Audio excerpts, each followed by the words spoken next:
Alright, motherfuckers. I had to dance, I also had to take medication. Hello! I'm not ready. No, I'm not. Not even a little bit, but it'll be great. It'll be great. Hi, Soxon! Thank you for the 12 months. I'm not really here. That is like a year.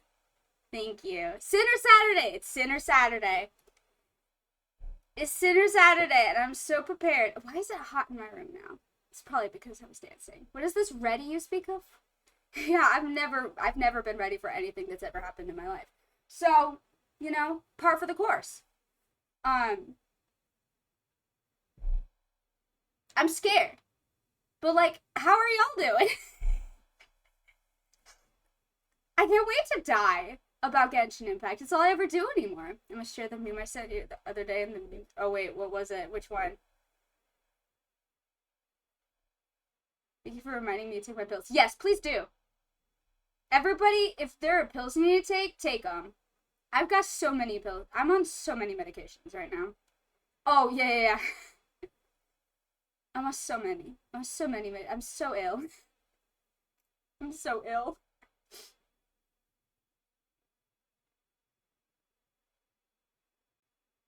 I'm also not caught up on the Arco quest. Yeah, so I really am just gonna go meet Lurk. So rare. Thank you for saying hello. Uh-huh. For Sinner Saturday.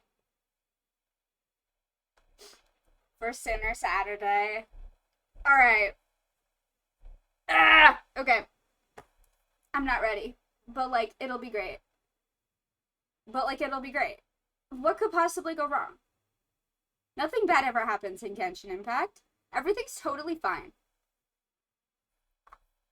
Everything's fine. Nothing bad ever happens. In Teyvat, in Genshin, in anything. So, like, we'll be fine.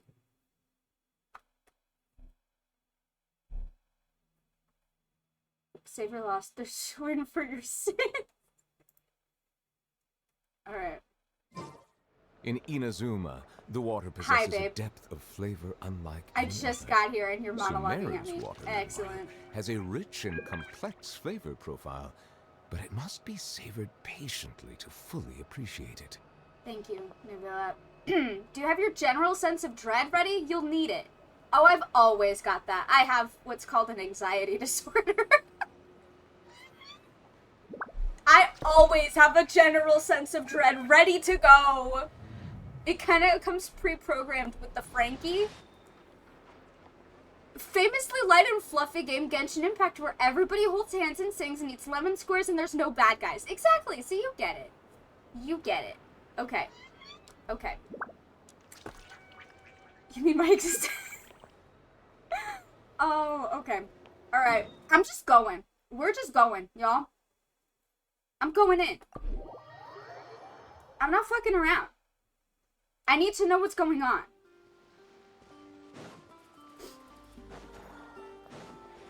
Diving in head first. Let's go. Yep. Oh my god. So how's everyone's week been? How's your day going? I've been so sick, but I'm better now. Oh, what's going on? Oh, do you think the others are making good progress? Hope it's all going smoothly. No, the lemon is squaring up. Who's the lemon in this? Who's the lemon? Oh, hey look! They made it back as well! Hi, babes. Prince! Llama! How did it all go? Hi, babes. I love you. All is well, thank you. Nefer and Yehoda had to stay at the curatorium to wrap things up, so they won't be joining us for now. Okay. I ran into Miss Anefa and Miss Aino on the way back. Their work is still in progress, so I suspect they won't be back for a while either. Okay. You seem rather cheerful today, Mr. He does? Okay. I mean, yeah. Trick-or-treating with my tiny cousins? Hell yeah. We had a Halloween party yesterday at work, which was cute, until they were all sugar high demons for the entire afternoon until I got to leave. Yesterday was Flint's birthday, that's why he's happy. But like, other than that, it was cute. Because they all dressed up. I certainly am. I achieved what I set out to do and came away with more than I bargained for. Oh? Fighting alone can get quite tedious, but I had the good fortune to run into a pair of brave young warriors.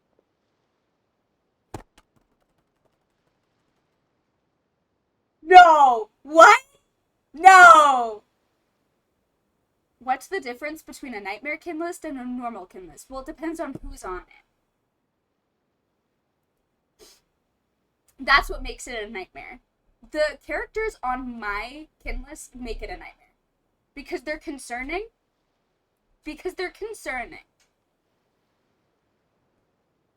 That's the difference. Hello? We meet again. How have you been? Wait, that was back! Oh, Koi, my baby is back! My dad is back! Nobody, we don't need to, why are we talking about my nightmare kid list? We don't need to talk about it, okay? Nobody needs to talk about who may or may not be on there. Look, my baby! Albedo! What are you doing here? I'm guessing you're here to see Varka? That would be a natural assumption to make. It's also the correct one. Oh, I missed you, Koida. These two courageously lent me a hand while I was fighting the wild hunt. When they told me they were Sir Varka's colleagues, it all made sense. You say you don't want us to be nice. Harassing you about the kills is being fair. You could just be neutral. And given how people of outstanding talent tend to cross paths, it's no wonder you're already acquainted. So, who's your travel buddy, Albedo? Why don't you come and introduce yourself?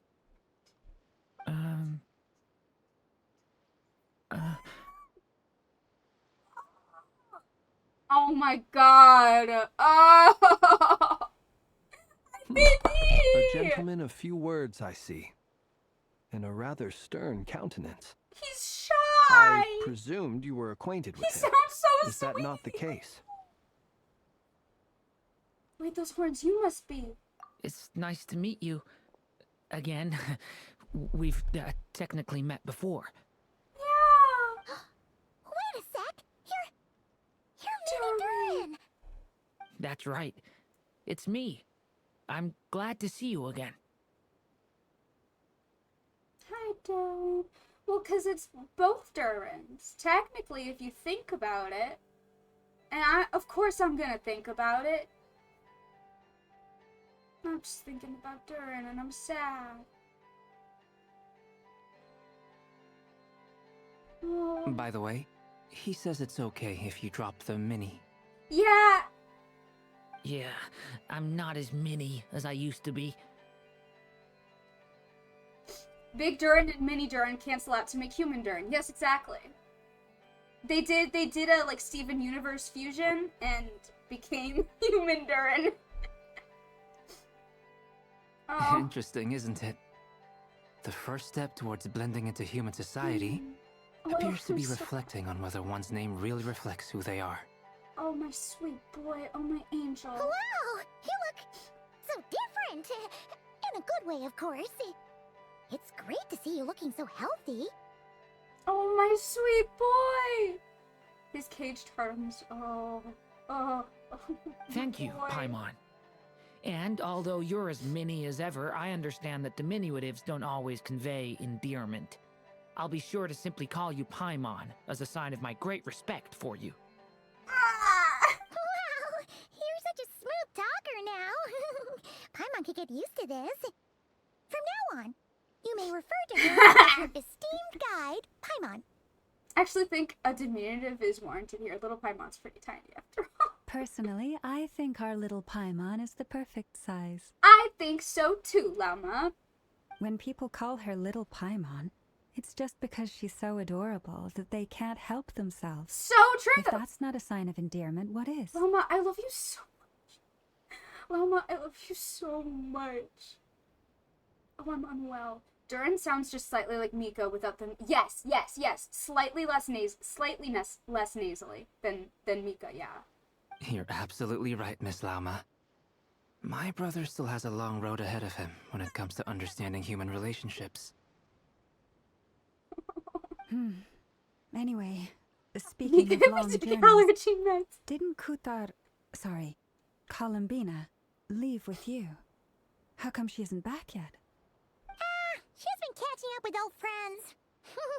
Wouldn't be surprised if she stopped for a cup of tea or 10 on the way back. Uh-oh. People are talking about me. Hope it's nothing negative. The gang is all here. Hi, babes. Seems like she's in much better spirits after meeting her old colleagues. Well, after meeting Arlecchino. My beloveds, who are in fact married. Judging from your expressions, I'm guessing it all went well? It's Oh, yeah. getting crowded here. We found some dead I'll go moon grab marrow. some It was chairs. great. No need. This is a job for an alchemist. I'll whip some up momentarily. Thank you for your hospitality, ladies and gentlemen, but I was merely escorting my friends back. What in the fucking Avengers is happening? I'll be meeting Zendrone shortly, as we still have some things to discuss. It's been a Aw. pleasure, everyone. But this is where I'll say goodbye. Okay, bye. But the Conrians. My brother, my friends, what if I died? Oh, same. We really appreciate your help. Friends would include us. Thanks for standing by us. Oh, come on. Spare the formalities. I'm just glad I could help out some true friends. I understand. Well, bye for now, Harlequino. True friends! Bye, Arlecchino, I love you! Oh, this place is hopping. It's probably a good thing one of us left. Otherwise, we might not fit all these people in. Babe. Are you saying we're about to run out of chairs? As a matter of fact, I am. Come on in and see for yourself. Girl? Alright. Oh, an elegy for Faded Moonlight. What could possibly go wrong in an elegy for Faded Moonlight? Elegies, a famously positive thing. Oh, you're not prepared? I know I'm not. Hi, baby! Hello!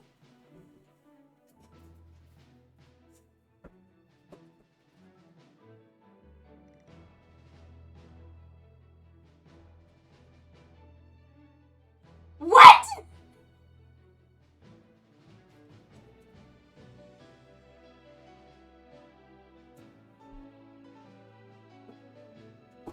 What? What? This is too much. This is too much. This is too much. This is too much. It's too much. What do you mean? Oh my boy. Oh my boy. Oh, I missed you. Oh my god.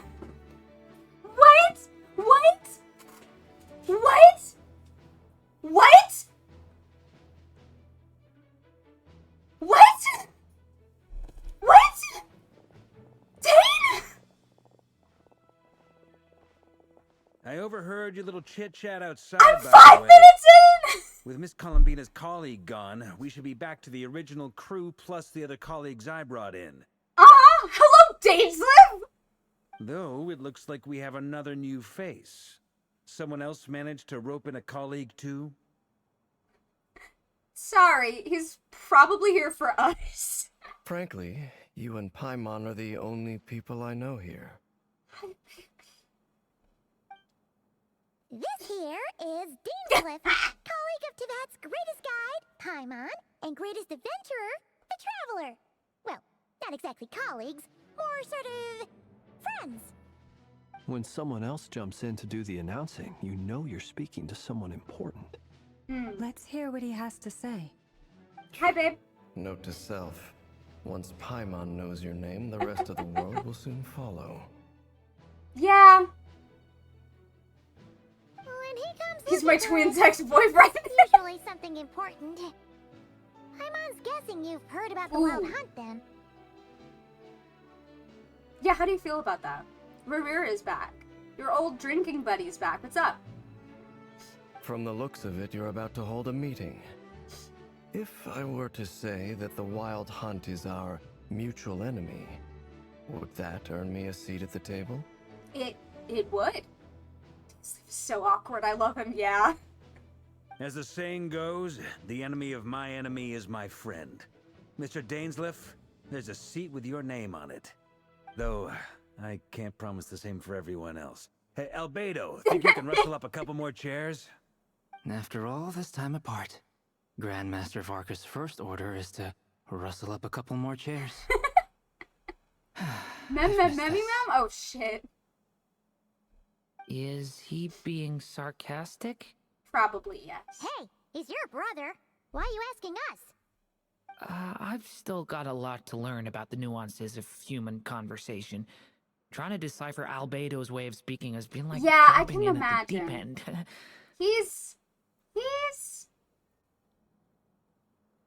the true purpose of alchemy is chairs. This is not a metaphor for the throne. Oh, good point. Paimon gets you now. Don't sweat it. There are people who go their whole lives without getting the hang of it. You're ahead of the game already. Look at you, Paimon, expert in the art of encouragement.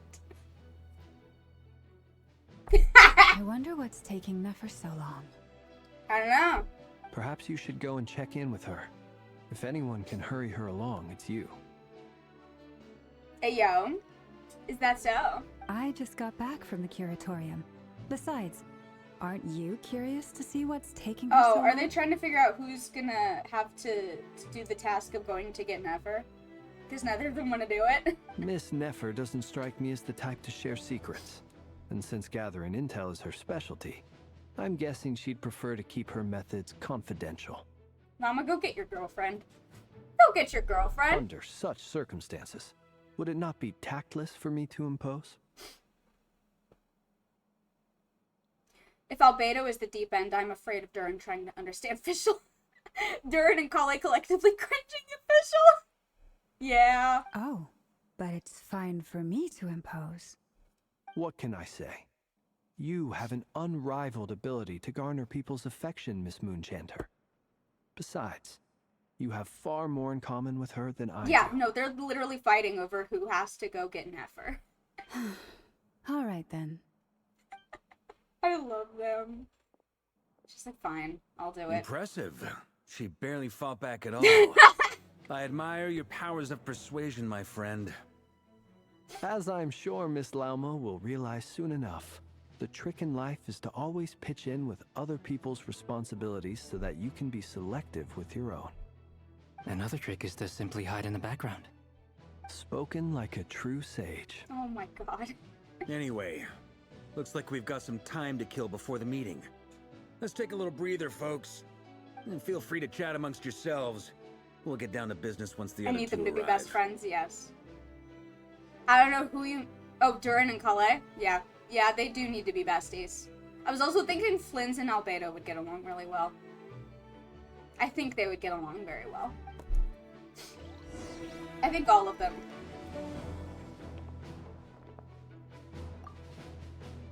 You're both awfully quiet. Why don't I start us off with an icebreaker? Oh my god. Are we gonna do trust falls? Have either of you ever had your portrait painted? If not, I'd be glad to help. That sounds like a lovely idea. You know how to paint, then? I dabble occasionally. Uh-huh, okay. Official illustrator for all of Sing Cho's books. Albedo. You dabble. Uh-huh. He's an excellent painter. Tables, chairs, people, dragons, you name it. He'll paint it for you. I'm flattered. If I ever get the chance, I'd like to give it a try myself. I'll bear that in mind. Anyway, how about That's you? chairs today, yeah. What sort of portrait would you prefer? Oh, I'd be fine with anything. Whatever style feels best to you. Very well. Then I'll play it by ear. You can replicate any style I want? I can try. If you show me a sample, I'll do my best to match it. Thank you. In that case, I'll dig up some reference material for you. Hi, Bug! Bye, Bug! Have fun. Well, fun at work is subjective, but don't die at work.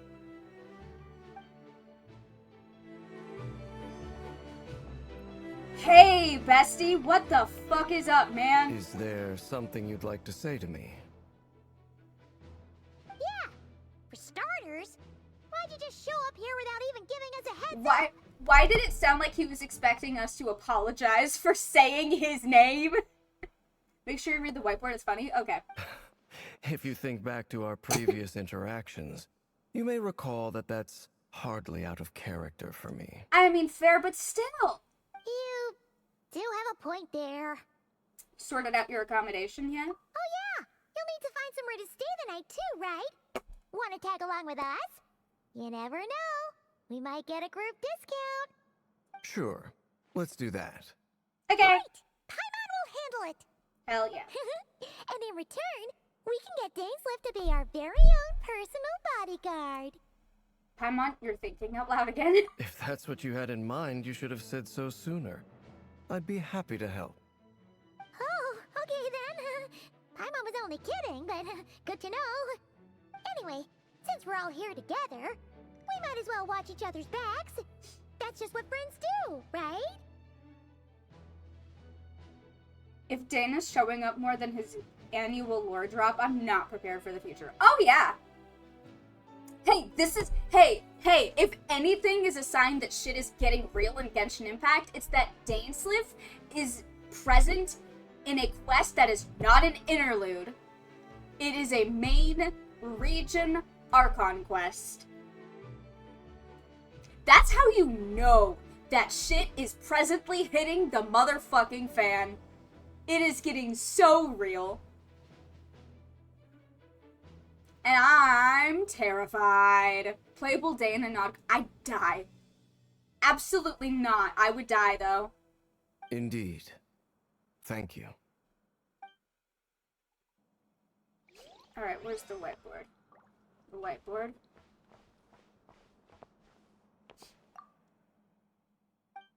I took the time to do a few sketches that represent the staffing for different units. Art's pretty good, huh? Bet you'll all like it. Miko always used to say I had the talent to make it big. You seem to have been written by Varka? Another message appears after these lines, written in a different hand. Your creative work has, by the testimony of our fellow knights, proved excellent food for thought, Grandmaster Varka. I have looked through it carefully, and I suspect this is because your work is novel, yet your technique remains slightly unpolished. This is only natural, of course. After all, you have never received any formal education in art. In accordance with the requests I have received, I shall complete a few new paintings to serve as mementos for everyone.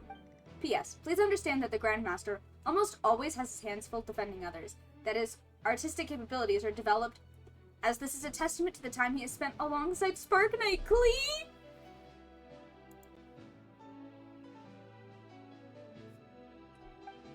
The writer has signed off in the quarter as Albedo.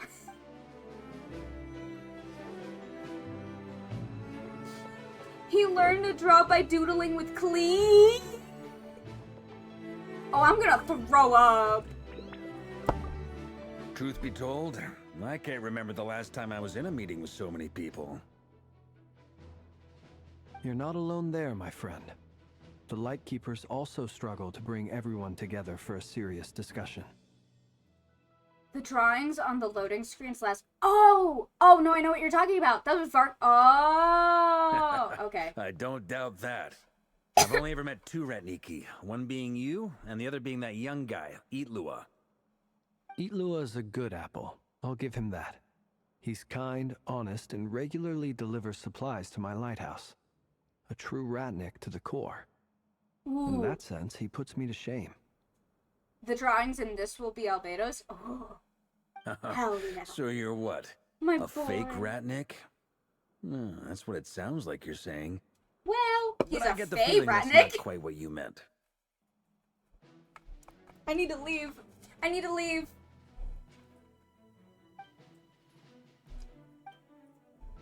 Come on, why the awkward silence? Sorry. Sorry. I'm not even gonna bother trying to hide it. You've known all along, haven't you, my friend? Now, that was an awkward silence. Let's just keep this between ourselves. Probably best if Eloa doesn't know, huh? That goes without saying. Gotta be careful what you share with youngsters, after all. Anyone else in the know? Let me guess. The I Traveler do know, and yes. Paimon?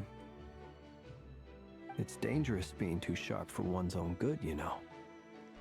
Then, in the name of the Animo Archon Barbados himself, I swear your secret's safe with me. When we went for drinks, you said that you and Barbados were practically best buds. In the light of that claim, do you really expect me to take your oath seriously?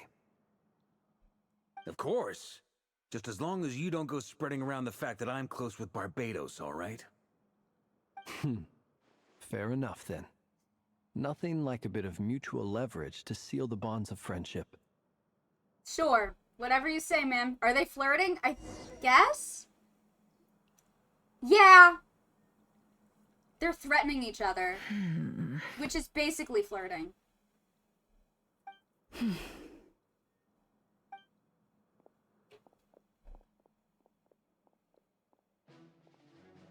Hello. Miss Nefer, you made it after all. The gang is all here. But what about Yehoda? Except, where's Yehoda? Yeah. I'm here to give you an update on how things are going on our end. Once this is over, I'll be heading straight back to continue my work. I left Yehoda back at the curatorium to watch over things while I'm gone. So much for just this And I know once. enough, that's right. Shh! Not so loud! We're on a roll here. What if she remembers and suddenly decides to back out? Did you say something, Mr. Varka? Huh? I didn't say anything. Right, Flints? Must have been a frog. They get so noisy around here at nighttime. It's like they're putting on a concert in the background. Anyway, before we begin, there's a few introductions to make. Let me start by saying that it's an honor to be speaking before so many distinguished colleagues and collaborators. First up, we have Miss Lauma.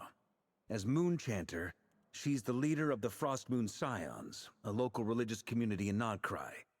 Then there's Miss Nefer, boss of the Curatorium of Secrets, and intel gatherer Must have been a extraordinaire. frog.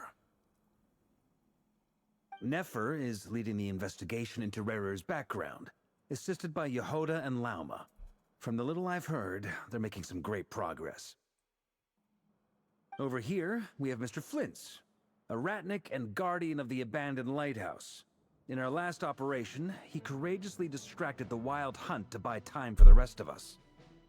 For those of you who've never met, this is Mr. Albedo, a renowned alchemist and captain of the Knights of Favonius investigation team. By his side is a new face for us all, myself included. Mr. This Durin, is Flint. He who's lives come alone to on lend an his aid. island. Which server is this? I'm on the America server. Next up, we have the Moon Maiden and former Fatui Harbinger, Miss Columbina. Then we have the Traveler, who's earned more titles than I could possibly hope to list out, so I'll spare you the rundown. And Paimon, the ultimate travel companion and quite possibly the best guide in all of Tevat. That's right. Wow! That's a lot of people! Great turnout! Miss Nefer, it looks like you might have another job coming your way, so, congratulations on the booming business, I guess. You think I haven't got enough on my hands as it is? Who's looking for me now? That would be me, Miss Nefer. I have a commission for you. And you are? Who I am doesn't matter right now. What does matter All right. is that I'd like you to gather more intelligence about the Recher of Solnari. Well, it's not as if we never take on anonymous commissions. But in your case, I'll have to decline.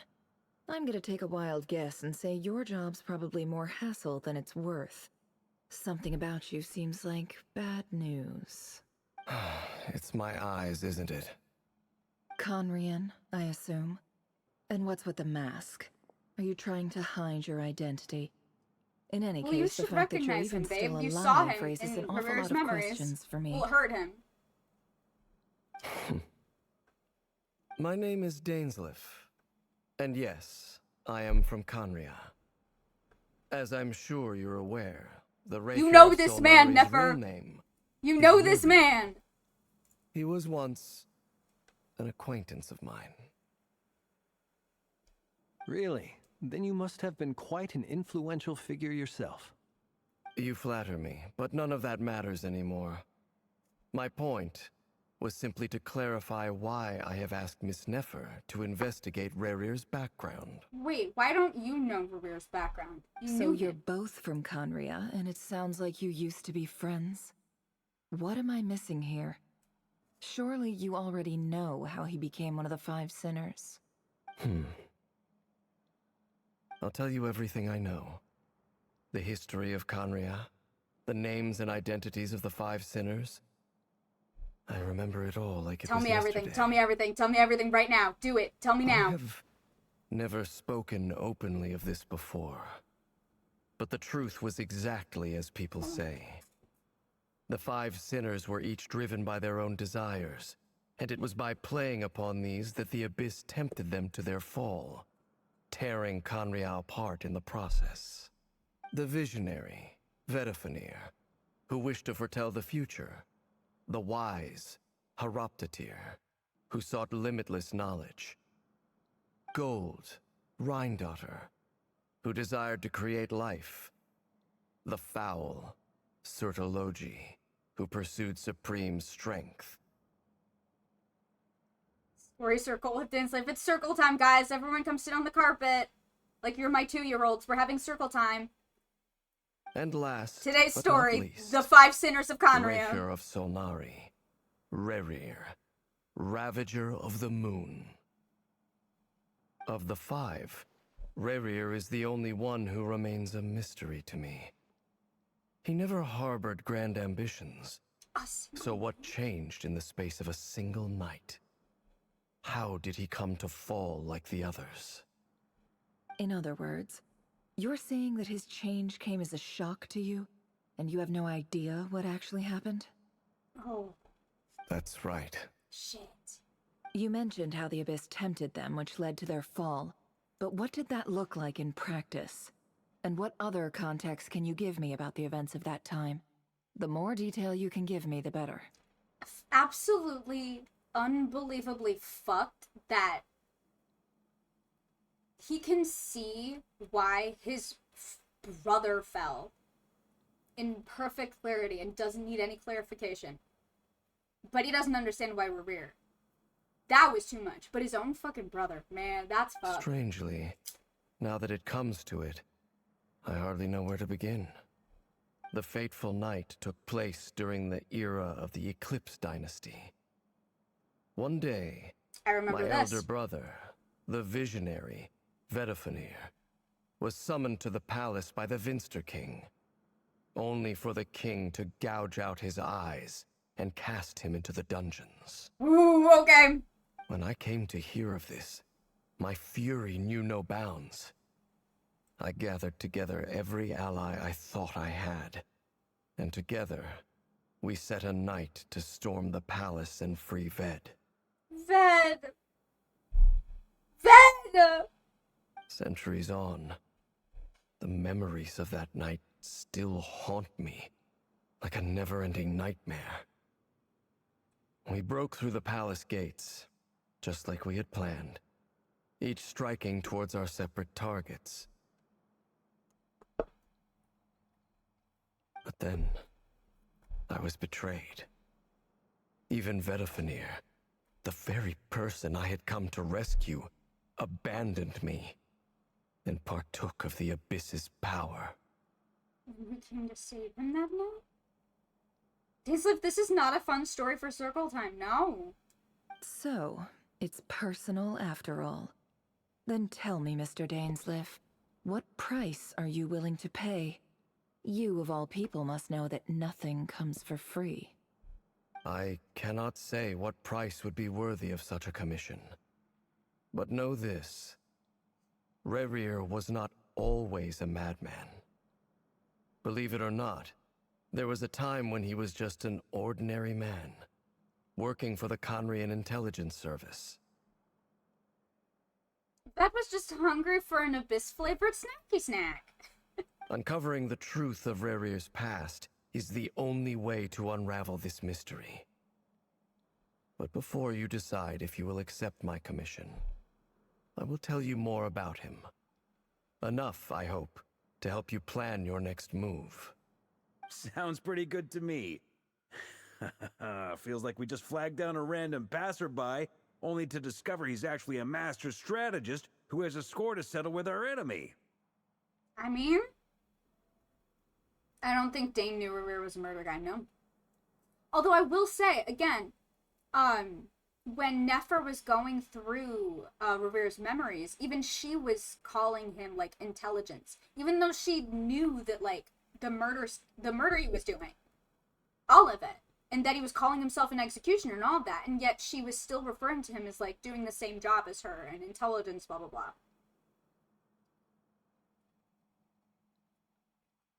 So in some weird way, those two things are going hand in hand here.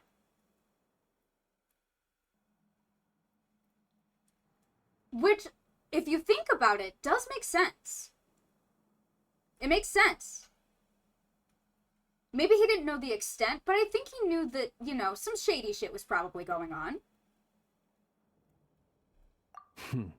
Can I borrow your halo? It could be useful in the lighthouse. Didn't Dainsleif talk to Rerir about a secret job? Yes. Yes. No, they did. Which is why I think maybe he didn't know the full extent of, like, how bad it was. But he definitely knew that, like, you know, some shady shit was happening. Hey, enough with the wisecracks. Besides, isn't that lamp of yours bright enough already? Relax. It was meant to be a compliment. If that was a little over the top for your liking, I'll make sure to tone it down next time.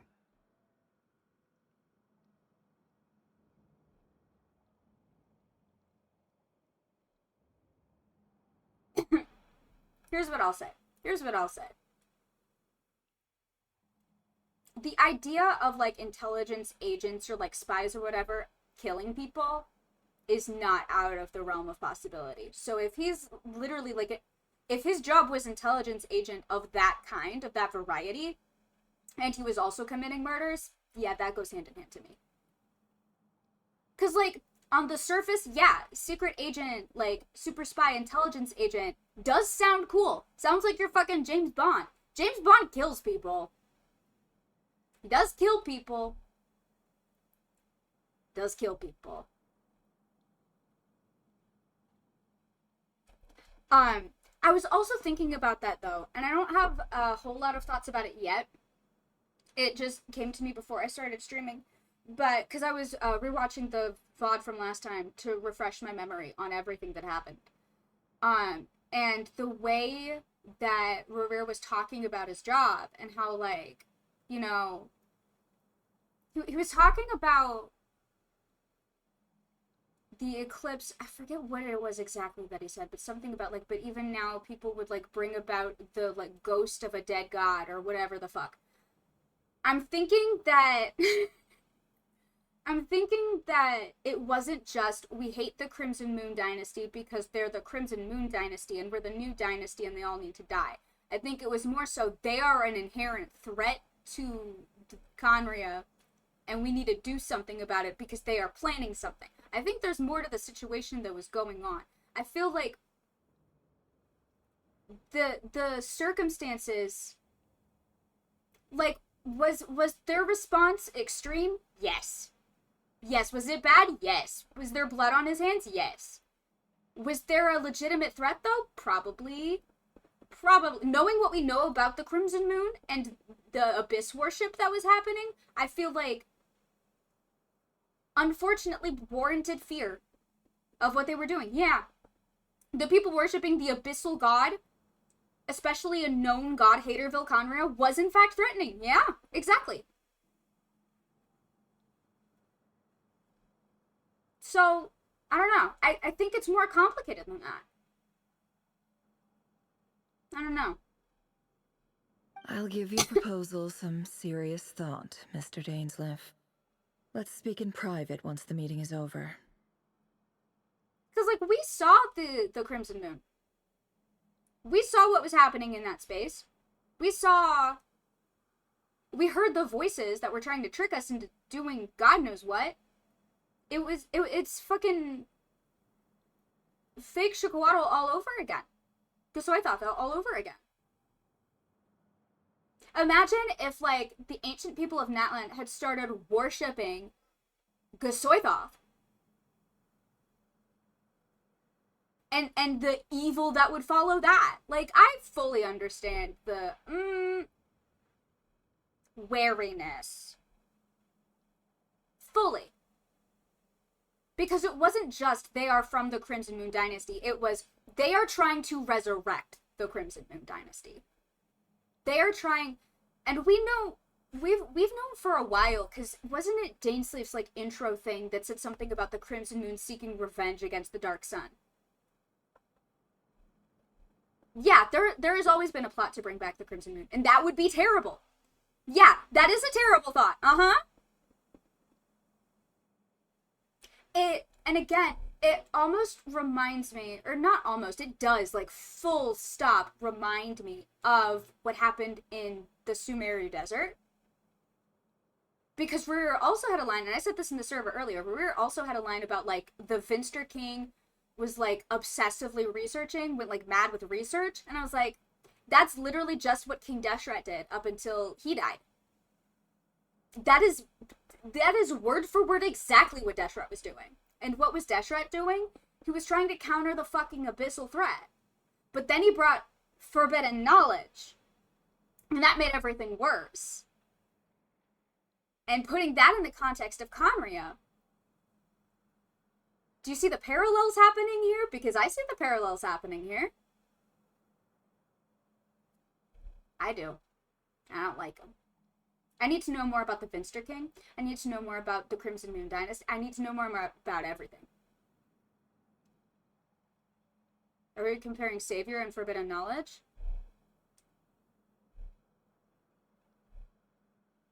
Maybe. Or the Sinners? Or, you know, the whole fucking cataclysm that happened? I think if anything is the comparison to the Forbidden Knowledge outbreak that happened in Sumeru, it is probably the Cataclysm. Genuinely. The Cataclysm. Because that was another abyssal invasion that happened because of what they were doing in Conria. Oh yeah. I need to know more about the Finster King. I need to know why he went down that, like, insane rabbit hole of researching. Just like Deshret.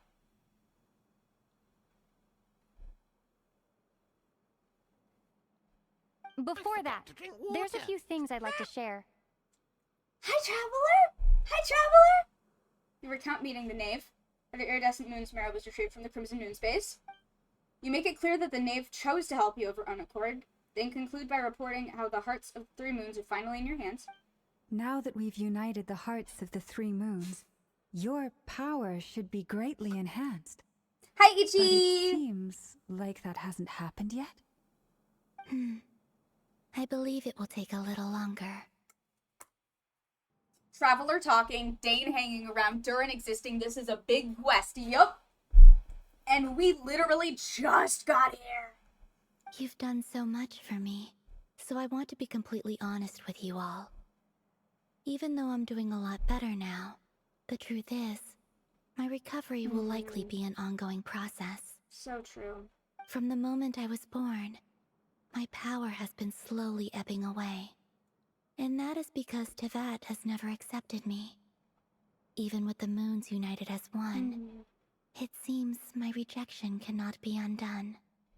So far, I have yet to find a solution. It may turn out to be a problem that will plague me until the day I finally leave this place behind. That's the root of all our problems. I guarantee Even it. so, I will do everything in my power to help you drive out the Ray here of Solnari. As Arlecchino put it, this is not about chasing the spoils of victory. It's just a gesture of heartfelt gratitude. Kutar. She seems a lot more energetic and positive than she did when we first met. Defeating the Rapier of Solnari will be no easy task. While my strength slowly recovers, we'll also need to gather more intel. Naturally. We should take all the help we can get if we hope to defeat him. We've considered several viable plans now, but our choice hinges on the answers to a few key questions. Is it even possible to kill Rarir? What experiences shaped the person or monster he became? And what's he really after? Given Albedo's expertise in alchemy, I think we should leave him to try and answer the first of these questions. Imagine if Asmodee never sealed Traveler's powers and it's just the same thing happening to Bina happening to Traveler.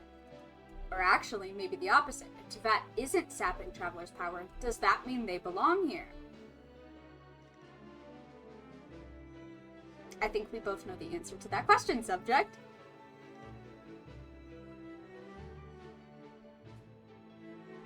Understood. As for the other two, I'm afraid we'll have to count on you again, Miss Nefer. Believe me when I say it's not my wish to burden you. But right now, relying on your skills is our only option. So you're placing all your hopes on me, huh? We can't thank you enough for agreeing to help us. Honestly, I can hardly believe how lucky we are. You sure have a talent for changing your tune, Miss Moonchanter. Timid like Yehoda one moment, then flinches insincere flattery the next. Hold on. Ooh, this is the Nefer story quest, Archon Quest 2? Hell yeah, let's go. Ladies, please. I must object to your portrayal of me. That's all. Feel free to keep bickering. Just pretend I'm not here. I love him. You're surprisingly calm here. Oh, you missed my freak out. We're well into this situation. I've been screaming my head off for like an hour now. Yeah, don't worry about it. I thought I'd see you merge with the floor today. Nah. You missed me running around the room screaming when Dainsleif showed up. Yeah, no, it was yeah. I almost don't want to leave this room. I'm curious Had to do see some how this fucking plays out. zoomies about it.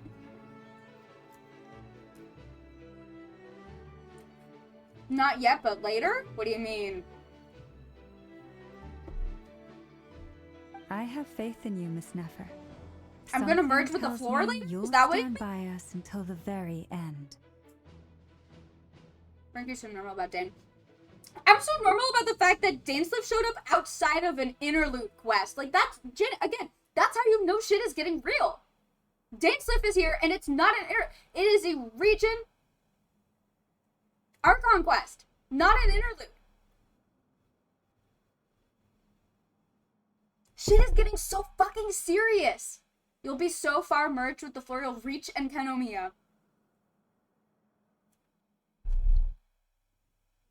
I'm not gonna survive NODKRAI. I'm not gonna survive NODKRAI, let alone the rest of this fuck-ass game.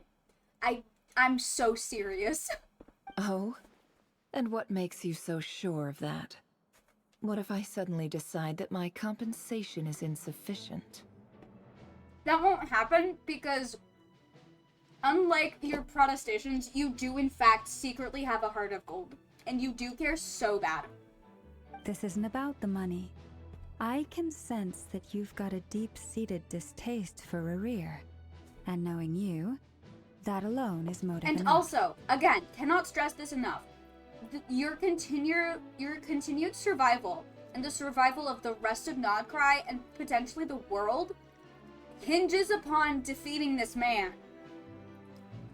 She's not actually gonna say no. Look at them getting along so well. Like two peas in a pod. Yeah. Is this Dane's first ever appearance outside Traveler Quest? I'm 99% sure yes. Yes. I can't think of a single non-interlude quest that he's been in. You just looked? Yeah. Yeah. That man does not show up outside of interludes. He never has. Maybe he's been mentioned in things, but he never shows up in an event or something. I don't think so. No, I don't think so. No events. I can't think of any. And I'm the one they It is accuse of exclusively insincere interludes. flattery. There is no justice. I love him. Miss Lauma, you have to understand something. Unlike you, I don't actually enjoy having everyone's hopes on my shoulders. Flynn's, why are you looking at him like that?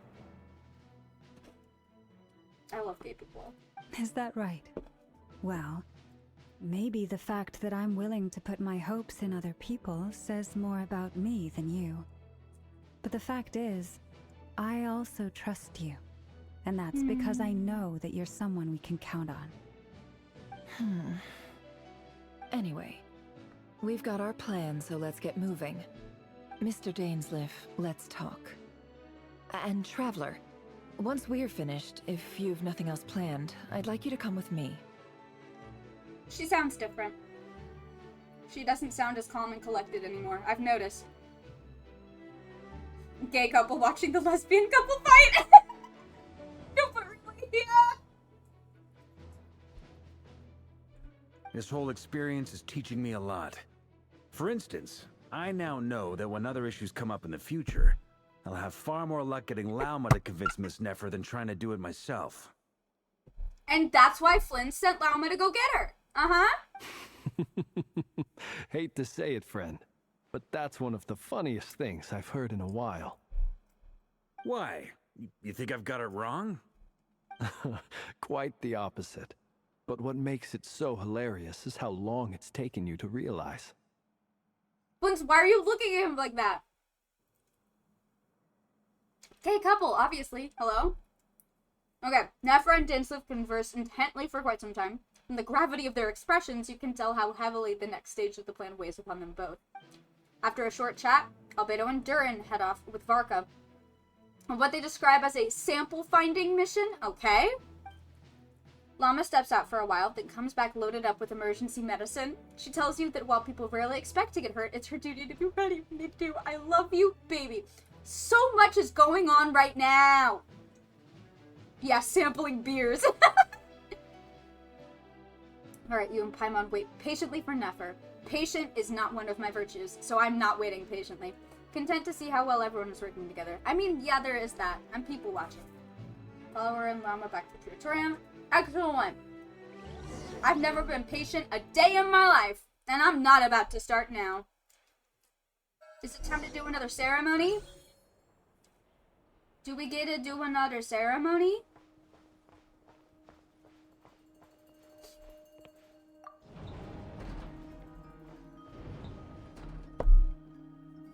Ooh.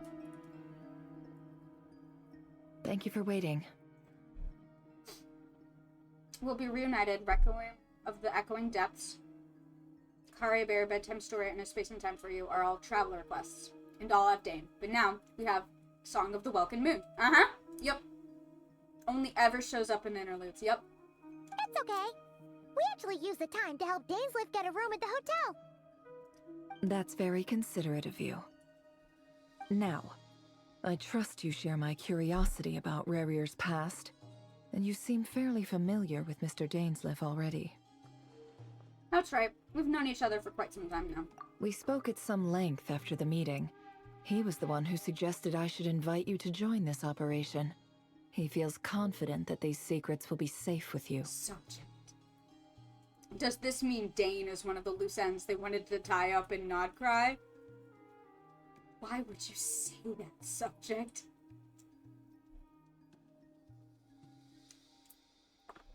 Don't say that, I will explode. Yeah. Dane has a lot of faith in us, that's for sure. I mean, I want to tie up Dane too, but... Alright. Likewise. I Maisie would appreciate agree. that you got right on board without interrogating me about why I invited you. It shows that you trust me to explain everything This in is- due course. That's because we know what you're capable of. We appreciate you too, Nefer. You might have been forced to help in the beginning, but this time, it was your choice. That's one way to put it. Another is this, that once a decision's been made, it's set in stone. After that, my only goal is to see it through. It's been way too long. I forgot how insane y'all are. Same. Yeah. It's nice. I need my dose of insanity from you guys. Alright, so here's how it is. I'm going to access Rarir's thoughts again using my confidential method. Hell yeah. Now, I'm sure you've seen things like this before on your travels, so you're surely well aware of how dangerous it can be. The reason I've gathered you all here is to ensure my safety during the proceedings. I plan for us to enter the fragment of his consciousness together, and once inside, I will focus on searching for information. I just realized something. You know how I was comparing things we've learned about the Vinster King to things we know about Deshret? And saying that what happened in Conria has a lot of similarities and parallels with what happened in the Sumeru Desert vis-a-vis the Forbidden Knowledge, madness, catastrophe, whatever the fuck, outbreak. I just realized. We've got all these Conrians going on in NODKRAI. All of this stuff with Conria going on. Nefer's from Sumeru.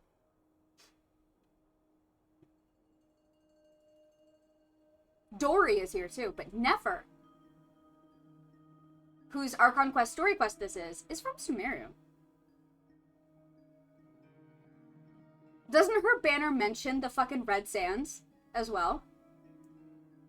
Remember all our theories about Nefer being like something to do with Apep and also potentially something to do with Deshret? That's intentional. Ooh. Ooh, the dots. I'm connecting them. I'm connecting them. The dots. They're being connected in my brain. Mem, shit. Think of this as a diving expedition into someone's brain. If I'm the diver, you are my safety equipment. Okay. Tasked with keeping me alive while I'm under the surface. Once the ceremony begins, we will all be spying on privileged information. But in the interests of safety, you must remain absolutely silent at all times.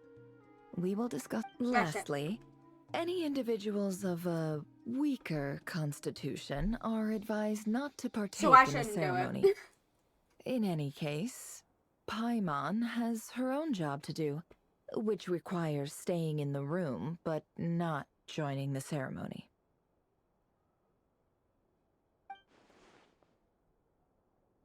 Nefer conspicuously left out the details of her confidential method. I guess her brain diving techniques are a trade secret. Well, good luck, everyone. Sounds like all Paimon can do is cross her fingers and root for you guys. You and me, Paimon. We're gonna hang out outside of the ceremony. There's a little more to it than that. I was being serious when I said you have a job to do. While the rest of us are inside Rarir's mind, it's imperative that we have a team member on the outside. In the event that something goes wrong, you will be our first responder. I don't anticipate any issues, but the extra level of safety will be greatly appreciated. Do you think the Hexen Circle hasn't even shown up yet? Yeah, I mean, this is only 6.1. This is only 6.1.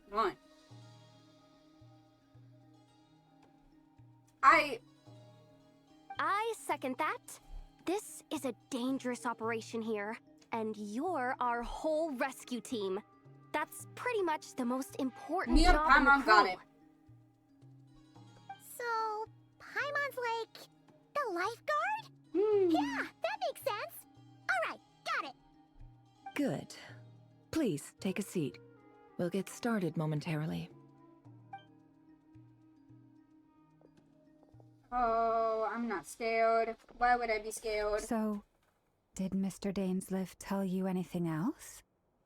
He told me that he believes Rarier kept some big secrets in his life.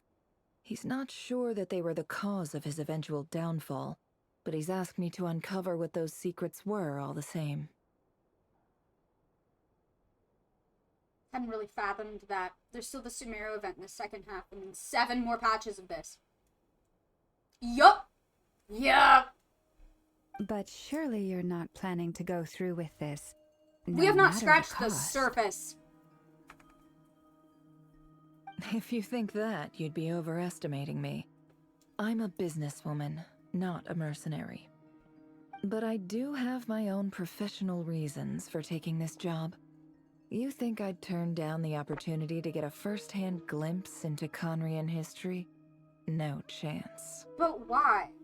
Why do you care? Well, as long as you don't About let Conrian morbid mystery. curiosity get in the way of safety concerns, we're good. We'll do Is it whatever morbid we can to curiosity? help you. Or is it something else, Nefer? What aren't you telling us? You're such a killjoy.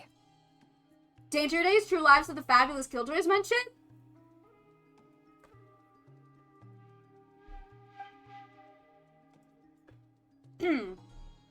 She's got incense, candles, almost feels like a summoning ritual. I don't like that. Traveler, take it back. By the way, what's up? Seems like Nefer still has no intention of sharing her trade secrets, but now's not exactly the time to pry. Oh no, not Sumeru incense. Traveler, don't breathe. Remember a long time ago when I pointed out the design on the alchemy table? Yes.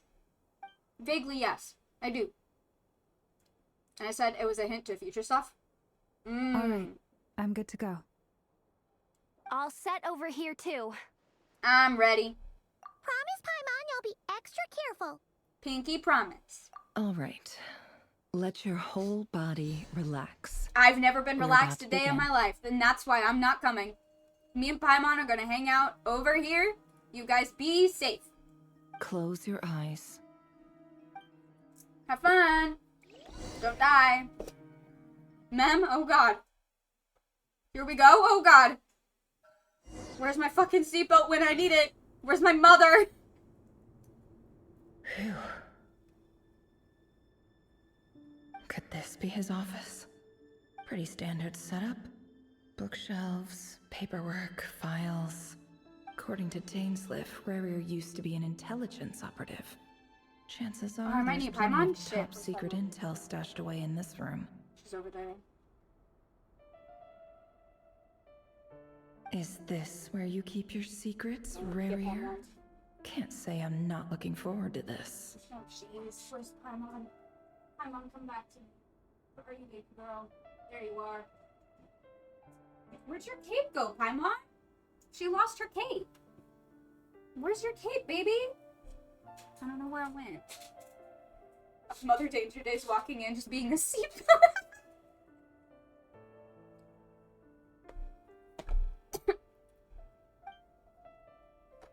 Alright. Alright, Paimon, let's fucking go. Investigate documents. Okay, let's see. A file tucked inside a folder. The title reads, Dear Breakfast Shop Owner.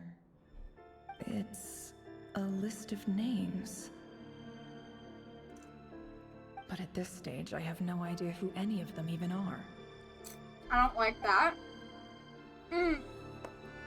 Not a fan of that.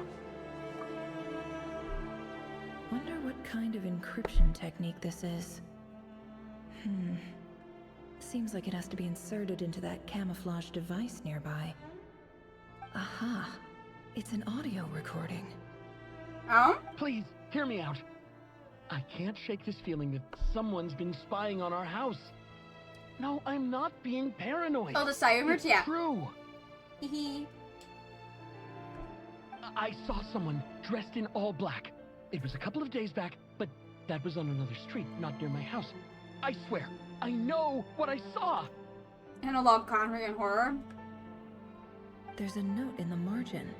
Surveillance of the Runforther residence has concluded.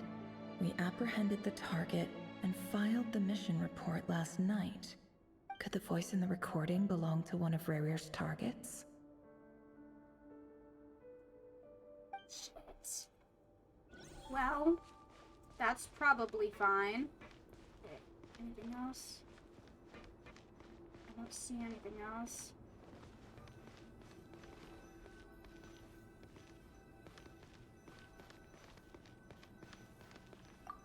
He looks even gloomier than last time. I wonder what's changed. Everything we know about Conria is horror. Yes. Imagine reporting to the guy trying to kill you. Reporting the guy trying to kill you to the guy trying to kill you, yeah. Oh, this part? Oh, uh-oh.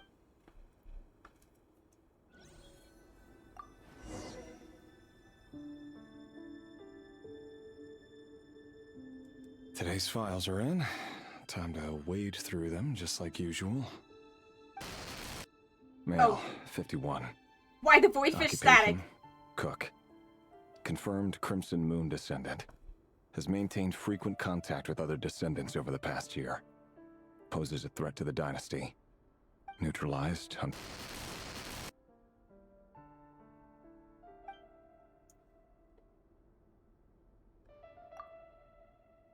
Oh! This one should be archived under purged targets.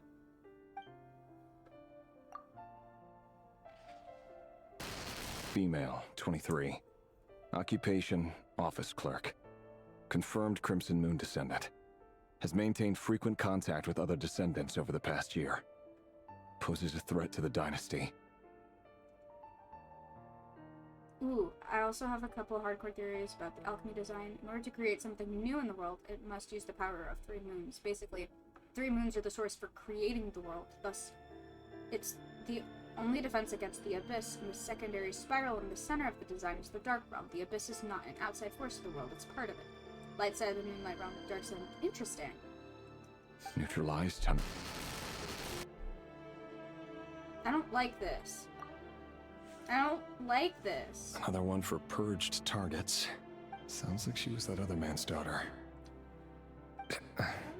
Never mind. What's it got to do with me? Where are we at?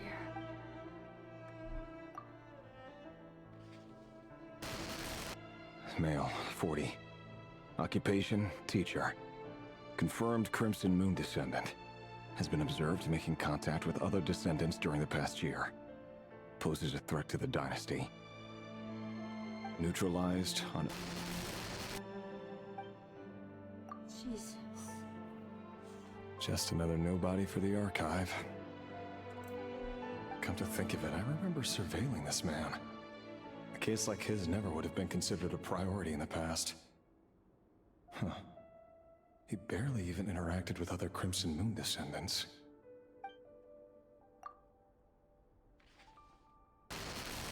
Female, 16. Occupation, none. Orphan and confirmed Crimson Moon descendant. Has been observed making contact with other descendants during the past year. Poses a threat to the dynasty. Neutralized on...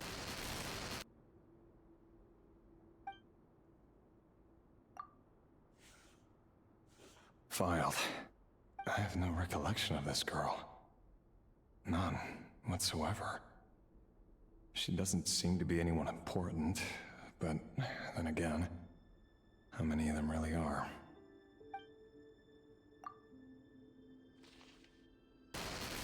Female, 13. Occupation, none.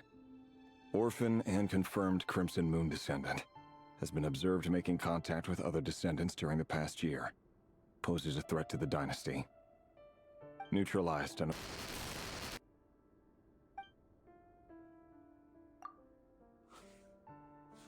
Filed.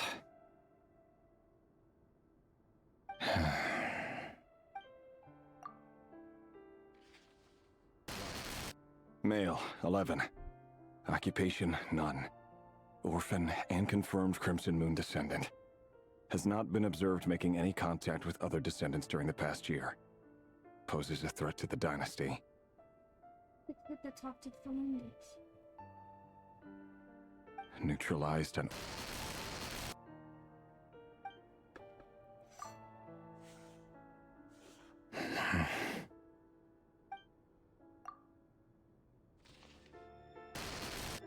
Male. 6. Occupation, none. Orphan and confirmed Crimson Moon descendant. Poses a threat to the dynasty.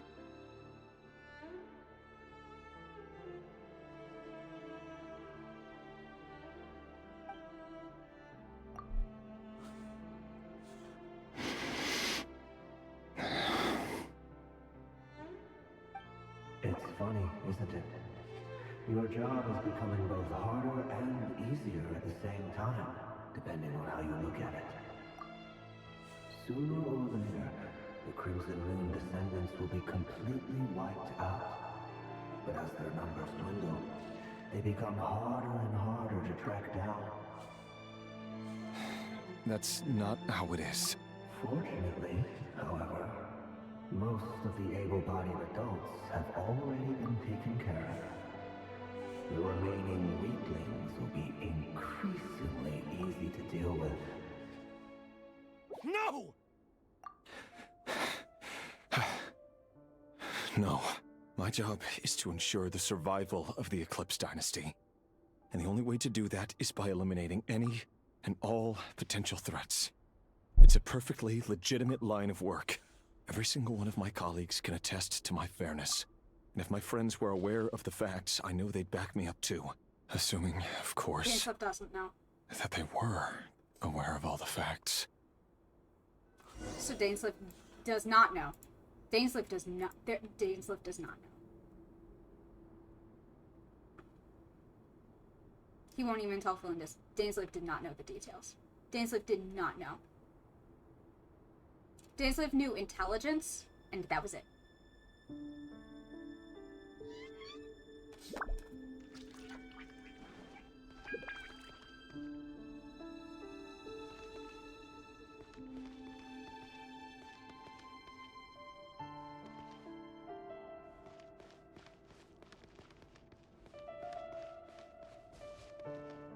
Yeah, he knows it's wrong because he won't even tell Felindus.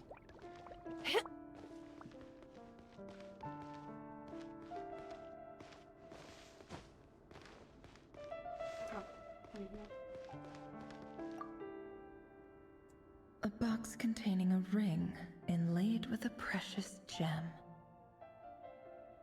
Must be for his girlfriend.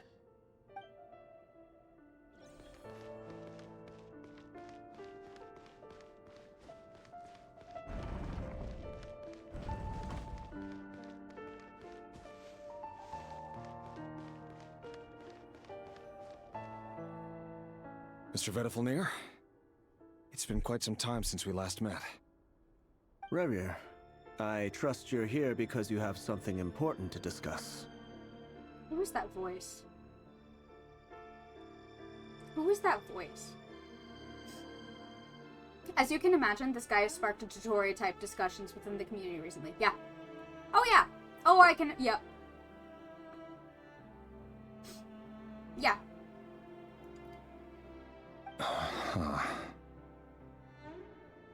For good fucking reason. Yeah. Wow. Forgive me. I wasn't tuning out, it's just, I noticed you didn't even phrase that as a question. As if you knew I was coming. I recorded a full loop of this track on my phone so I could listen to it. It's so good. Oh, yeah. Oh, yeah. The NODKRAI music is absolutely fucking insane. I am obsessed with all of it. It's so good. Tell me, does someone in your position ever feel the need to ask questions at all? It is indeed within my power to foresee certain things. Things like your arrival. I was just thinking, it won't be long before I'll be inviting both you and Dane to my wedding. That isn't a lie, but nor is it a fact as such. It's a wish, isn't it? No fooling a prophet, is there? What does that mean? Ever since that day we met for drinks, I knew it was only a matter of time before you came looking for me. Does it feel good? Knowing how the future will unfold. I'm afraid the notions of good and bad fail to capture the complexity of what such a power entails. Once you've seen what will come to pass, it can be all too easy to succumb to fear and melancholy. Unless, of course, you learn to abandon these feelings. Oh, come on, Ved. You fear my silence, and long to hear the words I left unspoken that day. That's right. You must have noticed my reluctance to broach the subject, and the reason is simple. Because the truth could never have lived up to your hopes. For both our sakes, such words are better left unsaid. Oh yeah, the casting for Ved or Fulnir is crazy good. The burden of prophecy was never meant for your shoulders. Because he sounds just enough like Dainsleif, but not, like, but still distinct. They sound exactly like brothers. So who love exactly it. do you deem worthy to hear your prophecies? None but our exalted king? Or rather, our king as he once was. You're closer to his majesty than I am. You must know better than anyone how much he's changed. You say that as though it is to my benefit. Yet precisely because of that, I dare not speak rashly. A king can turn out to be the most virtuous of rulers, or a tyrant more terrible than the most vicious of dragons. You are so wise and far-sighted, yet still you would have me live in fear of the unknown? You make a fair point. Especially given my silence alone was all it took to send you spiraling downwards. Very well then. Let me offer you some advice. And I say this not as a prophet or a visionary, but simply as the brother of your friend. For many reasons, there is very little chance of your marriage ending in happiness. If happiness is what you seek, you should find another fiancé.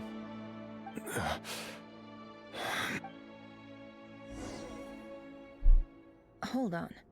There's that same black fog again. Could this memory belong to Thelindis? Guess I better tread carefully. Belinda's time?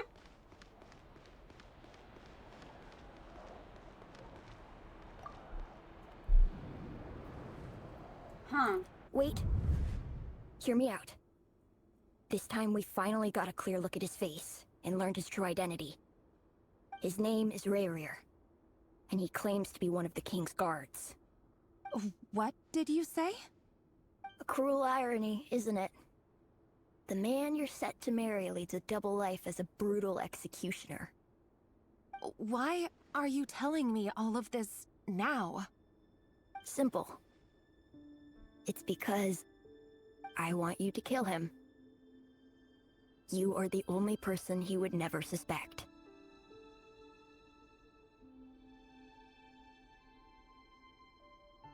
This is why. No, absolutely not. I would never dream of doing such a despicable thing. So you'll just stand by and watch him slaughter us to the last? Do not forget that the blood of the Crimson Moon flows in your veins too. What? The blood of the Crimson Moon? What does that matter now? The dynasty has long been dead and gone. You think that alone is reason enough for me to throw away everything I have? Why wouldn't it be? You two were once a child of the Crimson Moon, just like me. Don't tell me you've never felt so much as a flicker of fury for the way we were trampled into the dust. Ooh, Crimson Moon Outlanders. Oh!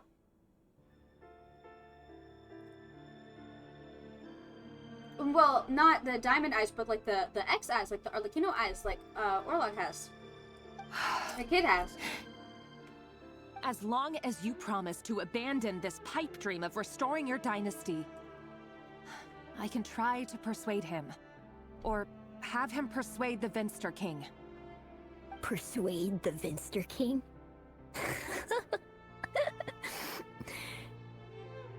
Do you even know why he's so obsessed with hunting us down?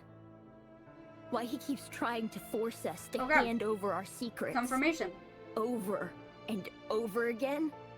Or why we refuse to give up on restoring the dynasty? They are actively trying to restore the Crimson Moon Dynasty. Which, again, sounds like a pretty bad fucking thing to do. The Vinster King. A blind fool.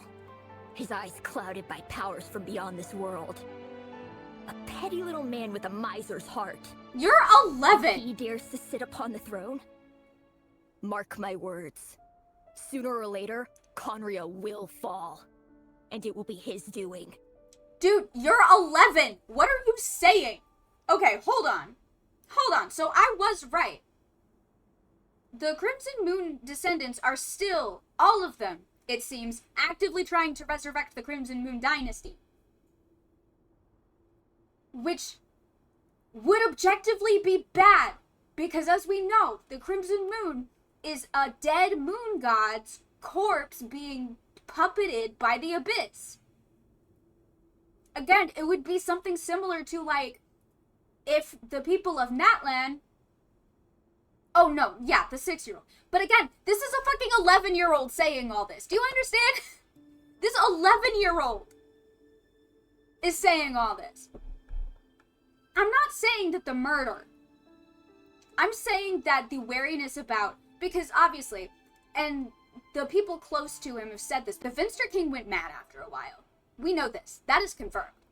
It's been confirmed by multiple... And you even see it in the papers that Rurir was going through. It started out with, like, reasonable suspicion, and then it slowly turned into all of them. Right? That is what happened. Huh.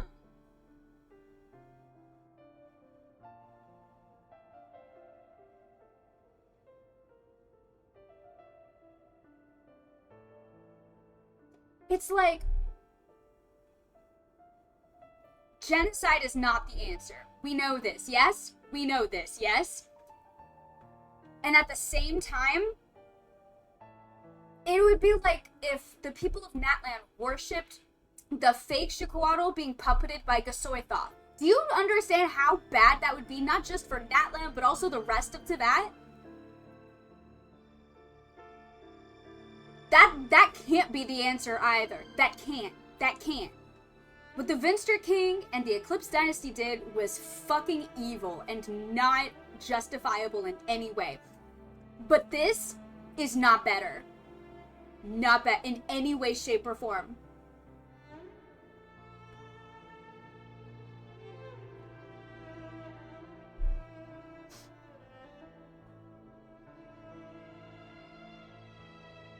But it compounds, yeah. If I grew up watching my people be slaughtered and brutalized, I'd probably grow up too fast and want to overthrow the king doing it to my people too. Yeah. Because the severe reaction and the, like, descent into madness that the Vinster King went down made it worse. Because it reached a point where it was no longer about stopping the revival of the Crimson Moon Dynasty. It was about wiping out all descendants of the Crimson Moon. At that point, it is just senseless violence. So yeah, of course that's going to inspire more descendants of the Crimson Moon to oppose you, and then it's just a feedback loop of violence. And we know what happened after that. It wasn't just the Vinster King. It was all of these things combined that resulted in Conria's downfall. I believe this. Kind of similar to the humans and dragons. Yeah. Fuck. This is the thing about Genshin Impact. Every time they introduce a storyline like this, it is so uncomfortably complex. You really have to sit with every little detail. They really make you sit with every little detail of a very extremely complex and uncomfortable and vile situation. The writing. Fuck. If you can't bring yourself to do it, so be it. Just you watch. It won't be long before calamity descends upon us all. Genshin is great at making sure villains have reasons. All of them. All of them. Across the board. Genshin and Hoyoverse games generally, I believe, are really great at making all of their characters extremely well-rounded, including the ones that you are supposed to hate. Even the ones that are undeniably incredibly evil. You still know why they are that way. Acceptatory, fuck that guy, yeah. He got kicked out of college for being too evil, and then he got worse. And I don't feel bad for him. The Ray here of Solnari. Who knows? If all victims were actually Crimson Moon and not sympathizers. It was both. We know that. Because there was a report that Revere did, or that someone working with Revere did, where they were talking about, like, there were these many Crimson Moon descendants wiped out, and these many defenders or sympathizers wiped out. So yeah. They were killing both.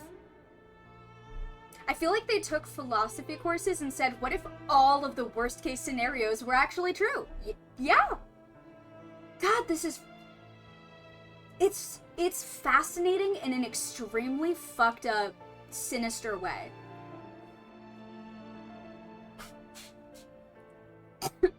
Sociopathic narcissist kills a girl and gets expelled, so the gods are all against him and must be overthrown. Like, shut up, dude. Literally!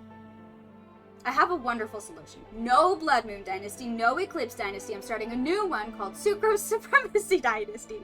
It would solve everything and everyone would be happy. And you know what? I supported it. Yeah, I gotta know more about the Vinster King. I gotta know more about him. I gotta know more about the Vinster King. That really is quite a secret you've been keeping from me, Revere. But who am I to talk? Am I really any better? I've kept my own past a secret this whole time, too. Literally the Savior's plan. No, yeah. New Conria, Love should be yeah. built on honesty. But ours was born from lies. And yet, is it really so wrong to hide things that would only make life harder? If we don't cover up the parts that no one else should see, how can we go on pretending to be normal? Vedifulnir must have known all this. And that's why he made his prophecy. In the end, nothing stays hidden forever. But I won't just sit by and watch this disaster unfold. I'll do everything in my power to protect what I cannot afford to lose. No matter who I have to face. Oh?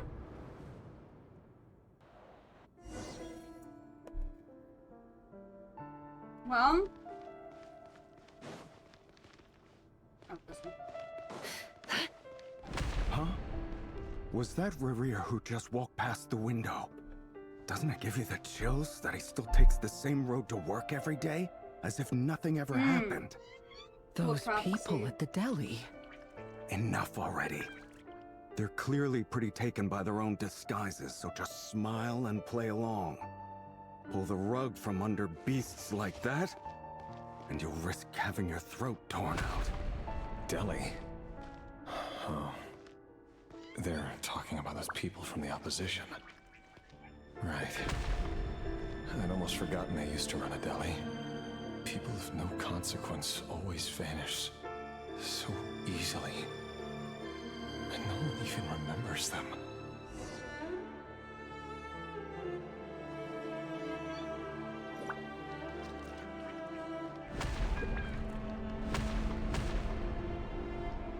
I don't like that! But surely you can see he's not the man he pretends to be. So many have died already, and they say that the king's madness grows with each passing day. I know he was raised to do this since he was an orphan child, but first... Yeah, Yeah. We're not going to survive this, are we? But why does it have to be this way? Do we really deserve to die just because of the blood that runs through our veins? Felindis, are you even listening? Sorry, Freether. My mind was off wandering. I heard you, though.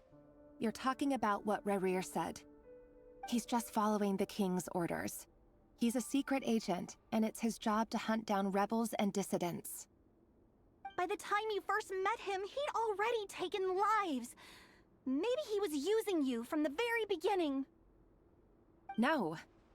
Rerir has no idea I have anything to do with the Crimson Moon. My family are only distant relatives of the main lineage, and besides, my eyes are perfectly ordinary. Incredible deflection, Felindis. Truth be told, apart from my Welcome, teacher, Eduardo. We're pretty dying. much no one We've knows been I dying. have any connection to any of it. It's been a long time since my family severed ties. But as Orlog said, who could possibly talk sense into that raving lunatic of a king? No one. I'll work something out. Trust me, I'm with you all. But for now, you need to keep yourselves hidden. Don't let anyone find you, anyone at all.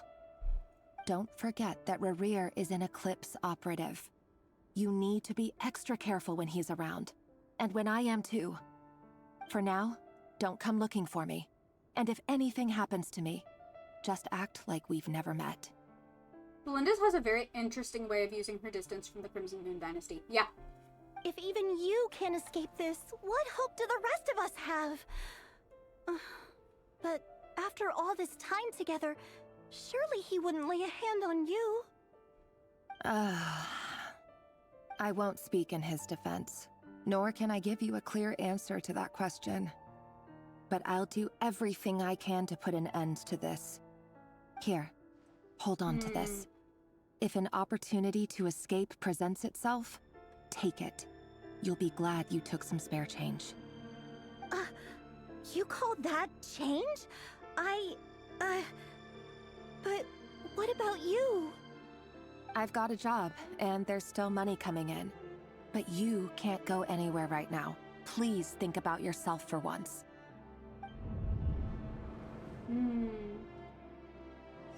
Fuck.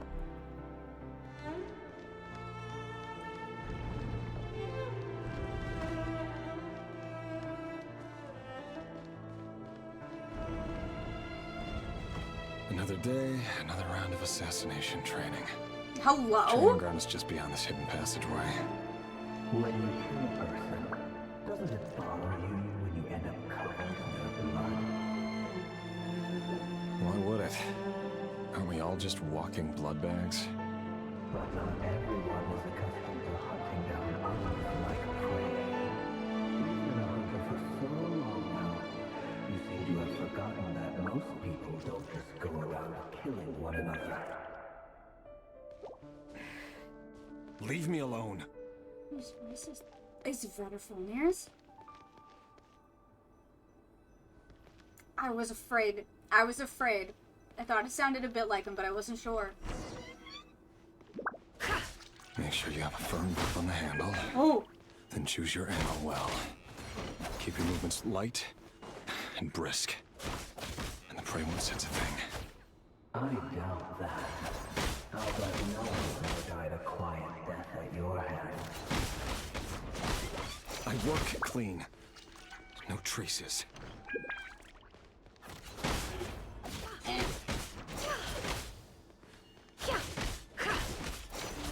That doesn't make it open or though. The king just happens to need you right now.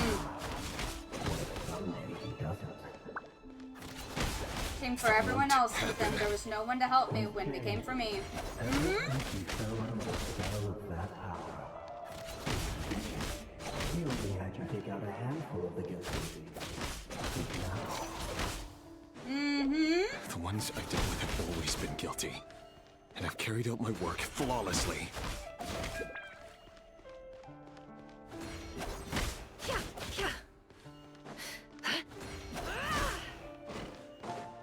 Can't hide the truth. Have a...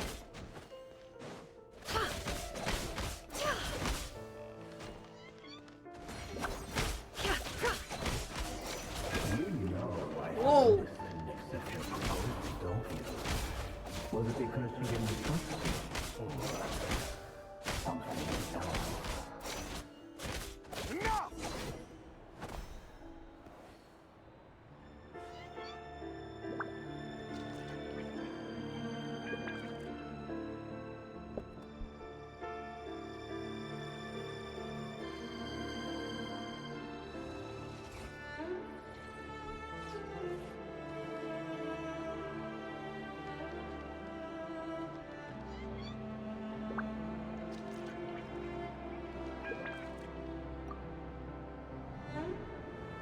Thelindis, do you still remember Orlog? Orlog. The boy who was pretending to sell flowers. You spoke for quite a while, didn't you? Yes, we did. What about him? He was arrested 2 days ago. Chances are he's already dead. He... I just don't get it! After everything he's done, why do you still stand by him? Orlog, isn't that the creature living under Moria that can't all fights close enough? Or does it mean nothing to you that people keep dying? And not an 11-year-old boy.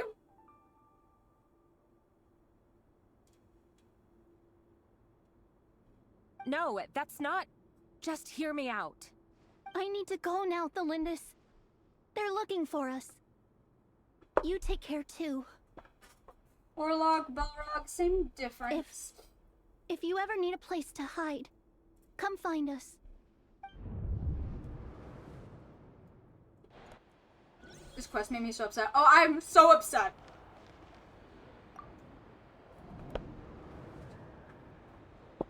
Author Thelindis. Oh, you wrote a book? Over the course of this week, the research object was subjected to interference for a total of 47 hours for experimental purposes. The results are as follows.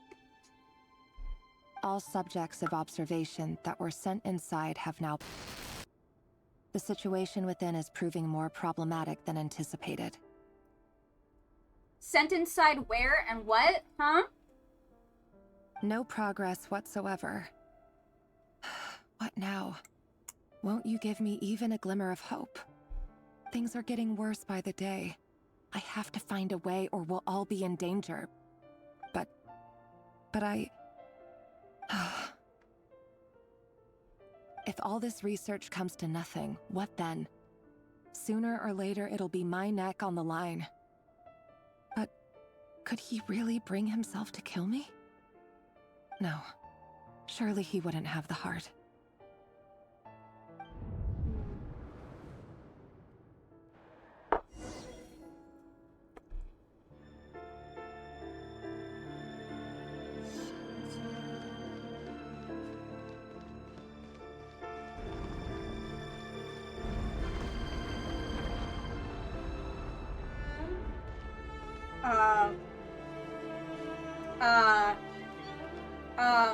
Oh.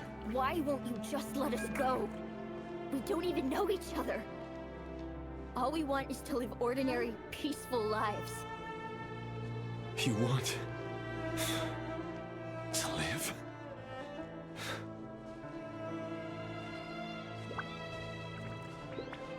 Yes. I just want to go on living. Is that really such an unforgivable crime?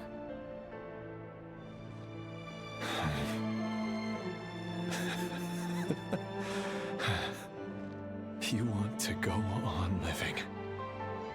I want to keep living too. To keep living forever.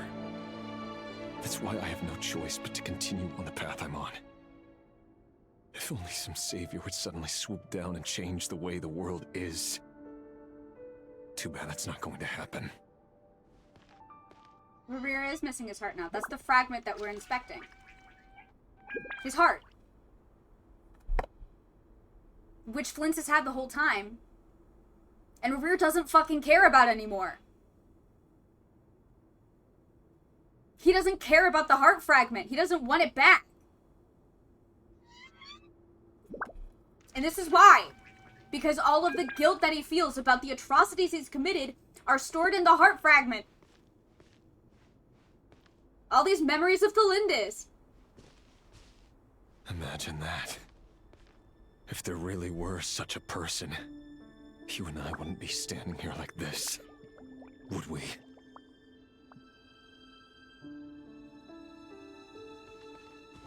Because just like Vetterfulnir said, something about his ability of prophecy and how terrifying and disheartening it is to, like, know all of that, unless you get rid of all of those emotions. Revere has forsaken his heart and gotten rid of all of the emotions that make him weak. He doesn't want it back. Because it would get in the way of his goal. Today's files are in. Time to wade through them just like usual. No, I don't get tired of it. It's my job. And not only am I lucky to have it, I'm good at it too. Not this again. Not this again. Wait. That's...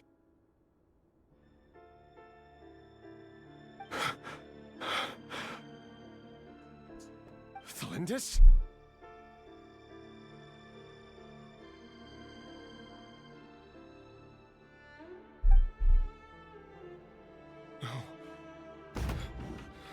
No. No!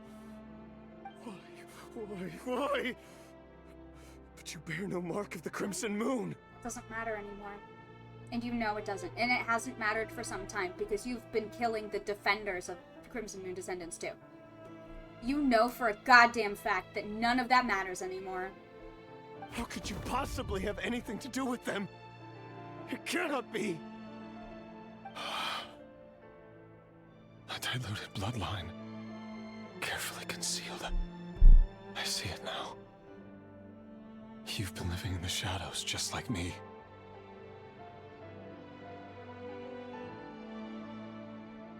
Cabaret, yes, yes. Oh, I've been thinking about Cabaret this entire fucking quest. Oh, the second they said, like, in the earlier scene where he was going through all of the files, he said something about, like, this has nothing to do with me.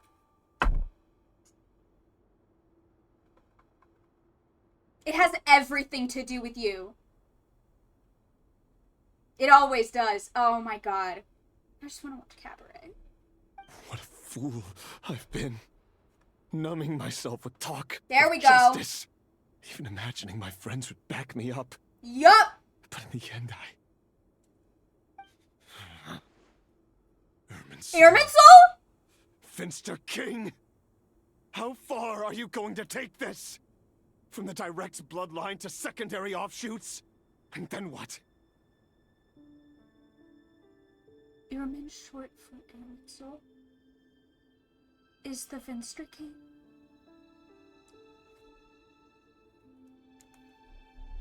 That's... This is literally Cabaret. Oh yeah, no, we're literally witnessing Nazi Germany right now. Yeah, 100% the whole time we have been. This is literally Cabaret.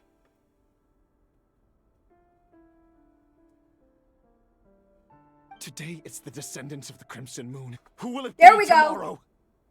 Will you Took you long rest enough, babe. Everyone down Took you here long enough. is dead? Yes. Yeah. This is literally Revere's if you see her like I see her. Oh! Oh! This quest is a punch to the face of all the it's not that deep crowd. Hell yeah! No. This cannot go on. This is where it ends.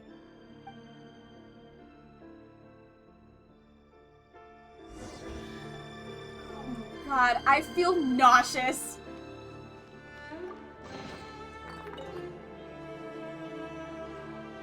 I feel sick. It's about damn time you let your conscience free, my man. A little too late though. You're really letting me go? I am. As long as you can guarantee that no one will find you.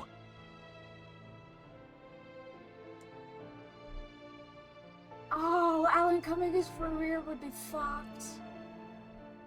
I'll say it, I'm not afraid. It only took maybe thousands of people slaughtered, and I refuse to believe their lives were a fair sacrifice. You should have woken up a million years earlier. Yes. Oh, yes, 100%. He's been living in delusion. The only thing I will say for him is he was in fact raised this way.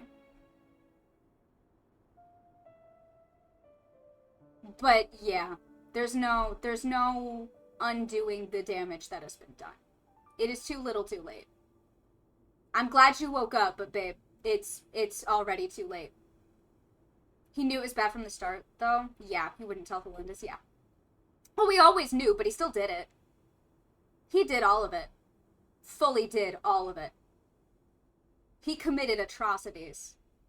Whether or not he knew it was bad, if it was evil, he still did all of it. Did he have a choice? Maybe not. But he still did it. He did, in fact, do all of it.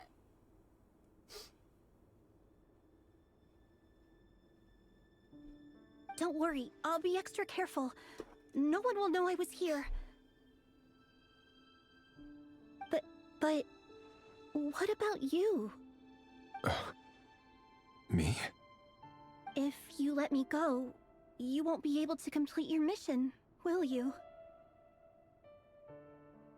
There was a point where he stopped seeing Crimson Moon descendants as people to justify to himself the things they did. Yep.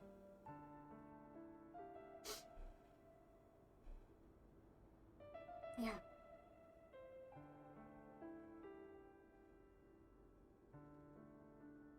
Yeah. You know what's interesting to me? I just realized. It was Vetter Folnir's voice that was, like, haunting him and telling him about all the atrocities he was doing. And he was in denial. And it was always Vetter Folnir's voice. But it was purple like the abyss.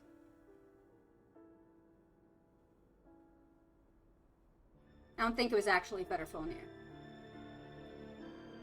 But that begs the question. Why was the abyss? Oh wait, no, actually that does make sense. It actually makes perfect sense that the abyss would try to get Rerir to stop murdering descendants of the Crimson Moon. Because the Crimson Moon is a corpse being puppeted by the abyss. And if it was Ved, then it's Ved under the influence of the abyss. I just realized. Good point. In that case, maybe you should stay. No, please! I just want to see the outside world again. To... Based on what we know, the scroll is likely Arlecchino's ancestor, the only Crimson Moon child we know of. Ooh.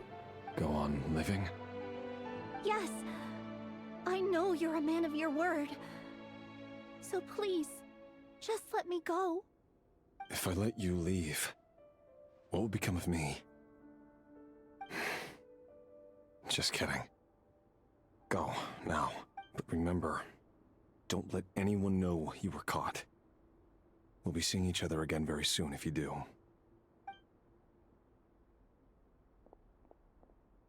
Even shadows in the dark must live by a code. But you can't save everyone. You've been whispering in my ear for days now, Vetter. What are you trying to do? Break me down?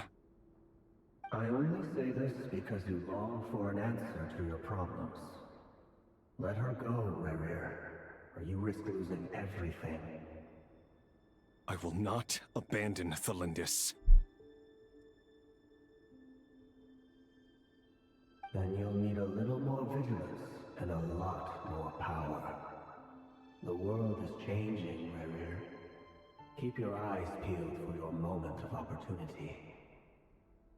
That voice used to be so unclear.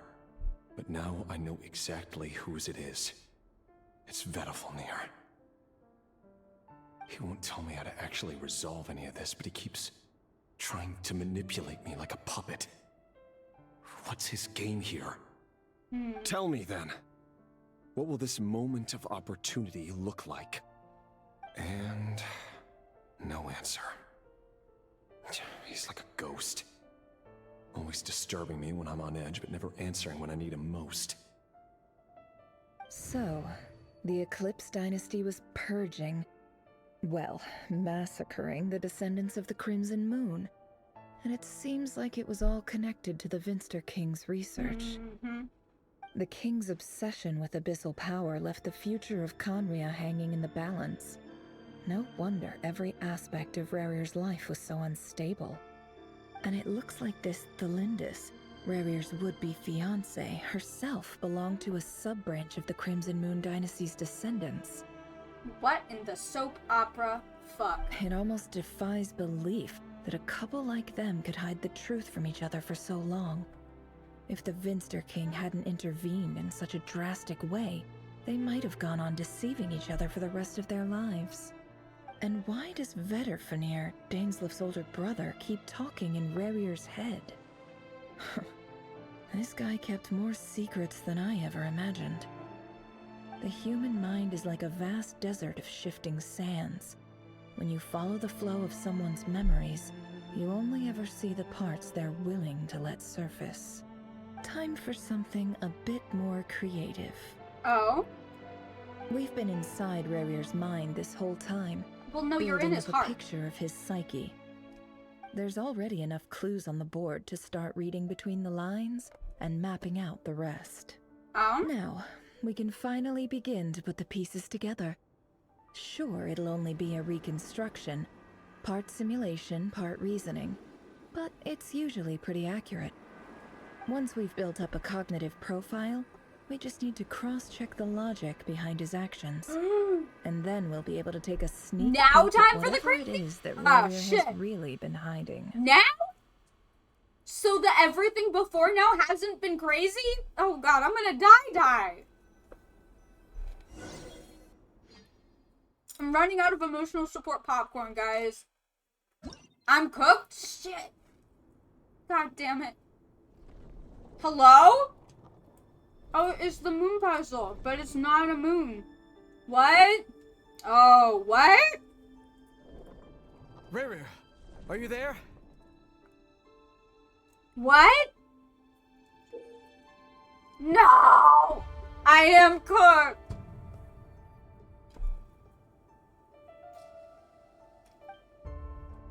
What?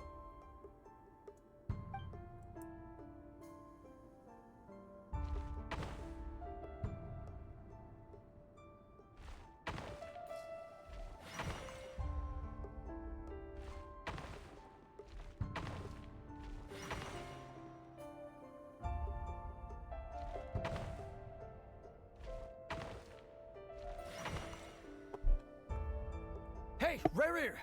Come out, it's urgent! Dane? What's wrong? Oh, Rarir's a wolf. Quick, come with me. And I'll Dane's just a explain guy. everything once we've met up with the others. Okay. I'll come. But the Lindis is still over at the Universitas. I'll need to leave her a note. All right then, but make it quick. I've never seen Dane so worked up before. Whatever this is, it must be big trouble. Oh no.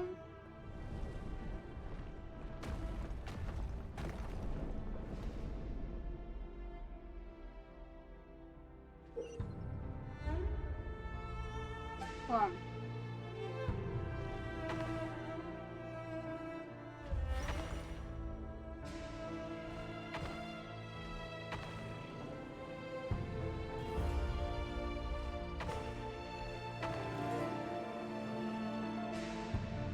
Well,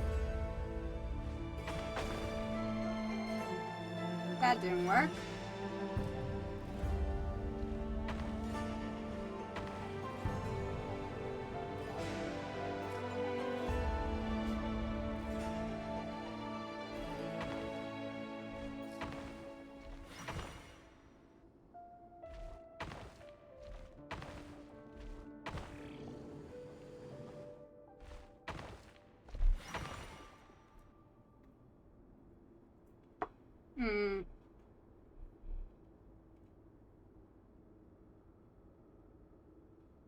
Well, this is a nice change, meeting you all at this hour.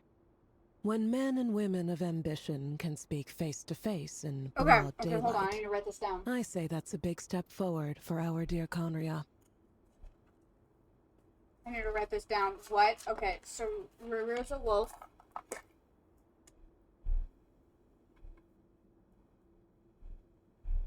Gold is a unicorn.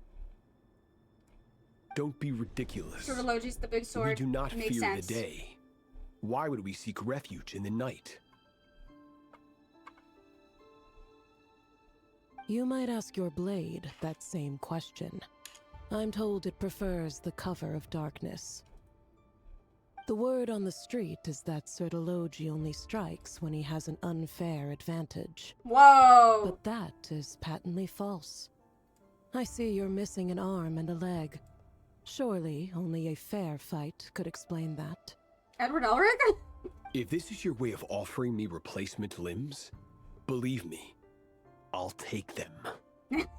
Oh, we can certainly discuss that.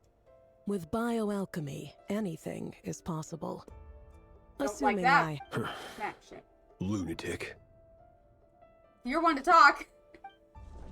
Robtatir, what brings you here? What is that? Hold on.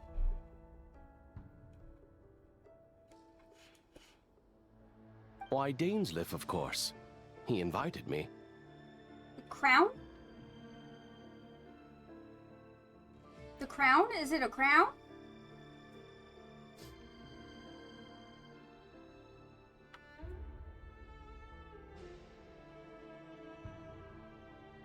Oh, come. Robtatir's comedy, Piero's tragedy.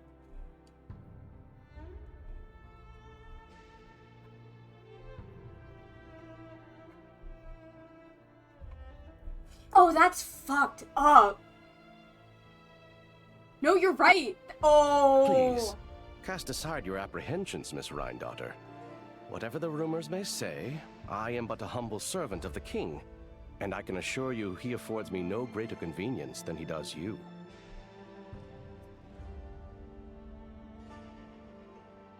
Well, the Pero- Universitas Magistrorum won't stop fawning over you.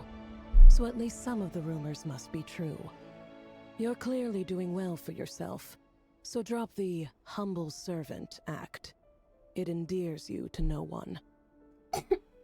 You're president of the Universitas Magistrorum, the chief royal mage known as the Wise by royal appointment, and by far the most favored among the 4 pillars of Conria.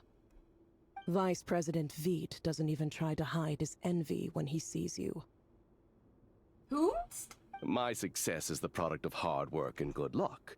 It's as simple as that. Were the king not such an extremist, I hardly think I would have received a senior post at my age. It's possible, yes. I would not be surprised if it's Piero. Of course, no job is without its gripes. Serving a king like ours can be a challenging task, as I'm sure you can imagine. Because Piero didn't like Robtatir. And as for Eftervit, in missing out on the presidency, he's dodged a mountain of stress. Like everything else in life, it comes with pros and Eftervit. cons. Eftervit. Okay. You're all here. Hi, babe. I apologize for the short notice, but it was an emergency.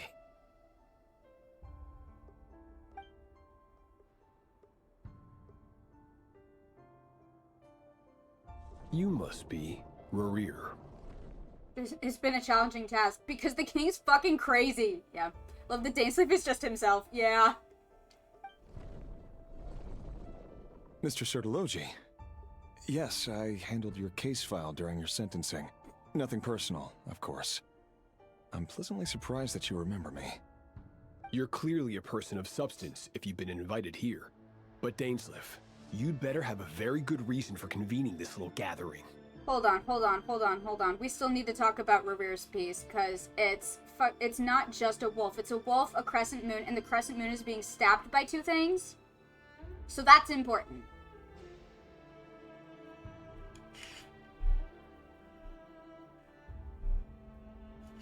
And once again, I'm thinking about the thing that he said about his heart being like the grave, the burial place of a moon, or whatever the fuck. And the moon attached to Rerir is presently being stabbed by whatever. Remember the story Dane told of the night the sinners betrayed him? Yep. Veta was arrested. Yep. Yep. Here we are. It's my brother, Vedafenir. After he spoke at the court this morning, the king was so infuriated by his words that he had him blinded in both eyes and thrown in prison. Vedafenir in prison? Strange. I thought the king trusted him and Horoptatyr more than anyone else in the world. The king has long since gone mad. We know this too. Does this mean the king's circle of trust just got even smaller? It has nothing to do with trust. It's about what the king wants, which is as clear as day to anyone paying attention. I simply appease him, because it's in the best interests of the Universitas Magistrorum.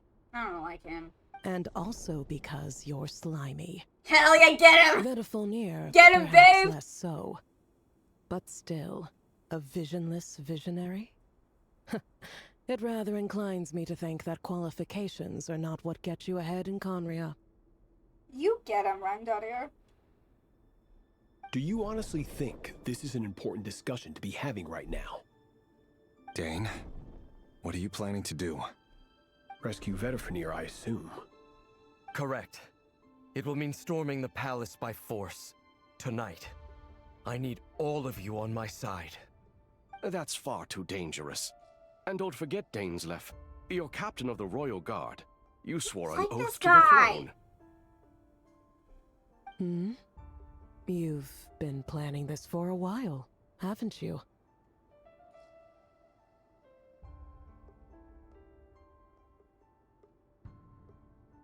That's interesting. I have no desire to commit treason. But whatever critique the king may have of Vedafenir, disfiguring your most loyal subject for putting the best interests of his court and nation first, this is not the conduct of a wise ruler.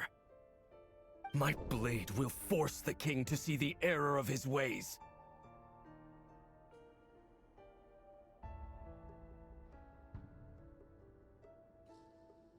Huh. That's an interesting comment you just made, Randadir.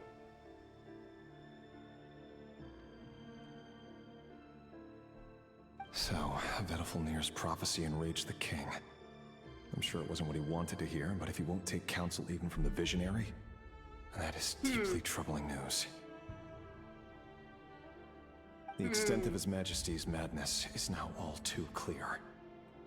The question is, how does a man like me get out of this situation unscathed? Ah, babe, you don't. I hope this helps. You have noble ambitions, Dane. But I'm afraid they don't do much for a guy like me. I'm not interested in saving the world. All I want is a letter of pardon. A letter of pardon? For whom? Thelindis? The chances of the Vinster King issuing a pardon for anyone connected to the Crimson Moon seem vanishingly slim.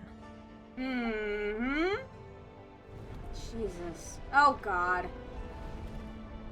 Not this shit again. This black fog over the board must have some connection to Thelindis. But why is it taking this form? Does it have something to do with Rerir's past? Another mystery I'll need to unravel. Huh.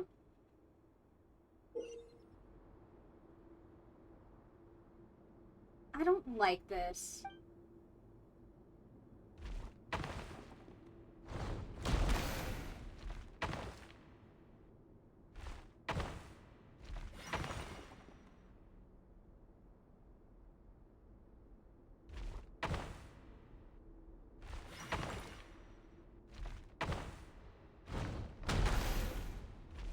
No!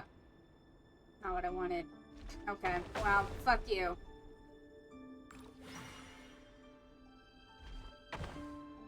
At least it doesn't completely reset my progress.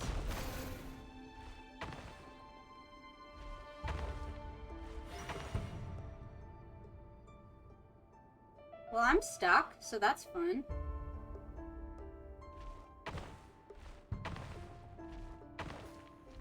Whatevs.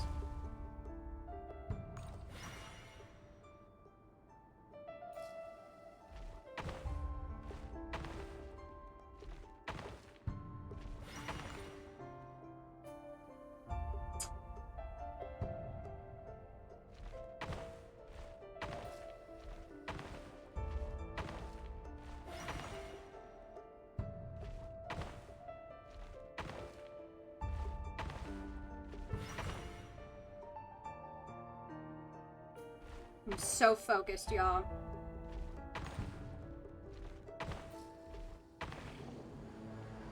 I'm not gonna make it. Ah!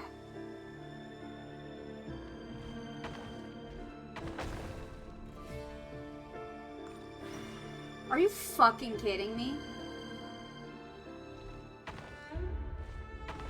The worst thing the Genshin Impact could ever do to me is make a motherfucking puzzle.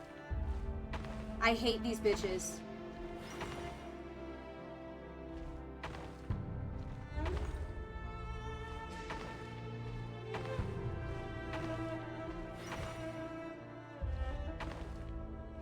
Oh, this isn't gonna get me either. What the fuck am I supposed to do?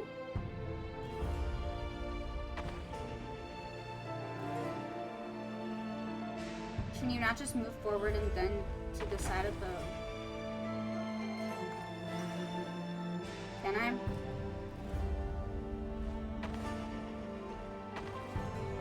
No.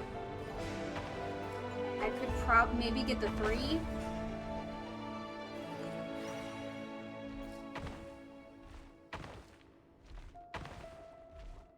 There we go.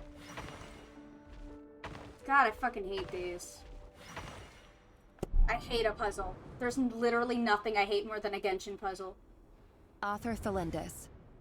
Over the course of this week, the research object was subjected to interference for a total of 60 hours for experimental purposes. What are you researching, babe? The results are as follows. I need details. I need details.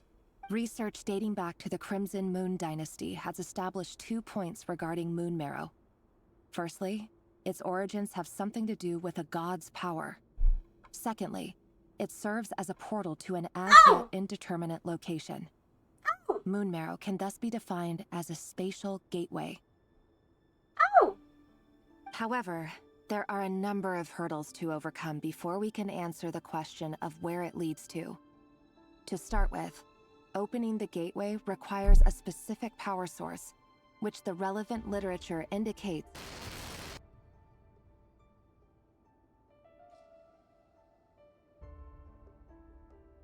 an enormous amount of power is then required to keep the gate open.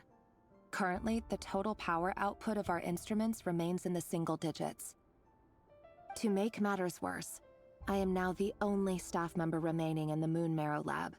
The Universitas Magistrorum recently decided to move most of its personnel into abyssal energy research, which has stymied all Crimson Moon-related projects. This is not a wise move. I have always maintained that placing all our hopes in a single source of power is risky, especially one as poorly understood as this. As well as making ourselves overly reliant on a single resource, we are neglecting other promising technologies. I apologize if this comes across as disrespectful.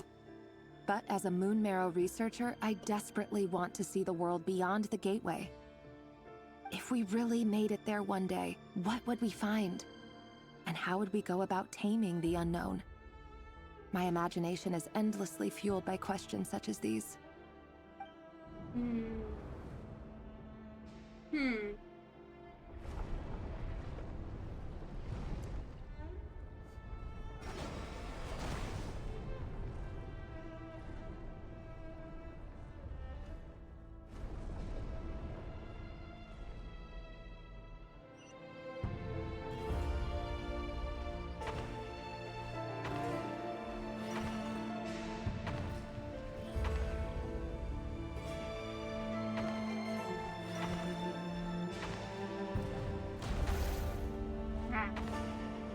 I got it.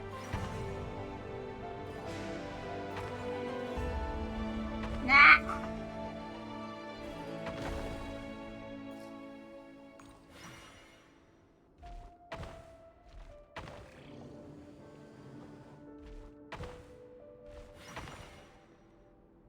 Oh, wait, hold on. No, I gotta go that way, huh? Well...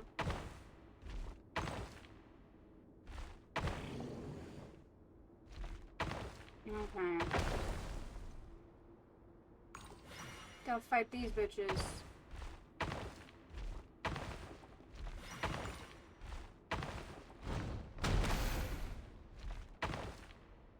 Well, that's fine.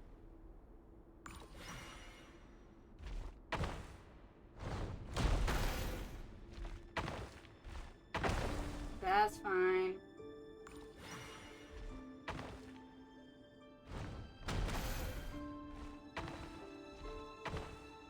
Okay.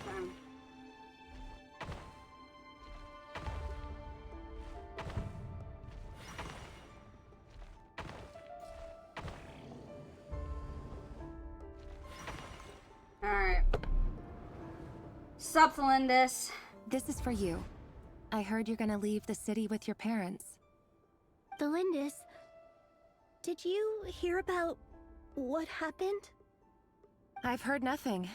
Rerir got back very late last Friday, and he was acting a little unusual, but he slept pretty well, so I'm guessing whatever he did was a good deed. You never saw him, and I don't know what he did. And this conversation never happened. You understand? What if he finds out that you pried into his secrets? Don't be silly. I don't know what secrets he does or doesn't have. All I know is he's just a normal guy who happens to run some errands for the king. Are you scared of him? I don't know. The Rerir I know doesn't match the person you all describe.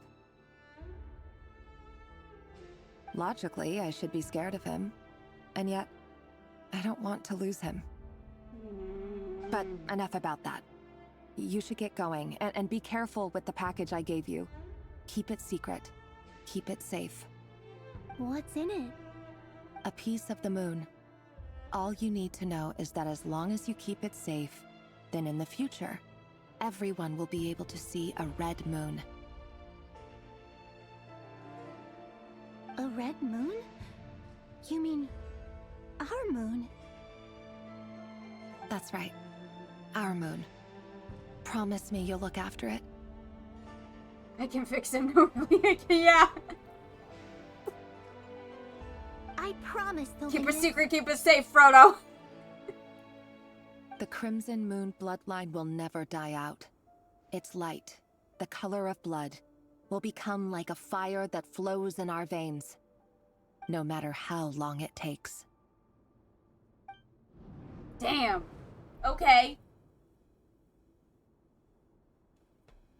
Okay. Wink, wink, nudge, nudge.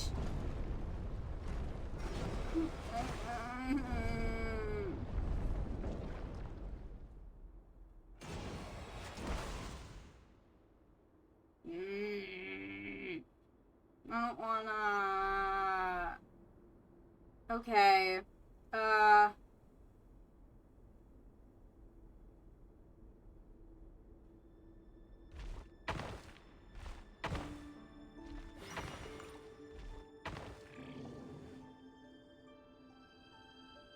shit. Well...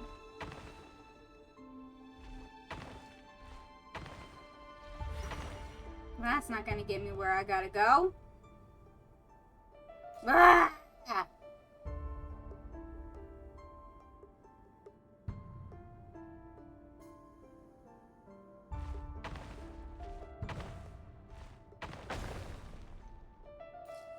Well, okay, hold on.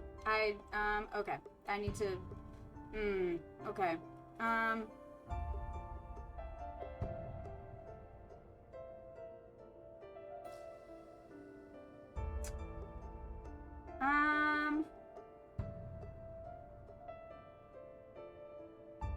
Here's the problem, y'all. I can't do puzzles on a good day, and I don't take my Adderall on the weekends. So I'm really struggling. Huh?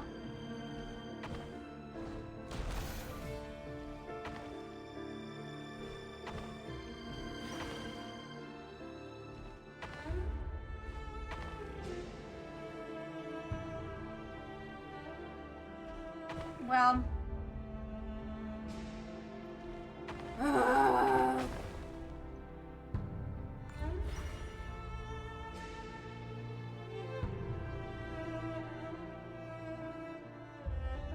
that won't get me where I need to go, and that won't either. So what if I just screamed at the top of my lungs? What if I just screamed at the top of my lungs? Do you think they would let me skip it?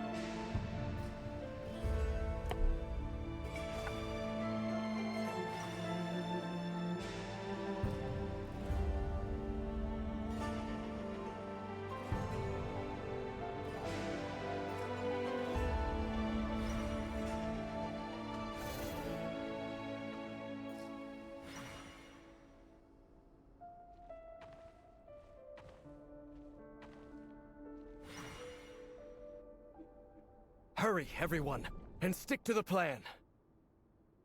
Sir Dainsleif, what are you? Is this treason?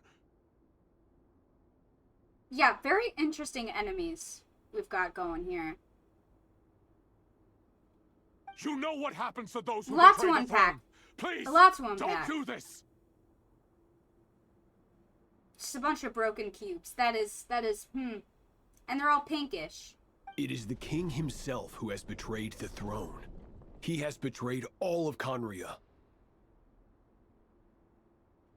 If you have any love left for justice in your heart, you should join me. It's showtime. Dane and his group will handle the troops in the palace. Then Hraptatir and Rheindotter will disarm the security measures. My job is to enter the prison and rescue Vedifalnir. Stay I'm sure that'll safe. go well. Wish me luck. Look after my brother. Draw your blade. It is time for justice to prevail.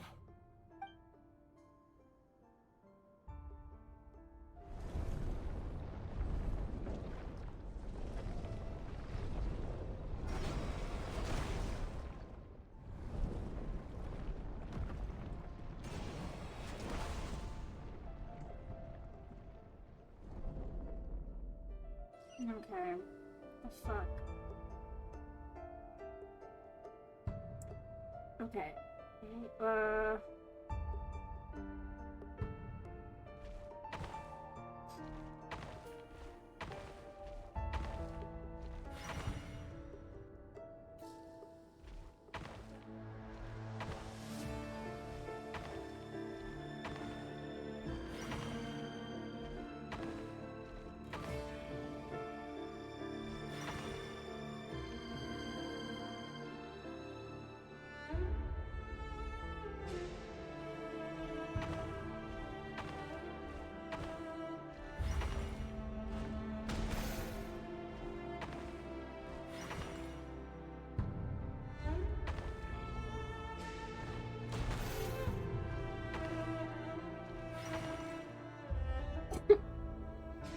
Nah, not gonna do it.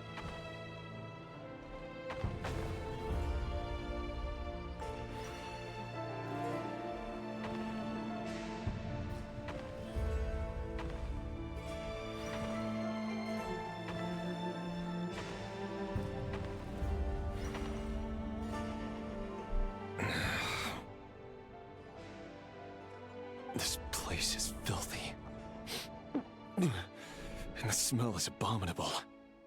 Clearly, the king doesn't allow his prisoners a single shred of dignity. This is dire. Yeah, no shit, dude. Found you. Hello, Mr. Vedifalnir. It's you. Surprised? Oh, wait. I guess surprise isn't an emotion that prophets feel very often.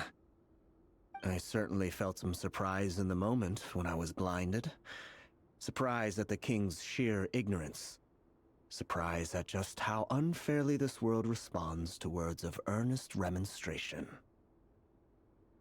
I'm curious. What did you prophesize this time? What is that? What is his piece? What is that symbol? It wasn't a prophecy. It was a Oh, word it's of warning. the 8-pointed star. Someone had to say it. Oh, it's a snake. Ooh.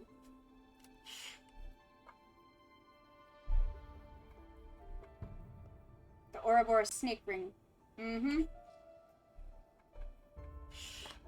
But it's not an Ouroboros.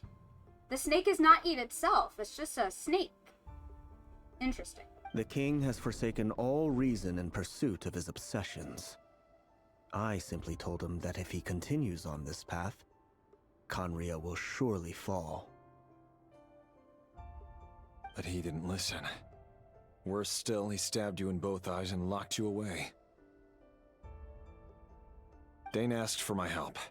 The court is in complete chaos now, but I'm sure you predicted that. Everything is transpiring as I foresaw, yet I am powerless to change it. Fate is an immutable force. I can but lament as the inevitable unfolds. Oh no, the fact that it does look like it from a certain angle is important. I just think it's interesting that it's not quite, because it's not hard to make an actual Ouroboros. Why isn't it an actual Ouroboros? I do wonder whether giving a man That the is power to interesting, see too. the future does Both of nothing those more things. for him than slowly crush his spirit. Tell me your secrets, Vedafilnir, what the fuck?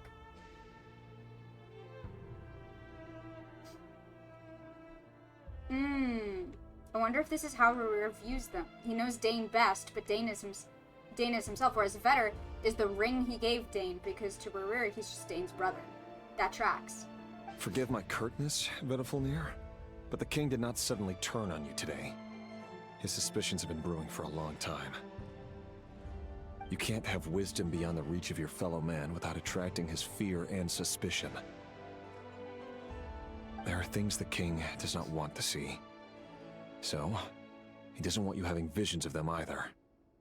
He blinded you because he thought this would make the visions stop. So Rerir sees himself as a werewolf howling at a moon that got stabbed twice by a pink thing? That's also interesting. He wasn't entirely wrong. I did indeed lose my power to see the future. Right up until... Until what? Just now. I believe I saw something new. Well, tonight could go a lot of different ways. 5 of us banded together to storm the palace, also we could rescue you. This will go down as the most tumultuous day in Conrian history. Ooh. Sertologi is known for his sword, like Rheindotter said. And he views himself as a wolf being backstabbed by the moon? Or howling at a dead moon? Or something? I don't know. I sense hatred in you. But also hope. A desperate hope that with the tyrant deposed, that will be the end of the story. Well, not just a horse, that's a unicorn. That was a whole-ass unicorn. Proptotyr being the comedy mask is still really interesting to me. But this is not the end. It is the beginning of a new chapter in a whole new story. There are many men of honor and courage in this world, Rerir. But you are not one of them. Whoa! You're not here for justice, are you? You're here for yourself. Yup. A pardon. Is that a dagger? Interesting. Why not the polearm? It was always your weapon of choice. With your abilities, I don't doubt that you were able to recover some of your sight. But I also doubt that you want to make an enemy of me right now. Ooh! Ooh! Of course not. We're on the same side, aren't we? We could be. But I need you to be honest with me, Vedafilnir. At this point, you're my only hope for the future. You mean your future? With your beloved, Felindus? Yes. And I know there are bigger things at stake here. A dynasty, a nation, maybe the entire world. But forgive me, I care first and foremost about myself. Yeah, that's human nature, baby. I can't abandon the one I love to save myself. I just can't do it. But you see a broader picture of the future than I. You see the solutions to the biggest problems of our age. So tell me, What is my solution? What's the answer? I remember. In matters of fate, answers are either right or wrong. What will be and what will not. Maybe you are willing to pay a certain price in the pursuit of happiness, but unfortunately, fate does not negotiate. That is the cruelest thing about fate. It is unmoved by your sacrifices. That can't be true. I know it's your voice that I keep hearing in my head, urging me to see how the world is changing, to seek more power, so I can protect the things I love. You show me disaster, but you won't show me how to avoid it? Why? Why are you doing all this? My voice. In your head.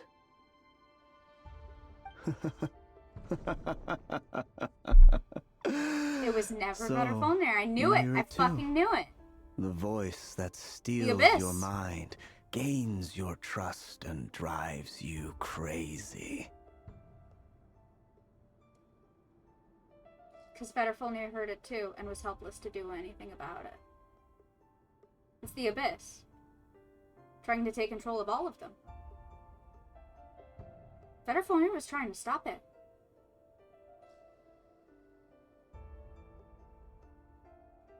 It's awful to see a theater kid playing Genshin because Frankie called this plot twist like an hour ago. Yeah, it was not a plot twist to me. That was just the plot. Well, and here's the thing. In my defense, we've seen this before. The whole fucking Shaquatl boss fight is Gasuithoth imitating all the Pyro Archons.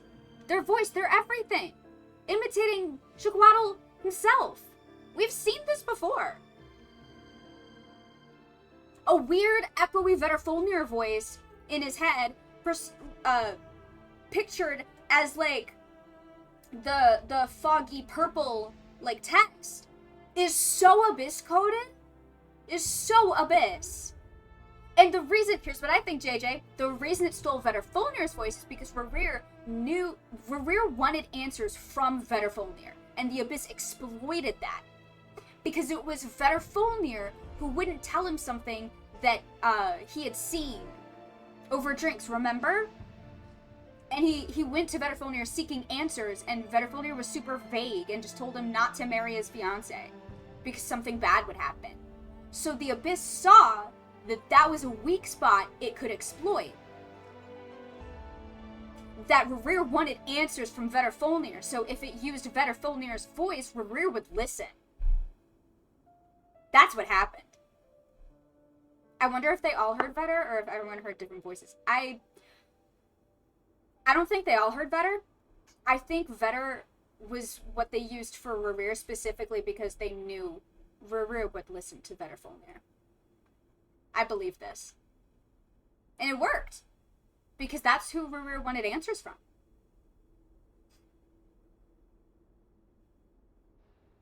A compass? No, it's the Ouroboros ring. It's the snake ring that he gave to Dane. The 8-pointed star is just the symbol of Conria, I think. I've been on this.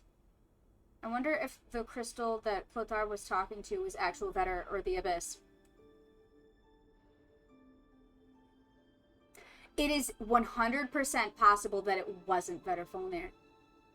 It is extremely possible. Especially given it was a big fucking purple crystal. Extremely possible that it was not Vetterfolnir.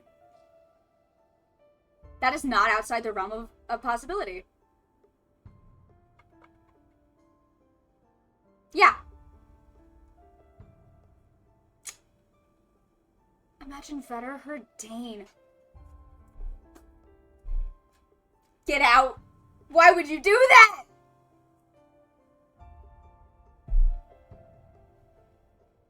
It turns out that we are not so different, you and I. Vetterfolnir just broke into the strangest smile I've ever seen in my life. As if he'd discovered some monumental secret. But then he suddenly switched to looking extremely weary. Me too. I'm also extremely weary. Guys, I'm so fucking weary right now. Hold on. Jacket time. Very well then. My advice to you is as follows. You must persevere. Whatever trials and tribulations you may face, be steadfast in the belief that they are your path to the future.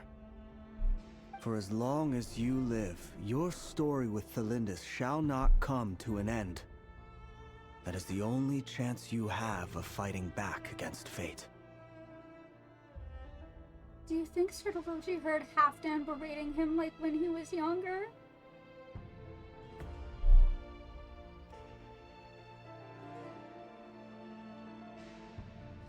I hate it here. I hate all of this. I want to go home. It is up to you whether you believe my words. Regardless, they knew each other. That is all I will say on the matter. I have no right to intervene any further.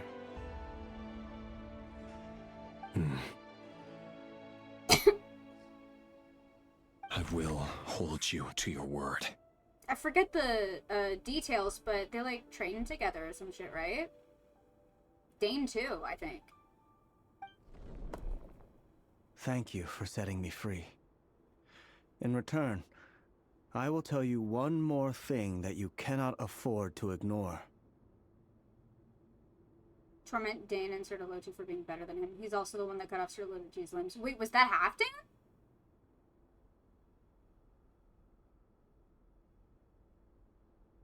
Just then, a strange wave of energy rippled through the city. We had no idea what it could mean. Yeah, I don't think that part was Halfdan. I don't think that was Halfdan. Halfdan wasn't his mentor, right? It was his mentor that cut off his limbs. Halfdan was like a subordinate of Dainsleif.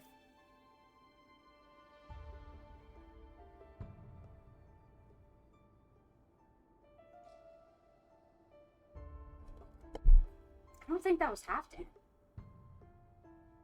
Yeah, I think it was another H guy. Yeah, Halfdan was... Yeah, no. Halfdan was the guy from the Echoing Depths, but was a subordinate of Dane. There's no way.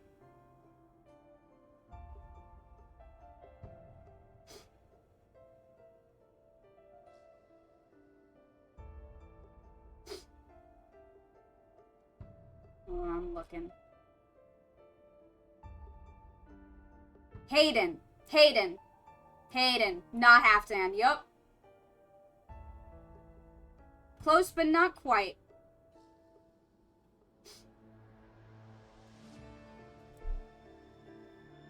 Yeah, wasn't Hayden the guy we met in Natlan?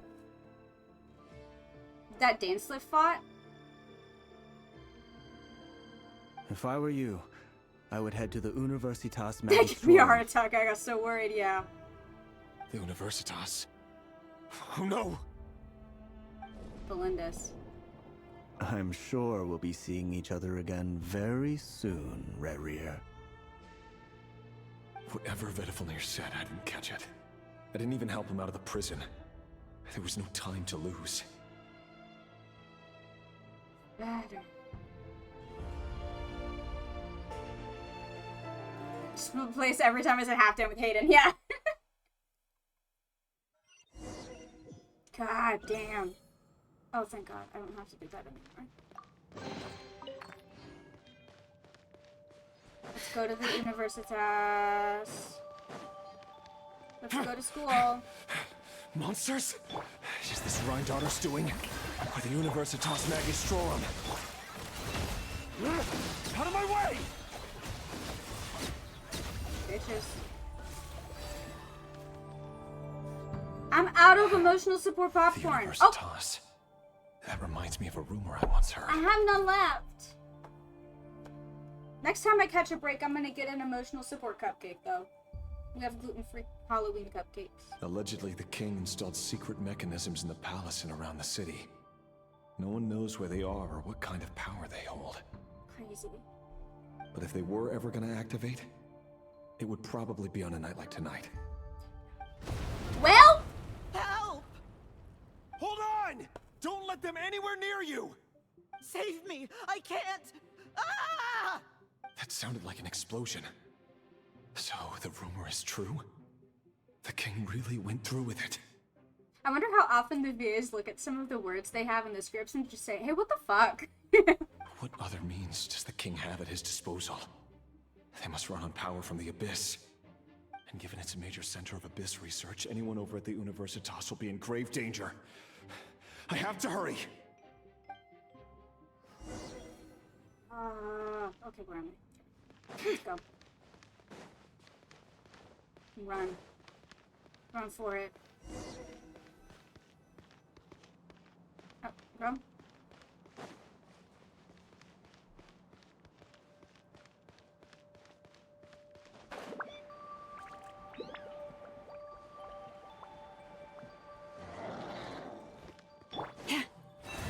By the Frostman of old. Yoo-hoo! Let the world come alive! Defensive mode engaged. Can't hide the truth. It all adds up. Seek within. I love the answer. No more lies. It all falls into place. Got your cool, baby. Got your cool. Can't hide the truth. I better wrap this up. The mystery unravels.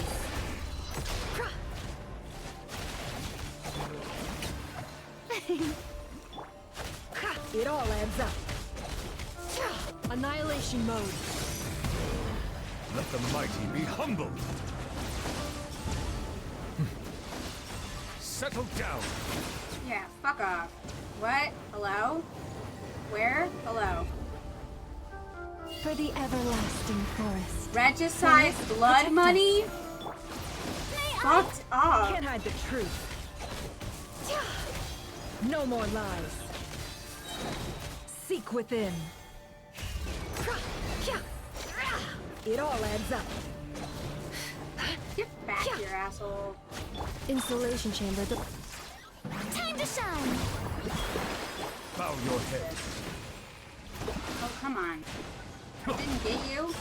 The show begins! Can't hide the truth. Die. Thank you. Oh, another Zelindis. Awesome.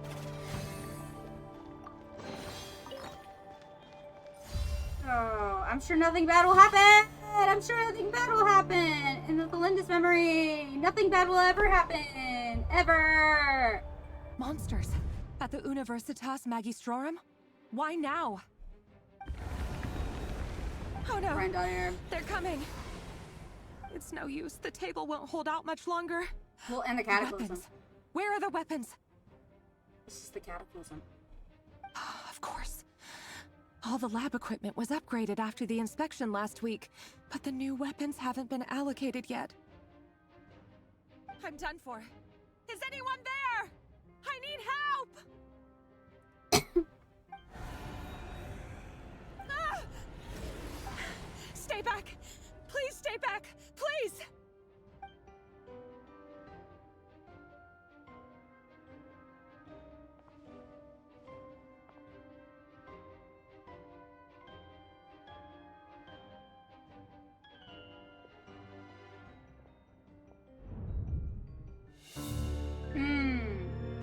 Prelude to the cat. Oh! Oh! What's that? Red Rear. So the rumors about your work are true. What? No! Listen, something happened at the palace tonight. We have to leave! You don't need to lie to me anymore. What do you mean? I know why you're worried, and I will respect the decision you've made. But it's okay, because I found a solution. She thinks he's coming to kill her. I know how to end all this. You can have it back. The normal life you so desire.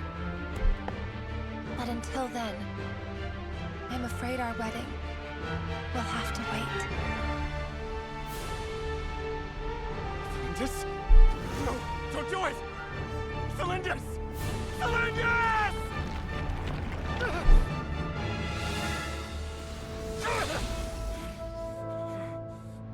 I told you, Renrir. Let her go. someone better. No! No, I won't do it! I have to save her! By what means exactly? A lowly pawn. You lack the power and the strength of will. Do you know a way? Tell me! Come to the palace. Join us.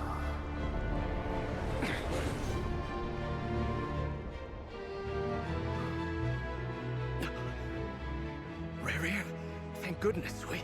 Step forth and take your share. You made it. Not you too.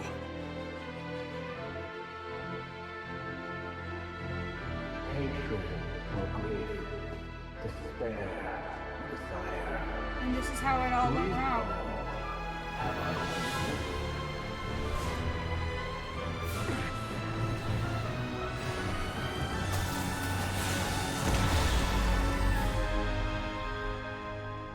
Rarier. Rarier. Lindis? Were you daydreaming?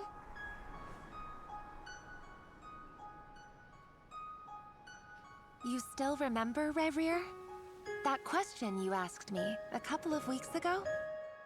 Oh. You mean the proposal? Yeah.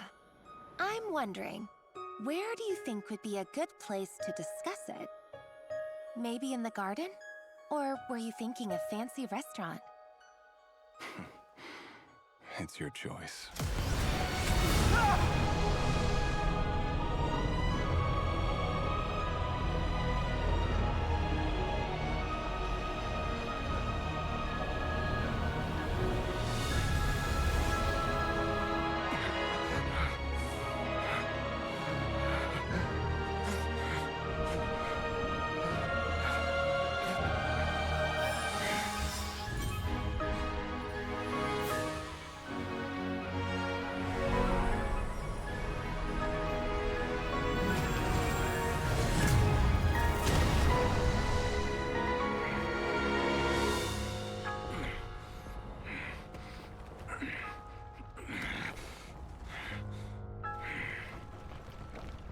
I will find you.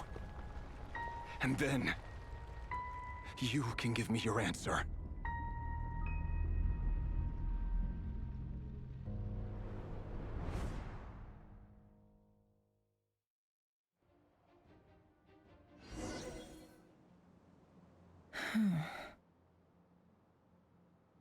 Hold on, Nefer, I need a minute. For vengeance, the marksman, yep.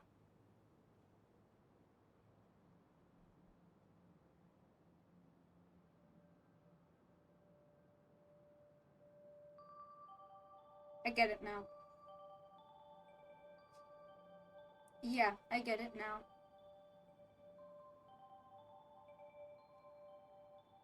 In a way, I get it. He holds the Crimson Moon responsible for everything that happened in Conria at that time. All of that chaos and bloodshed, not to mention losing the love of his life.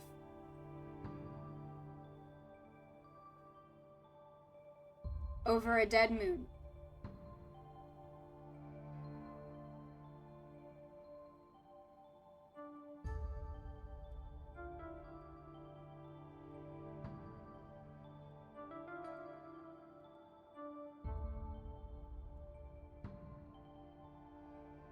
Do you think he knows now that the power he accepted comes from the very same thing that powered the Crimson Moon? That he was corrupted and swayed by the exact thing?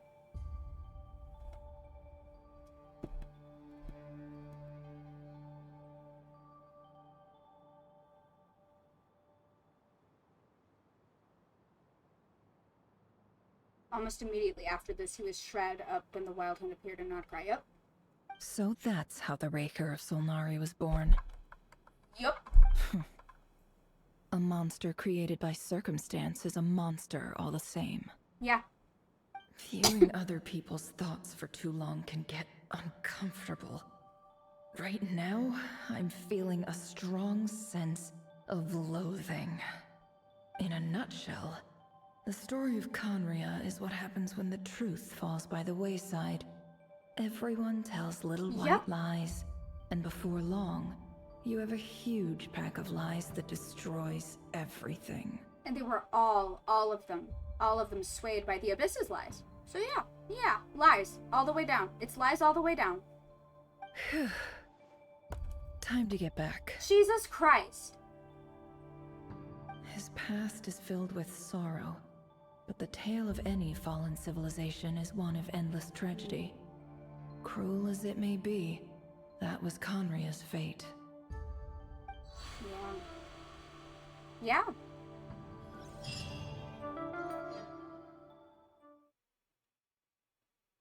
Jesus Christ. That's okay. That's a lot.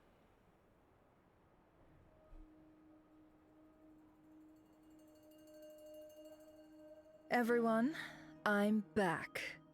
Can I get a standing ovation? Congratulations. Well done, Nefer. Nefer! How are you holding up? Feeling okay? She's fine. Boss is a pro. I wonder if opening that gate back up was one of the sins that prompted the destruction of Conria. Ooh, I don't know, maybe. Yes, I'm fine. You will have seen the events of Rarir's life through my thoughts. It's now clear that he is just a regular nobody, driven by personal tragedy, as he said himself. I mostly agree. There's only so much we can know about him from his memories alone, but they did give us a clear glimpse into his life in Conria. However, I would not consider Rarir to be a nobody. He was deeply involved in the events of that era. Yet, when the catastrophe of a generation strikes, nobody is safe. Sounds to me like you're speaking in riddles again. Is this you urging me not to abandon the people of NODKRAI in their hour of need? I'm about to freak out? As if I haven't been freaking out? Will I ever stop freaking out? I feel like that's a better question. When will I not be freaking out? Although I do hope you choose to remain a part of the plan. Without you, the mission ahead will be all but impossible. Dainsleif pulling all of the sinners together just to accidentally cause the cataclysm, watching them essentially betray him and his trust. I'm feeling so many emotions. Yep. In 20 years when Genshin ends. Nah, I think I'll still be freaking out though. Then try I don't think I'm to safe ever remember again. that I respond better to the carrot than the stick.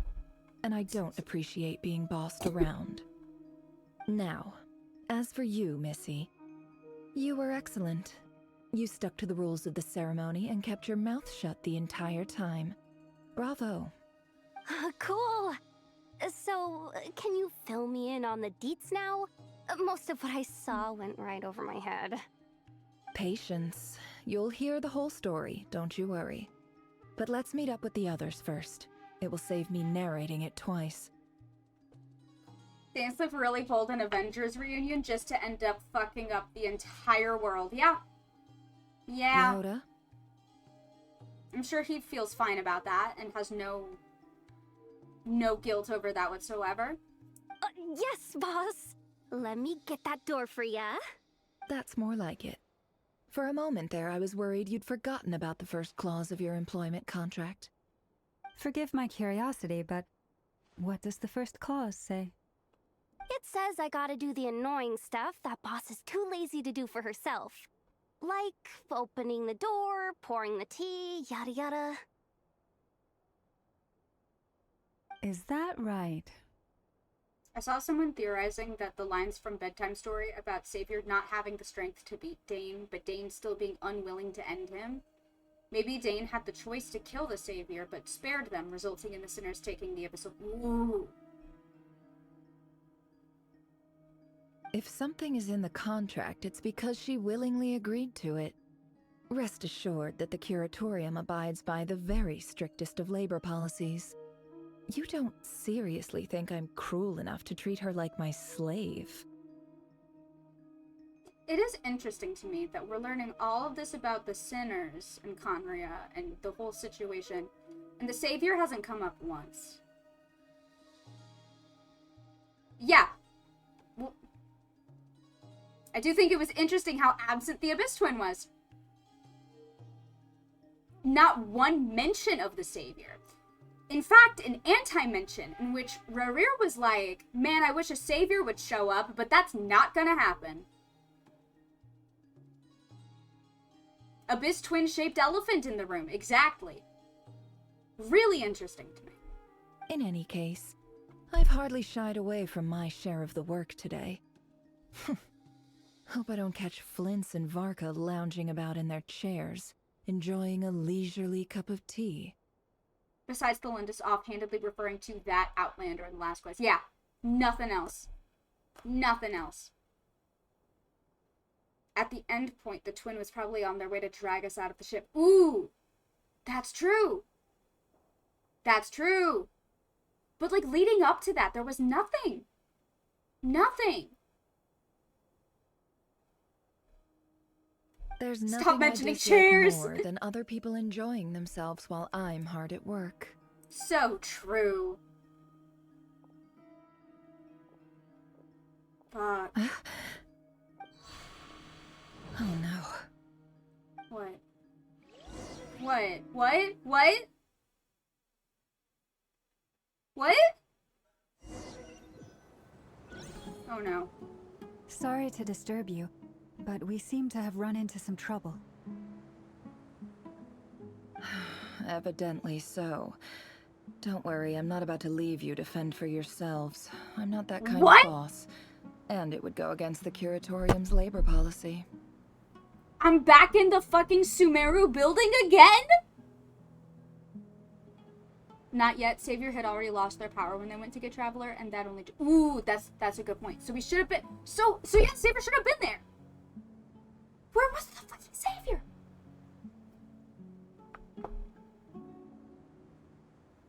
I'm back in the fucking building again! Oh my god! I never left. We never left the mindscape.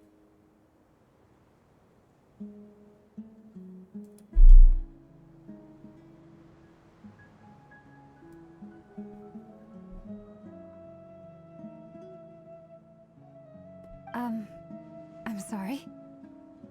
What did you hear me say? I wasn't talking about labor policy. Wait. How long have I been standing here? Not long. You just appeared by the door a moment ago.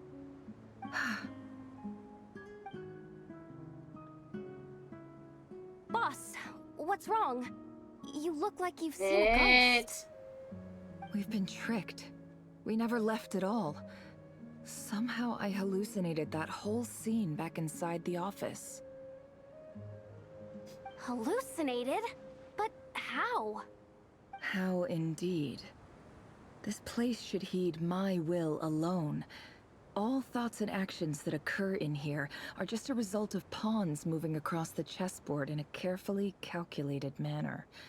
And nobody has access to this chess set but me. So you control everything in here? More or less. But yes, it's a special technique of mine. Has anything like this ever happened before? Only once. It was the first time I used the chess set. Is there any similarity between what happened then and what's happening now? Suddenly think about the big-ass chess set in the Sumeru Desert. Anyway. Love you, Nefer. I suppose my thoughts are a little turbulent, which was also the case my first time. Is there anything I can do to help? The first clause of your contract clearly states that I only need your help with things that I'm too lazy to do myself. Meaning, you're not feeling lazy right now? Meaning, this is not something Yehoda can help with. The chess set is a personal treasure that I alone understand. I must be the one to find our way out of here. Boss, it's fine. Really. Let me do something useful. Everything except for the fragments that we already know can mess with powers. It made Flynn's weaker when ooh! Oh, listen to you. Whatever would I do without you, Yehoda? What? Really? Yes, really. Where would I ever find another employee as obedient and servile as you? God forbid anything ever happens to you. Oh, okay. Well, anyway, I was thinking of fetching some water. There's gotta be a source around here somewhere. In the desert, yeah. I suggest everyone finds someplace comfortable to take a rest. We gotta conserve our energy. Even though all this chess malarkey doesn't exist in a physical sense, mentally speaking, it's all real. And so is our tiredness and fatigue. You don't want to dismiss mental fatigue. So just true, because it isn't Yoda. physical doesn't mean it's any less serious. But anyway, I got your backs, so don't worry about a thing. Don't I have the best employees? Yoda. Jealous much? If we can find a suitable time, I'd love to borrow Yehoda for a day to help out at the Frost Moon Scions. Would you be amenable to that, Boss Nefer? Oh, Lauma. Have I ever told you just how pretty you are? Beauty runs from the tips of your antlers to the depths of your imagination. Time to rally, everyone. Hello?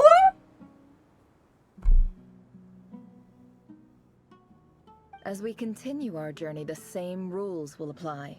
That means stay focused and no talking no matter what we encounter. Damn. And don't disturb the chess pieces. I love deep. You have my word that I will get us all out of here. Okay, Nefer. Alright, hold on. I did say I was gonna get an emotional support cupcake. I will be right back. You hang out. You can hang out with Nefer. I'll be right back.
I got 2 cupcakes. Emotions are like a raging torrent that surges through the mind. Never More blink once often if than you're not, secretly if you offended. try to hold them back, you'll be I did swept get 2 away by their cupcakes. unstoppable Little Halloween force. cupcakes. And if you try to ignore them entirely, you'll end up tearing yourself. I love. They're cute. Alright. Alright, time to Time to get out of the mine palace. Mine desert. Where the fuck are we, babes? This place looks familiar. That's not a good sign. It's not? There's someone up ahead. Time for a little chat. It's our village-ish. I wasn't expecting visitors at this hour. Wait, is that? Oh, it's him. There you are. Sinue's been looking for you all day. I think he has some news for you. Oh yeah? What were you doing just now, Uncle Retinue? Hiding away some more loose change?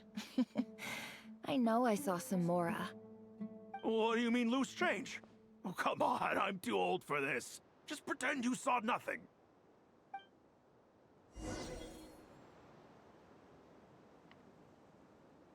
A Peppy? Are you sure?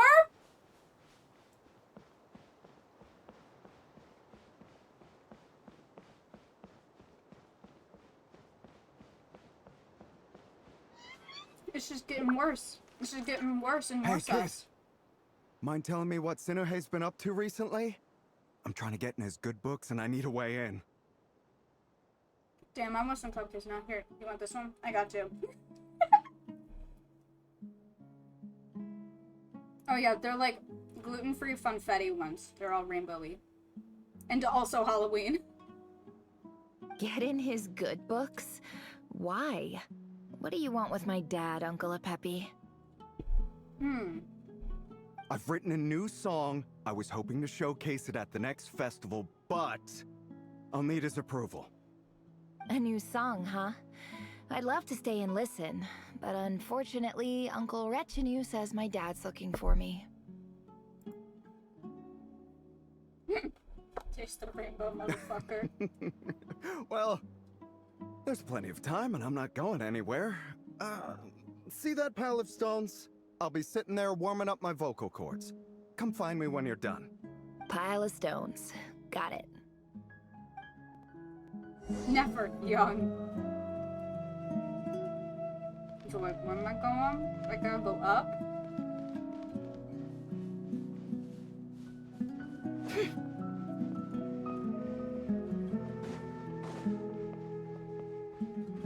Alright. Hi, Dad. Uncle Retinue said you were looking for me. Ah, there's my little princess. If you'd gotten back just a little sooner, you could have shared the spoils of war with me. Spoils of war? Who were you fighting against, Dad? It was just a figure of speech. The aftermath of a sandstorm is no time to be waging war.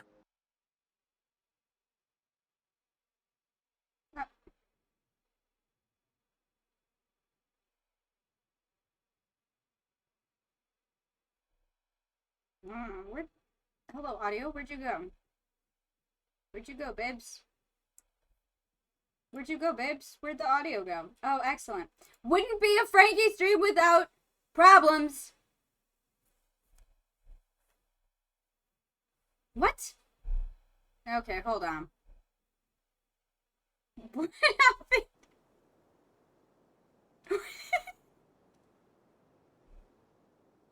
That's right.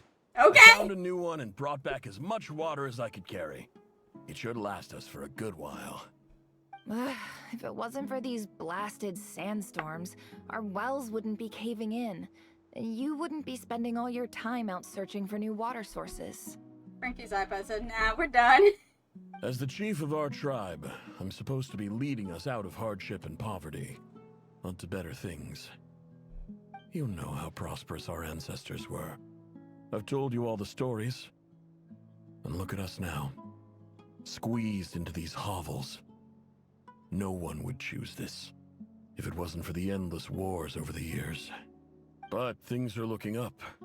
I started working with some folks from the academia a few months back. They gave me some contacts in return for my assistance in the desert. So you're the Academia's helper now? Special ambassador, they call it. Think of it as a partnership. It's nothing bad, okay?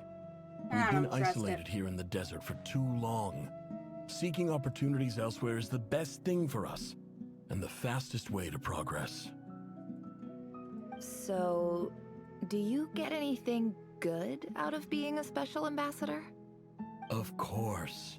My luck's improving all the time. One day, I swear I'm gonna lead us out of this place. We'll find somewhere new. Somewhere better. I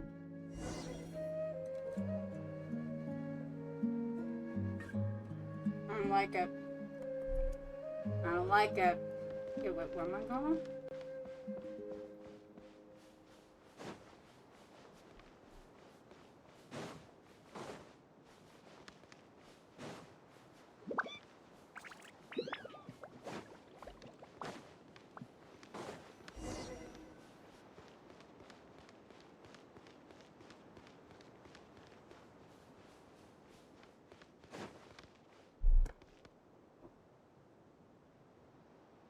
That's our well, and you know it.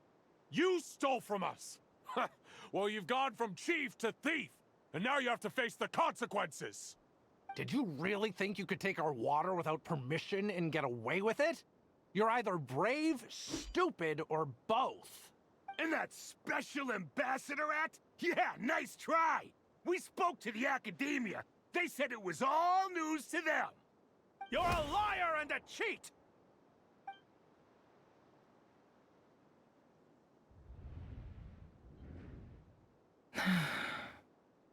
I heard Yehuda gasp, but I don't blame her. Most people are terrified by the sight of blood. Corpses strewn across the ground. The wounds are clearly from scimitars and daggers. The desert dwellers' weapons of choice. There's a handwritten note on the ground. Let's see what it says. Halil, this is Sinuhe, chief of the Shimti tribe. Surely you remember me. I was the one who helped you and your colleagues avoid the quicksand in the desert. This is my second time writing to you. I assume my last letter must have gotten lost in the mail, as I didn't receive a reply. I hope this one makes it to you safely. I'm writing to you because I need some help. That sandstorm the other day completely blocked up our well, forcing me to look for another water source in Iab and Unut territory. It was a matter of survival. Praise the gods. The well of the Iab tribe was intact. It was my last resort. I drew what water I could and left, but not without being spotted. I fear they will retaliate. You told me to write to you if I ever needed help. You said you'd be my ally in the academia. I urgently need you to formally recognize my title of Special Ambassador and send some of your people to assist me for a few days. It's the only way I can convince them that this was the Academia's decision and prevent them from retaliating. This is an emergency. Please send help as soon as possible. Looks like this letter never got sent. The writer died a grisly death, and the letter was trampled into the ground. It's badly defaced. Some parts are barely legible. What a ridiculous lie the surviving Shimti tell. Their whole village was butchered over a sip of water.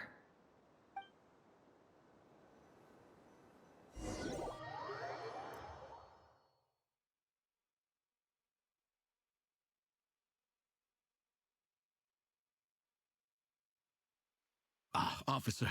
Welcome. Welcome to our humble village. I thought you would at least have the courtesy to provide some respectable libations.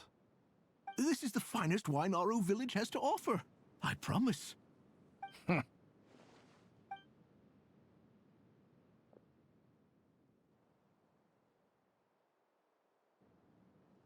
The Academia has agreed to reserve a single space for a candidate from your village.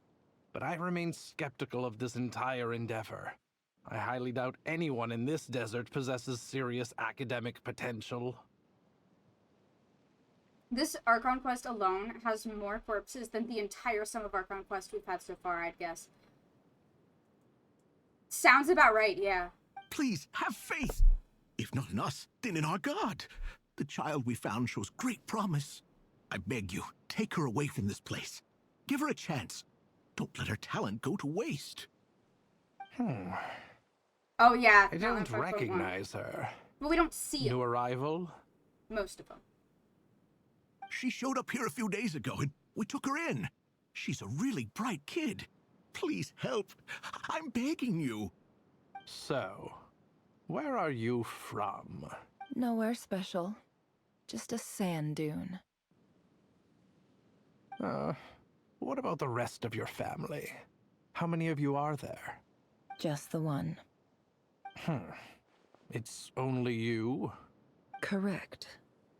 So, no brothers, no sisters, no mother or father? She just... What do you... Okay. Any who have slept on a bed of sand, I call my brothers and my sisters. Apart from that, I have no family. All right. Get over here. Sign your name on the form.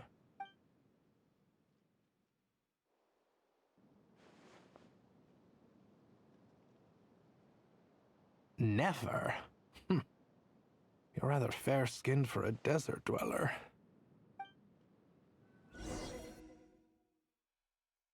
Oh yeah, old academia fucking sucked balls. Hate those bitches.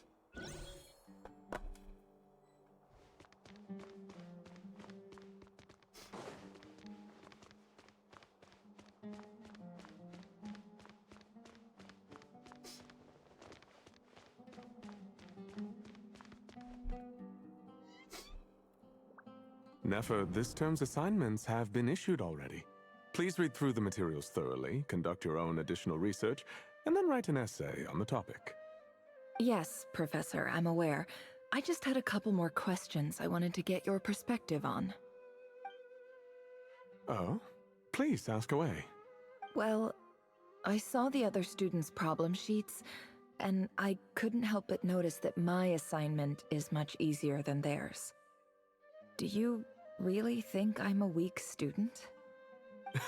A weak student? Goodness, no. Quite the opposite. You have a sharp mind. Almost too sharp. I think what you're saying is, a weak student wouldn't have noticed the discrepancy. And if they did, they certainly wouldn't complain about the lighter workload.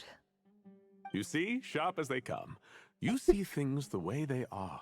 And I'm sure you know why they're like that. Because of where I come from. Because I'm different. I'm sorry, Nefer. I don't like it any more than you do. It's just... Anyway, you said you had a couple of questions. What's the other one? I wanted to check... If someone sent me a letter to the academia, where do I go to collect it? Ah, your family wrote to you. Well, as long as they put your name on the envelope, someone should hand it right to you. Not exactly. It's not even a recent letter. I was just curious where the mail would end up if no one collects it. The House of Dana, I expect. I know there's a box for unclaimed mail somewhere in there, probably sitting on a shelf. Whatever you're looking for, that'd be the place to start. Okay, got it. Thank you, Professor. Oh, don't mention it. Honestly, I feel like I failed you. I'm supposed to be your teacher, but I haven't taught you anything. Hey, don't say that. You're a great teacher, and you do your best for all your students. But the rules are the rules. You're not allowed to teach students like me. It's not just the academia either. The whole world bends over backwards for the successful, and leaves the losers to suffer and die. Oh, my dear child. Don't tell me you've given up on life already. I haven't. I just think that if you want to make it in this world, you have to find a way to become successful. Oh, my baby. Oh, my girl. Oh, my sweetheart. Oh, God.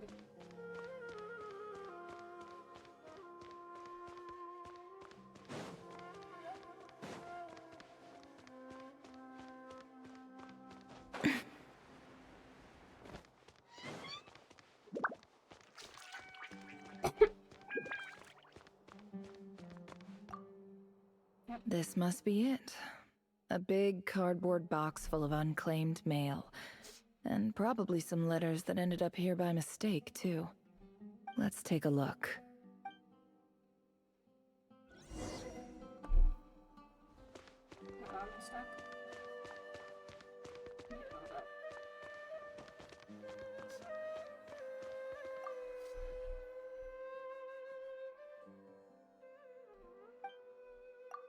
A dilapidation survey from Port Ormos. Looks like it's from a Core of 30 representative. What a strange thought.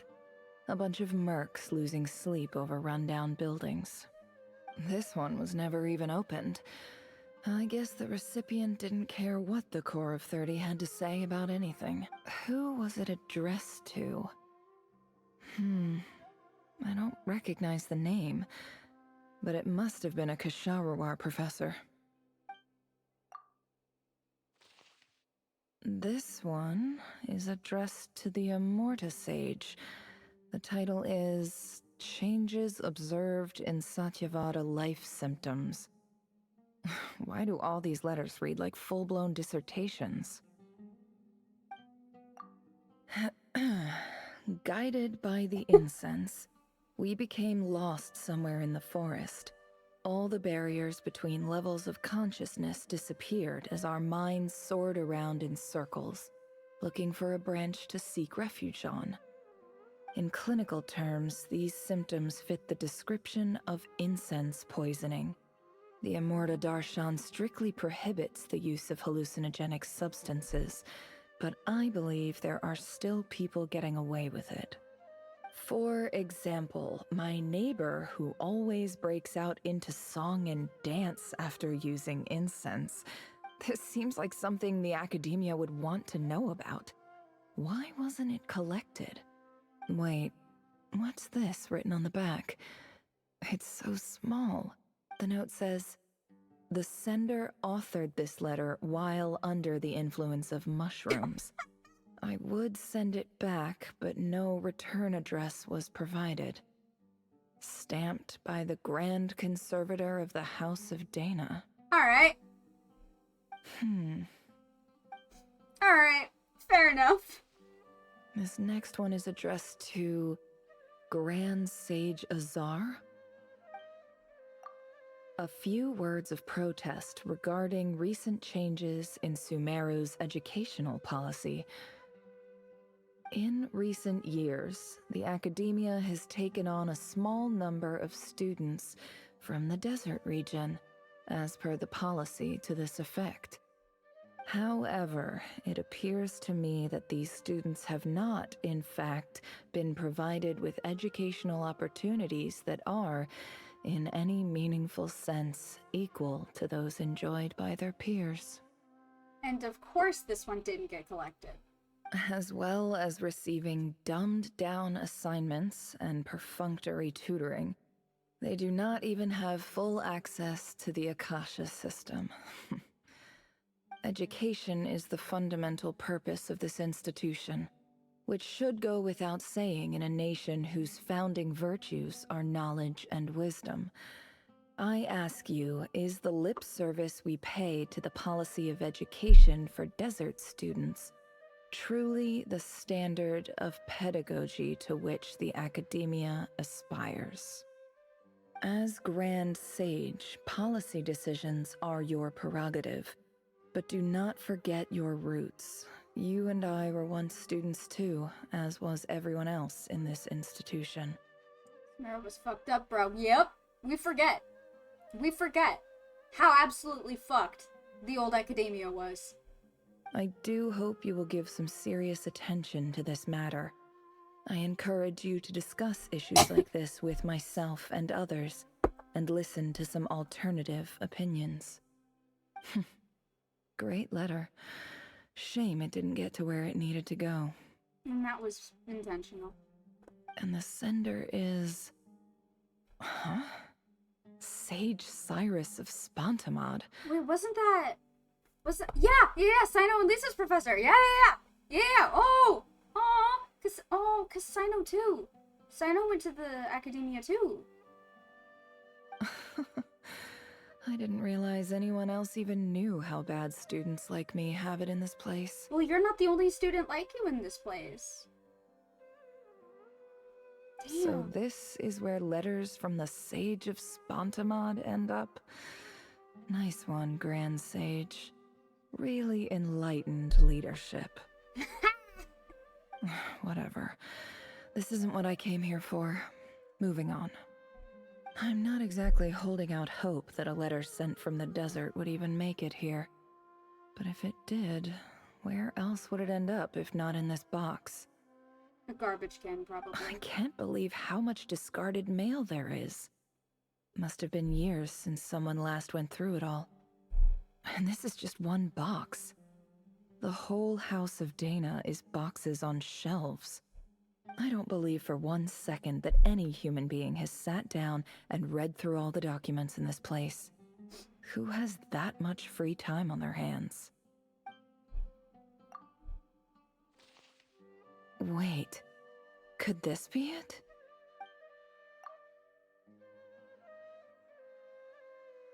Least fancy envelope in the box, written on crude quality paper. And of course it would be right at the bottom of the pile. Clearly no one gave this letter so much as a first glance, let alone a second. The handwriting on the envelope looks very familiar. Greetings, Halil. My name is Sinuhe, chief of the Shimti tribe. I was the one who came to you and your colleague Zaid when you ran into trouble in the Great Red Sand. I don't know how well you remember it now, but I brought you to safety and gave you some water and other supplies. You seemed very pleased and told me your name. In my tribe, learning a person's true name is serious business, and I therefore see you all as friends. You were kind enough to leave your contact details so we could stay in touch. The Shimti tribe lives a harsh nomadic existence in the desert. You were sympathetic towards my plight, promising to make me a special ambassador of the academia and help us find a way to make a better living. This brings me to my reason for writing. Our tribe has fallen on particularly hard times, and I would like to ask for your assistance. There was a terrible sandstorm a few days ago, which blocked up the well in our land. To ensure my people's survival, I had no choice but to venture into Eob and Unut territory in search of an alternate water source. The Eob and Unut are descended from the Thamudians, while we trace our ancestry to Tulatala. We worship the Lord of Flowers and have had relatively good relations with our fellow tribes up until now.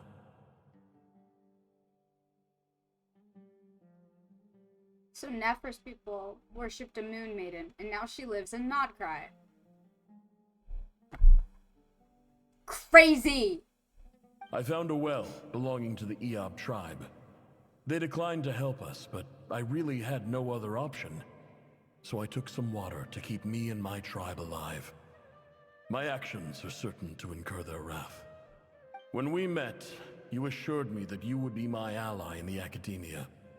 I would like to take you up on that offer, because I really need your help. I wonder if you could send an academia representative to meet with me. Didn't the Tainarians live in Tulatala too? Nephra and Tainari are cousins, that's my headcanon. Ooh, they did, but then they left after, what was it? The Tainarians left after the, what was it called? Shit. The fucking... Oh, it's the thing that, oh, what was it fucking called? My brain is soup.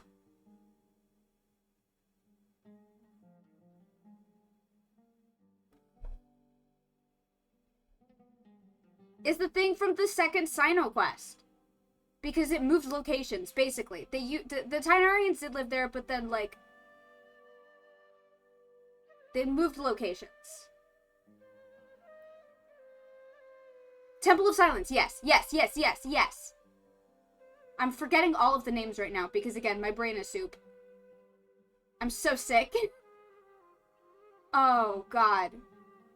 Because Hermanubis founded the Temple of Silence into Latela, and then the nobles more or less usurped it and claimed that the Temple of Silence was dangerous and all of the information it was possessing was dangerous to the rest of them, like forbidden knowledge-wise, and so they were overthrown, and the Tainarians left and took the Temple of Silence. What if they told you, Sano? Ooh, that tracks. I mean, that tracks. But yeah, Temple of Silence moved. And now, the place where it is now, where it was after the Tainarians left to Latula, is actually closer to where the Thammudians were.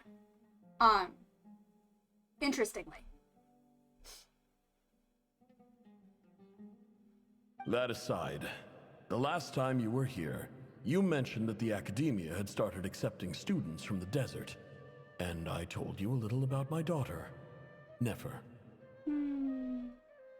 Because, yeah, the current location of the Temple of Silence is close to Thamud's Oasis, which is, like, where that city was.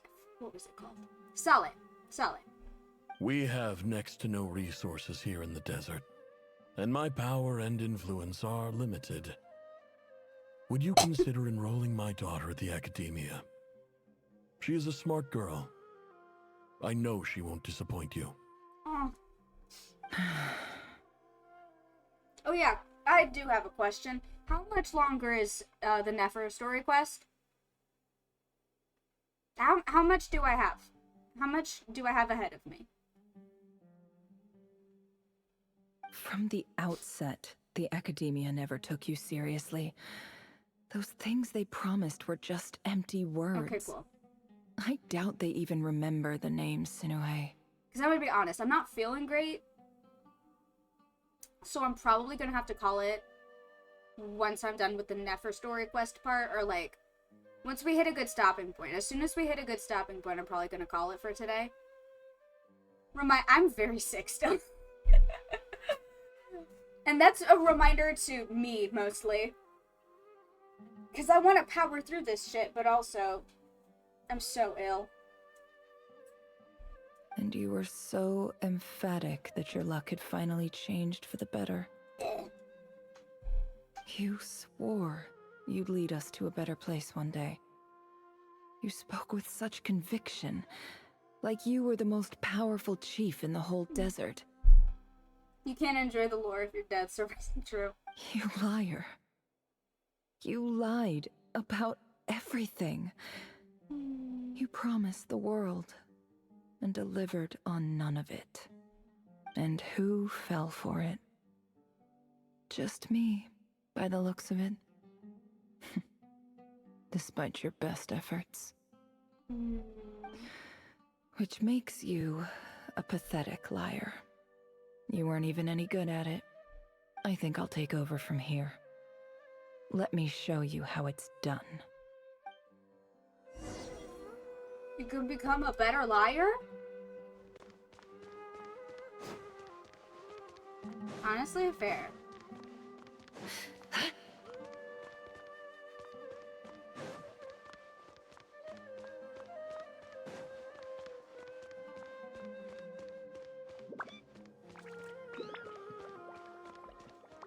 Yeah, it's been almost 4 hours. I just came to say goodbye. Thanks for everything you've done for me in my time here. Nefer? You packed your bags. Where are you going? I'm quitting. Something's come up in my hometown. Gonna head back and deal with it. Huh? But this was a hard-won opportunity for you. You know that better than I do. It was. But it doesn't matter. I have more important things to deal with and they can't wait. Oh, and I didn't want to overfill my bags, so I left some incense on your desk. Huh. What's wrong? I thought you liked incense. Although, I did read somewhere in the House of Dana that it has hallucinogenic effects. Don't use it all at once, alright? Isn't this the stuff you brought from your hometown? You're just letting me have it? But you said it's a rare and valuable commodity. Yeah, about that. I lied. It's not rare at all. There's this bunch of ruins near my hometown that are practically overgrown with this plant. It's not worth much. Keep it, it's fine. But never... Alright, that's all from me. You take care.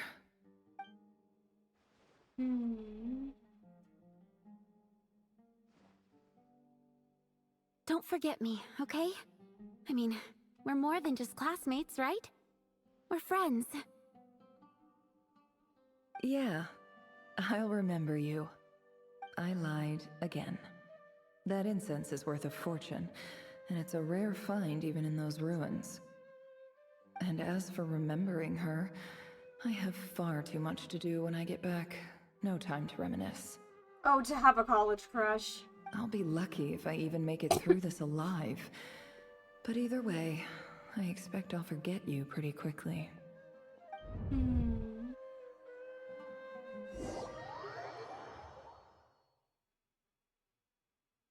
Yeah, Mindscape, yeah.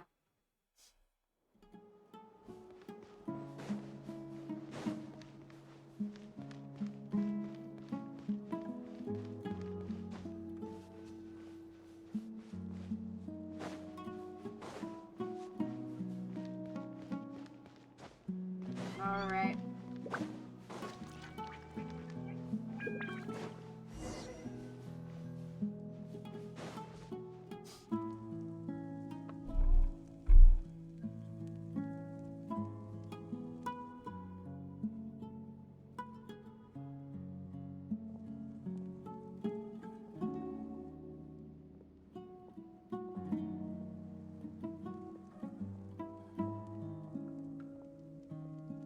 It's a pleasure to meet you, Mr. Arif. So, what does the Academia want? Since they've sent their special ambassador, I assume there's a big business deal to be made. If not, I'd be very disappointed. Please, sir, lower your blade. You're lucky I'm the one they sent. Not all special ambassadors share my admiration for the Eab people. The ever-shifting balance of power in the desert reduced the once great civilizations of this region to rubble and sand. But the story of the Eab has a very different trajectory. Others grew weak, but you grew strong, beginning in obscurity and moving to prosperity. You're the only ones who defied the trend. Huh. So, you do know who you're dealing with? This well is the perfect symbol of your strength, is it not? It used to belong to the Unut, but it looks like you have control over it now. You're not wrong. But I'm sure you didn't come all this way just to flatter us. Of course not. I came to bring you some very good news. Some information that recently came to light, which might just be your ticket to freedom. Records uncovered by the Vahumana Darshan show that a certain well currently under Eab control is built on top of some ancient ruins. These ruins are of great archaeological interest to the Academia. I checked the map carefully on my way over here, and I'm confident that this is the well in question. The Academia is offering 50 million mora in return for excavation rights. 50 million? No, wait. If these ruins are as important as you say, 50 million's a little low. Don't get greedy, Eab. We know far more than you think. We know that you seized this well by force. Wasn't that the first step in your rise to power? To drive away the Unut and steal their water supply? So what if it was?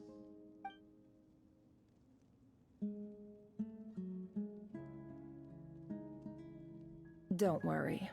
As unscrupulous as it was, it's something we're willing to overlook. The Academia is only interested in dealing with the de facto power holders in the region. I hope I am making myself clear. And I hope your words are the truth. If I find out the Academia is trying to play me, I'll hunt down every one of your people and make you watch as I cut their heads off one by one. I assure you, Chief, that would not be in your long-term interests. You don't want to make an enemy of the Academia. You see how I'm dressed, don't you? I appreciate that you've never been to the rainforest, but surely even you recognize an ambassador's attire when you see it. And what does a barbarian like you have to lose anyway? You really think the Sumeru Academia would bother to come all this way just to lie to you? We have more important things to worry about. Oh, I love you. All right, I take your point. The Academia is the highest authority in the land. I'm sure you're trustworthy people. In that case, we have a deal. We will sell you the excavation rights. I'd like to thank you, Ambassador. This is good news indeed. Excellent news. In fact, it calls for a celebration. Would you do us the honor of staying a while and enjoying some EOB hospitality? Love you, Queen. Gladly. I am partial to wine myself, and I trust you are as well. So let's indulge in a few drinks together, in celebration of this momentous occasion.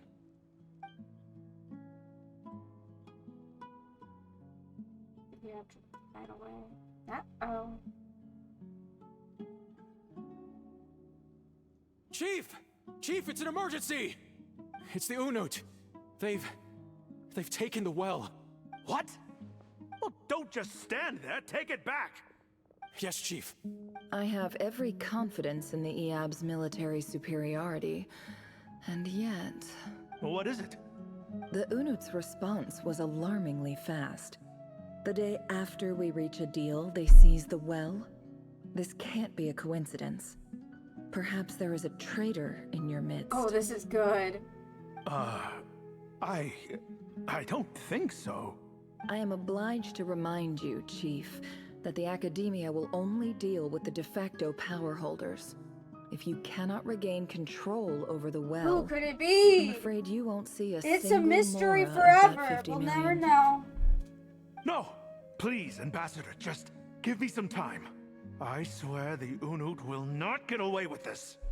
That well is ours, and so is the Mora.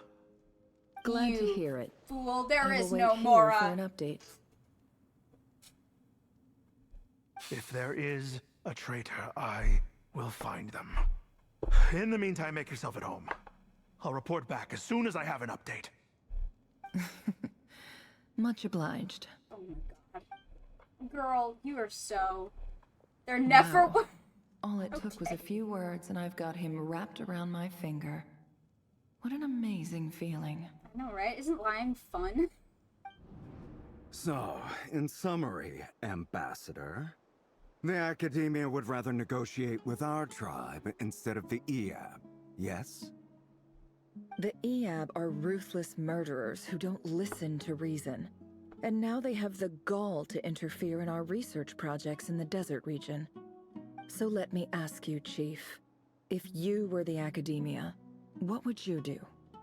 Kill them all, of course. Precisely. The Academia does not tolerate those who stand in our way.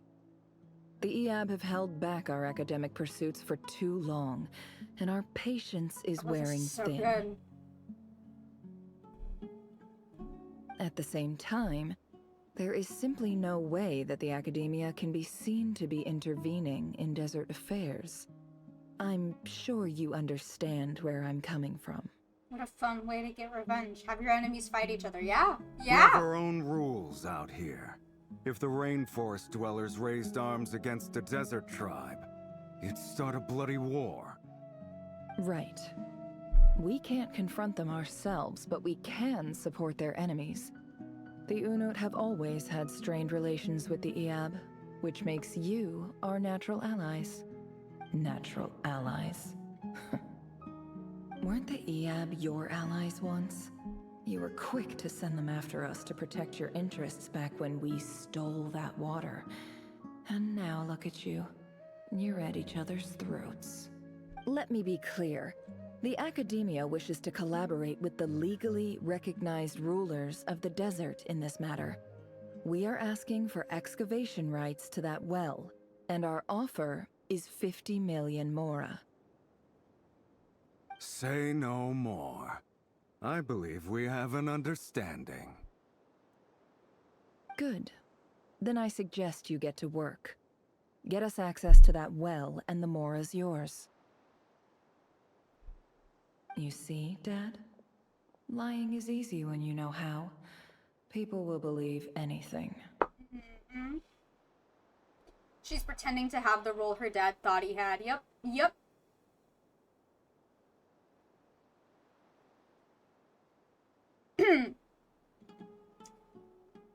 The fact that his first answer was to say the Academia would kill them implies the Academia does have a reputation of killing those who stand in their way. That wouldn't have been his first guess otherwise, yeah? Yeah.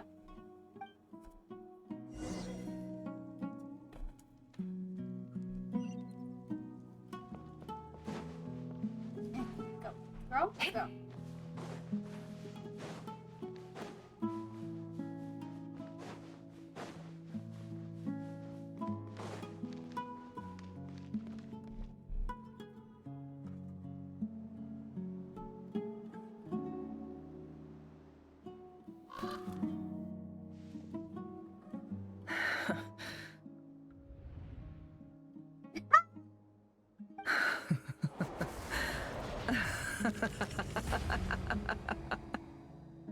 Look at yourselves. You may be vile, savage monsters, but your butchered bodies bleed like any others. You're no different. You're nothing special at all. I wonder what Nahida thought while watching all this from a cage. Oh shit. Nearing the end of my escape? Hell yeah. The monsters who destroyed my home, they're just ordinary, petty human beings. What a joke. I think we're even now. Maybe I've even done the desert a favor. It's a better place without all these people around. Oh, Sinuhe, my gullible fool of a father. Perhaps if you'd been as ruthless as I was today, our tribespeople would still be alive. In this dog-eat-dog world, a chief needs to be tough to survive. What in the light Yagami is the crash out never, yeah? But you couldn't do what had to be done. So I did it for you. Nefer, it's okay. All of this is in the past now. I believe I remember you promising to remain silent. Yeah, but even so... Yehoda, is there anything you can do to ease the tension? About this, Yehoda, it's your time to shine. Alright, time for a sharp turn onto a completely different topic. Hell yeah. So, anyway, that's enough of that. Not your best work, babe. When are we getting out of this place? Feels like we've been walking forever. I'm getting pretty tired. Oh, Alma, you tired? Yes. If we can find somewhere to sit down, I could certainly do with a rest. It's not far now. There should be a temple just up ahead. Temple? Is it a one of silence? Yes. Really? A temple? That's where this story ends? I guess that's how things go in the desert. I've been to a similar place with a friend from the desert before. Desert dwellers can never escape their destiny. Or so everyone says. Temple that make no I never wanted noise. to believe it, but looking back now, I'm as desert as they come. You mentioned a temple. What's waiting for us there? Silence, perhaps? My biggest trade secret of all. Oh? Then I'm guessing it's where you got your power from. The power to peer into other people's minds. I didn't know you were clued up on any other religions. I'm no expert in the history of Sumeru, but since you come from the desert, I would imagine it has something to do with King Deshret. And the 7 pillars who served him. They are major figures in the desert belief system too. Sounds impressive. I have some friends with connections to this stuff, specifically with Hermanubis. Ah, I know who you mean. General Mahamatra Sino. My The boy! spirit of Hermanubis Oh, my dwells baby. within him. My sweet boy. That's Boss Neff for ya. She knows everything. Sino's hardly a figure of obscurity, but I know My about other boy! Cephos too. What about him? Is he a big deal or something? Well, he's not a small deal, let's put it that way. You sure know your stuff. Please, this is the bare bone basics. Save the flattery. Okay. Thanks for your patience, everyone. I'm sure it's been a lot to take in.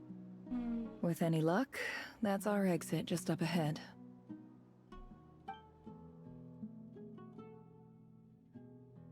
Okay.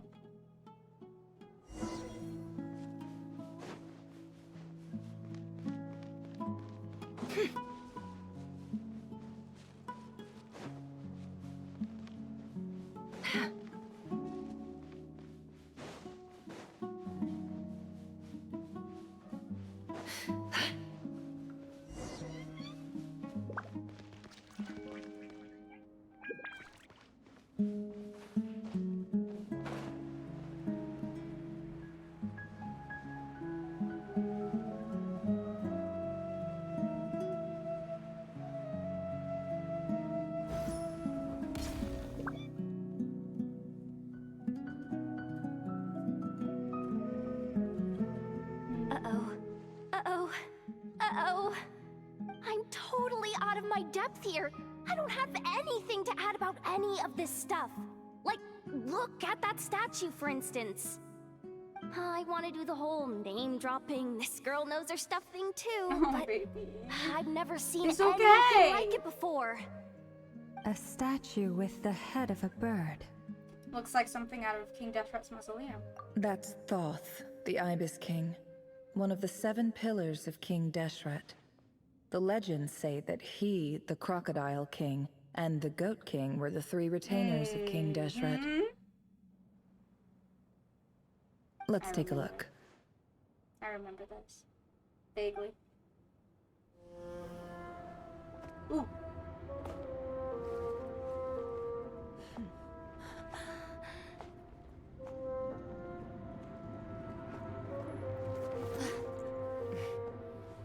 My favorite building to be in.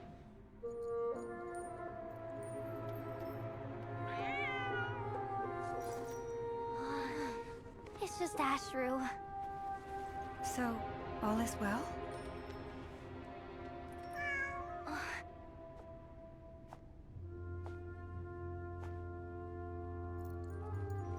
Your secret is the cat? Typically speaking, at this point, the world disintegrates. Then we find ourselves back in the outside world. Besides, these are my memories. There's nothing to fear. You're sure? Of course. It's almost over. Well!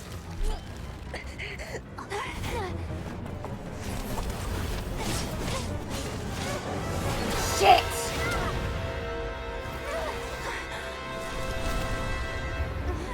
Never! Hey! Hold on!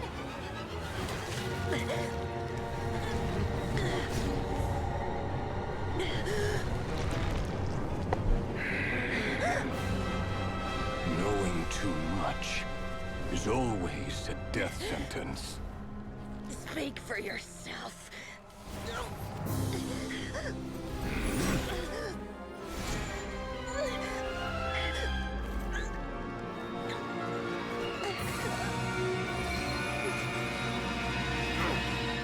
Oh, the Dory!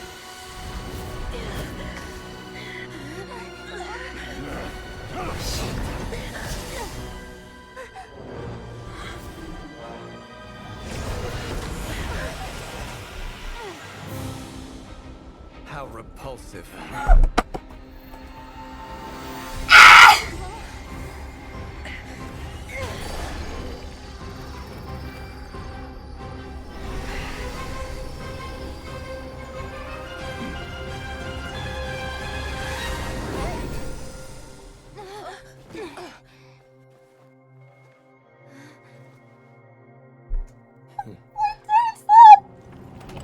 Shit!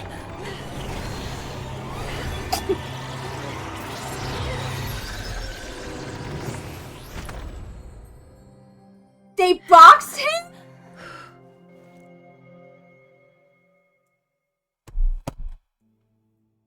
They boxed him?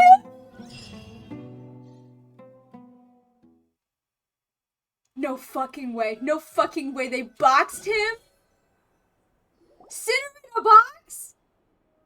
Oh, Dave Slip, stop horrifying didn't me. I? Can't. It's his default mode. Holy shit. What? They put him in box? Timed that pretty well. Yeah, you did, babe. Thanks. It's okay. I'm just glad no one was hurt. Thanks, Dane. Paimon noticed you doing something too, Dainsliv. Were you helping get them out? Of course. When I asked Nefer to conduct this investigation, I was not naive to the dangers involved. I had a duty to ensure your safety. Good to know your sense of justice is still intact after all these years. I take that to mean that you saw the truth. That comes as a great relief. I certainly did. And thanks to your help, I also managed to trap Rerir inside the chess set. Whoa, really? How'd you manage that? Well, to be honest, I sensed that something was wrong long before we made it to the temple. Oh? By using this fragment to probe into Rerir's past, well, the monster formerly known as Rerir, it seems I alerted him. I was tracking him, then he caught on and started tracking me too. Can't say I'm surprised. Yeah, you went into his memories, so he went into yours. That tracks. The character stories go more in depth, but basically, the cat Astro is to talk as Sino is to Hermanubis. That's crazy. But how did he track you through your thoughts alone? That shouldn't I love be that. possible. Cat got thought powers? Rerir was a secret agent who reported directly to the Vinster King. He is an expert at finding a trail and hunting down his pursuers. I do like that the Ibis King is a cat now.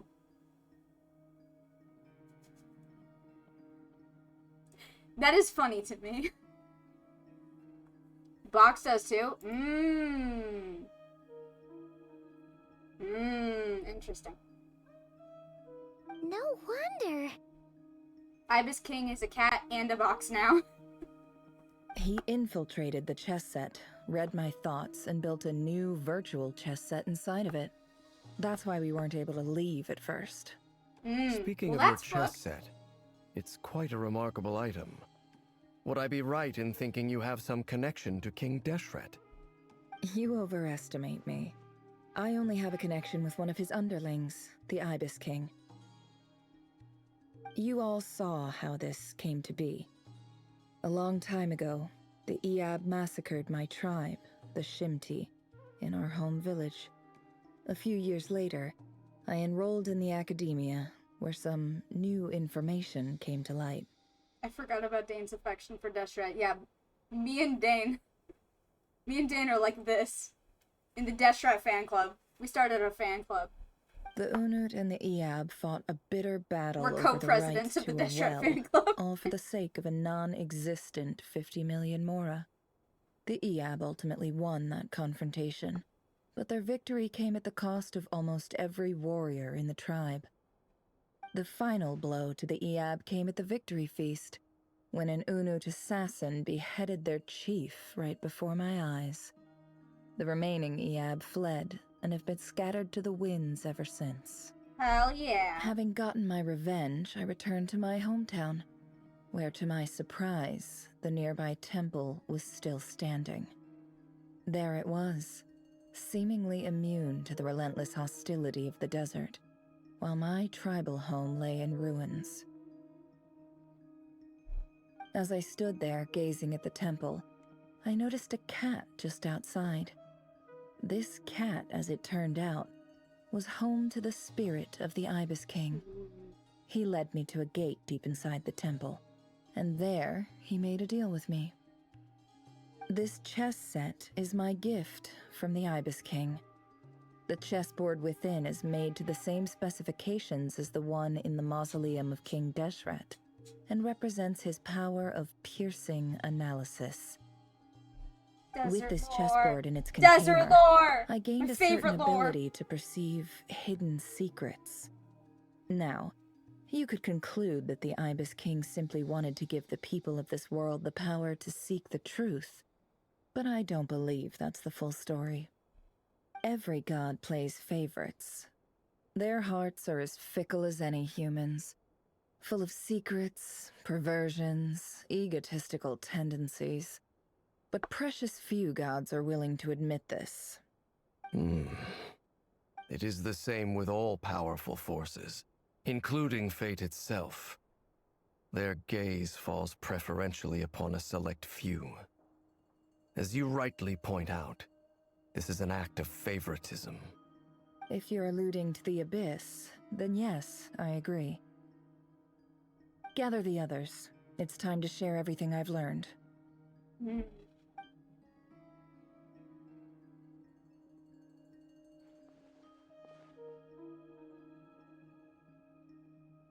Thank you all for being here. As promised, I did some further investigating into the Raker of Solnari's background. Hi, Darren. Hi, Bibi. I'm pleased to report that the investigation has been most fruitful indeed. I really don't give a break in this quest. Yeah, it's okay. I think the cutscene kind of it woke me back up a bit. The Raker of Solnari, I've got a little bit of battery Rarier, left. Was once a Conrian subject who served the Vinster King. I will now share the important details of his story. Please save any questions or comments for the end. Nefer narrates Rarir's backstory. Gathered intelligence and assassinated descendants of the Crimson Moon dynasty. Willing to take down his beloved Thalindas, who was secretly of Crimson Moon heritage. He then got dragged into court politics. Vedderfolnir's voice, which spoke to him of his fate, was like a reflection of the moon. Though he could disturb the waters to gain some temporary relief, he was powerless to erase it entirely. In contrast, Rarir's own life was like a reflection of a broken moon. Once the stormy winds of fate blew across the water's surface, it was utterly destroyed. Thalindus smuggled away a piece of the moon before disappearing through that mysterious portal. It was passed down through the ages, finally falling into the hands of the Knave. But what lies on the other side of that portal? Is it really a whole other world?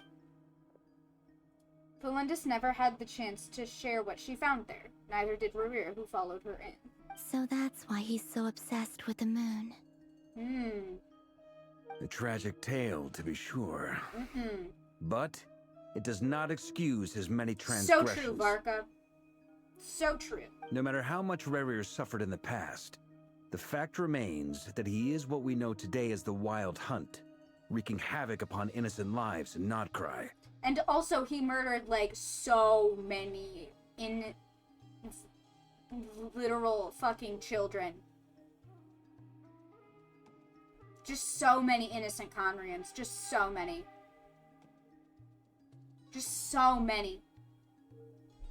He becomes more dangerous with each passing day. If left unchecked, it is simply a matter of time before all of Tevat suffers the consequences. Like, his story is a sad. threat that the Knights of And Favonius he's a cannot monster. ignore. These facts can coexist. And they do.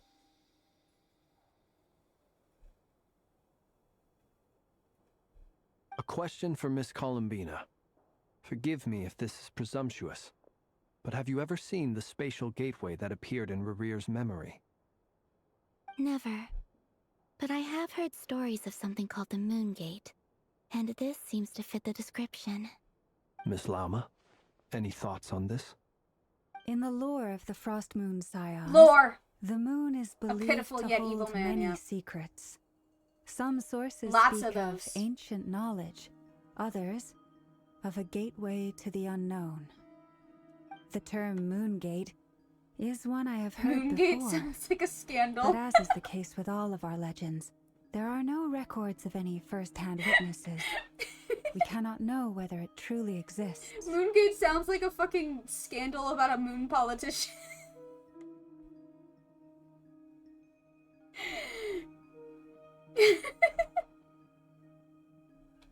Then back to Miss Columbina. As a moon goddess yourself, do you have some idea of where the Moongate leads to?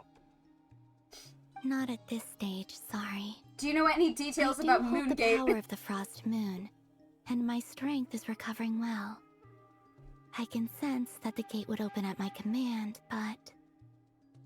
But there's more to the power of the Frost Moon than that? Yes. A moon goddess has the right to open the moon gate, since it is a path to the moon.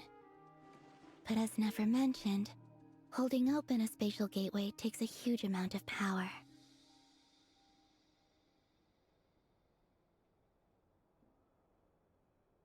And right now, I need to conserve my energy to fight the Rahier of Solnari.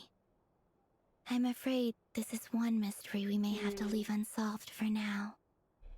I agree.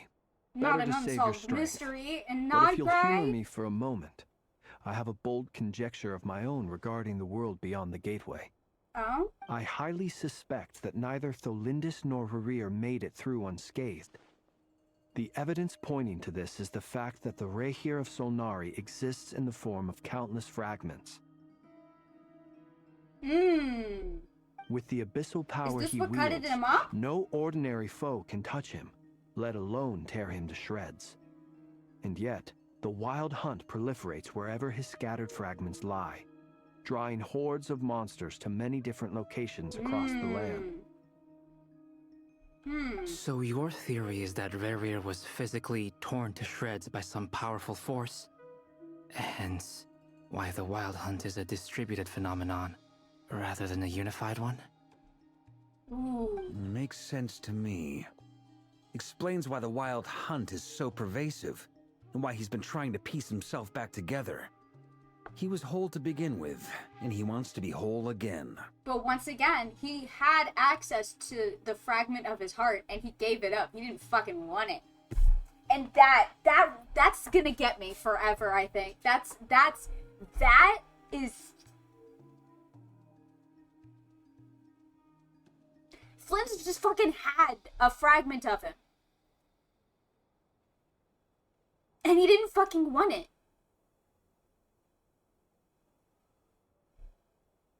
Like, that's... It's zooming in on Albedo there, and Rarir did scream Rhindaughter's name when he woke up. Yep. Without the power of the Abyss on his side, he almost certainly would have perished the moment he was torn apart. But the Abyss, much like a curse, has kept him alive. Yep. I could not agree more. The power of the Abyss is most surely a curse. It is a compelling explanation, and one that accords with my present understanding of Abyss creatures. Whether the life form in question is primitive or advanced, if a curse has extended its lifespan unnaturally, it will continue to survive in spite of everything.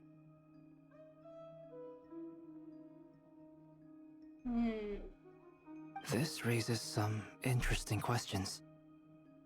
I will run some experiments and see if there is any validity to my suspicions. Would you kill the immortal Conurans by dicing them? I mean, I think this is exactly what happens when you do something like that. It doesn't... It's kind of like Bakunoa. You can make it harder for it to become super powerful again by dicing it, but if those pieces come back together, then you're fucked. I think that's probably it, right? That being said, regardless of whether my research bears fruit, I would like to thank Miss Nefer for conducting such a thorough investigation. Already, it has greatly enriched my understanding of the entity we face. My pleasure, Mr. Albedo. I too hope that the information I have shared today proves useful as we look to formulate the next stage of our plan. Hey! What is it, Dainsleif? You look It's just... when I think of the man I once knew as Rerir, I struggle to understand why things had to turn out like this. Yeah. The two of you used to be friends, didn't you?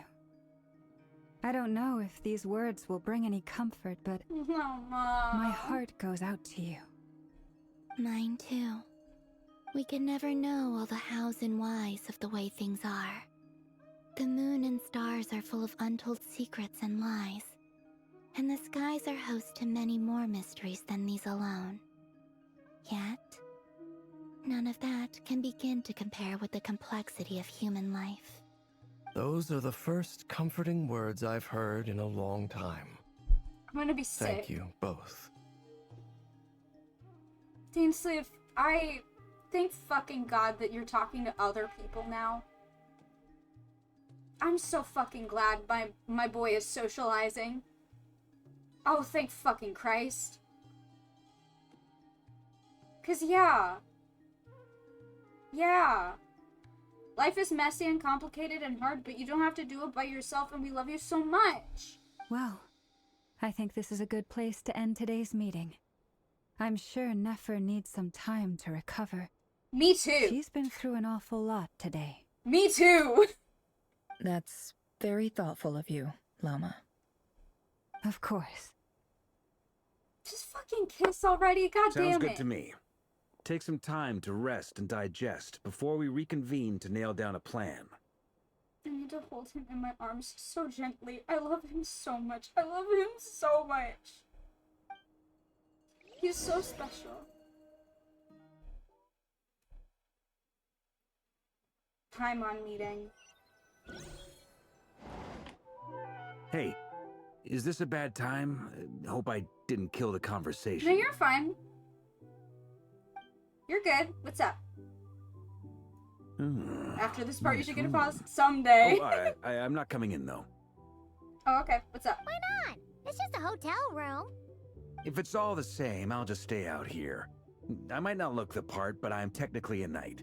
Barging into people's private quarters isn't the kind of thing we do. Fair.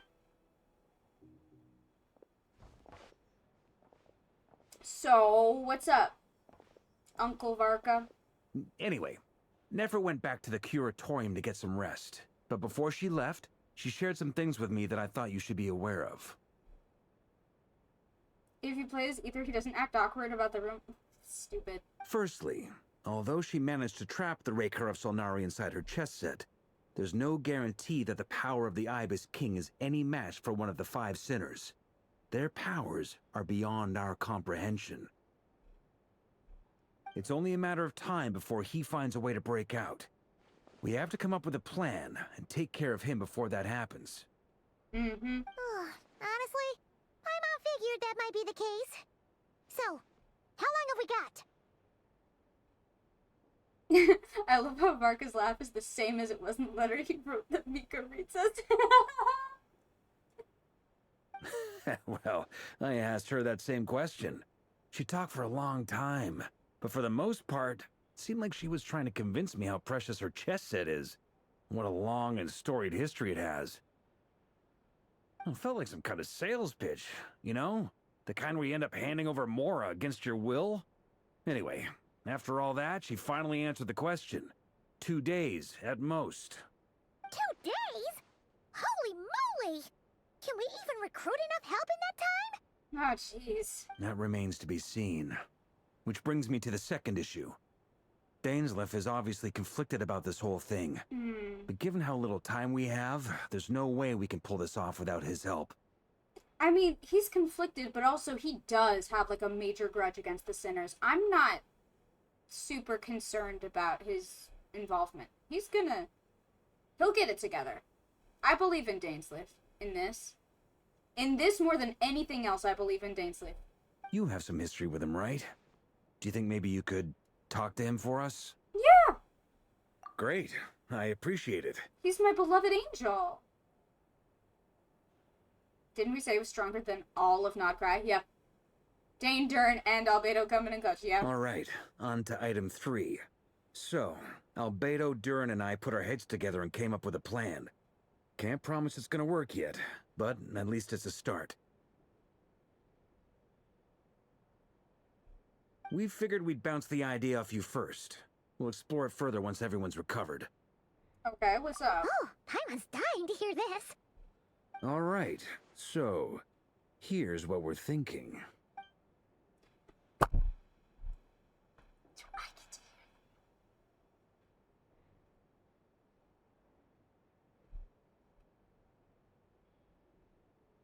And I don't get to hear the play. God damn it. We felt a little uneasy about roping you into this. I mean, firstly, you're not locals, and secondly, none of us are your boss. Also, you're well not within your rights to refuse local, so... if you so choose. But I want to know the plan! Roping us in? Why would you even say that? We know the stakes here. It's all of us against the Rayher of Solnari, or none of us stand a chance. Yeah, do you know me? Sorry, Varka, have you met me?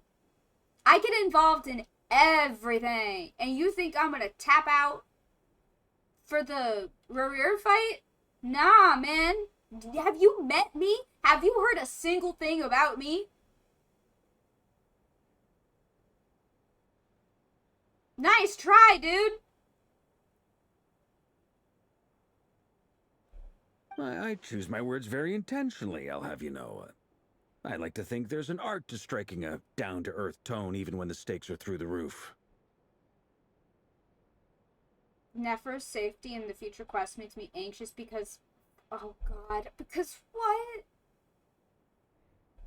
Sir Varka, I have a few thoughts about this plan. I'm all ears. I think we can be more flexible with how the roles are allocated. In my view, the most sensible lineup would be like this. And of course I don't get to know him! This is bullshit. This is bullshit. I see your point, yeah.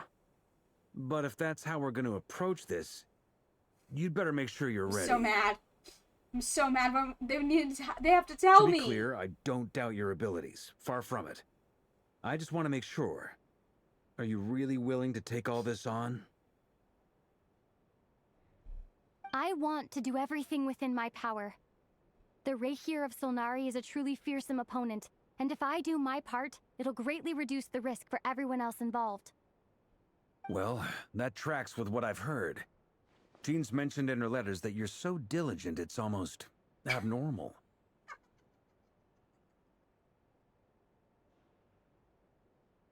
Oh, you know, voidfish static, and like how it parallels to voidfish static. Jean is one to talk, no, for real. As in, most people weigh up the risks and rewards in situations like this. But you seem to just march towards danger without a moment's hesitation. What can I say? I'm the traveler. Of course, everyone appreciates a fearless pioneer. But all that aside, I'm the Grand Master of the Knights of Favonius, and you're our honorary knight. I want to make sure your courage doesn't come at the expense of your safety. With all due respect, Varka, I'm like a big deal. Just trust me on that one. Like, I've accomplished some massive shit. Thank you, Sir Varka. Why do I hate you, huh? Oh, I didn't read my text I spent precious time on. Uh-oh. I didn't see it. So Dan said how was school today. It was okay. Good. Anything exciting happen? I met some people. Some people? We spoke. Oh? And where would you go these people you spoke to? Hmm? Friends? Oh my gosh, this one. Well, I should be the one thanking you. It means a lot to have you on board. I'll give some serious thought to your suggestions. Thanks. Gives a very knightly bow. Alright.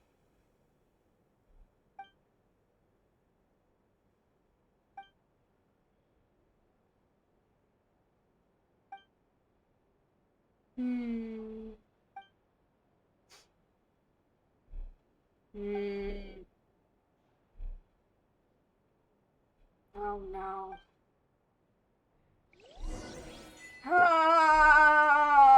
Okay. Okay. Alright.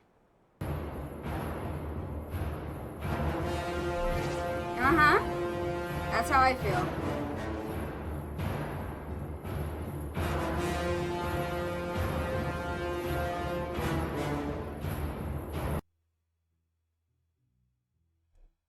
Well, that was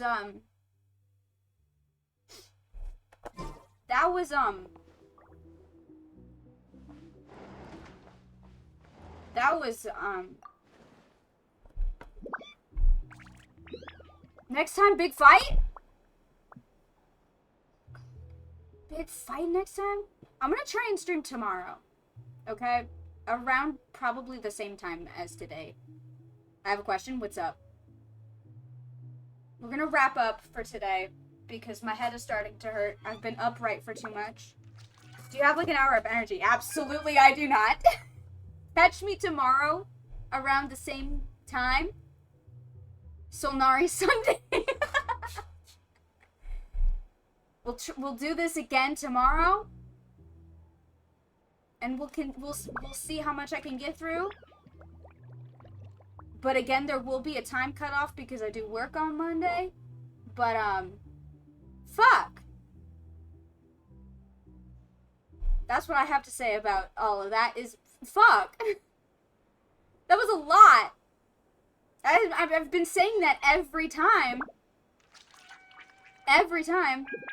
I personally am too impatient. I'd be like, the fight happens now. Oh, I would. And normally I would. However, I have been... Ichi, I cannot begin to explain to you how ill I have been for, like, the past week and a half. Because I've been, like, concerningly ill. I was out of work more than I was in work the past week and a half. I was being sent home every other day because I couldn't breathe, so that was fun. I've been extremely sick. Extremely sick. So, I'm not going to push it today. I'm feeling mostly fine, but also, I don't want to, you know, make it worse. What do I do now? I still work in childcare. I got a new childcare job. I work with 2-year-olds. They are my sweet angels and also gremlins from hell, and I love them so much. But because it's a new childcare center and a new set of kids and a new everything, it means immune system reset, and I gotta get used to all the new germs, and that means I get horribly, horribly sick. But this is the sickest I've ever gotten, for sure. Like, I was sent home multiple times because I've had this, like, cold for, well, like, about a month now, I think. Yeah, almost about a month. And instead of getting better, it just turned into every time I tried to take a deep breath or I moved around too much, my entire upper body hurt so bad. And also I couldn't breathe. I'm on so many medications for it now. I'm feeling better now.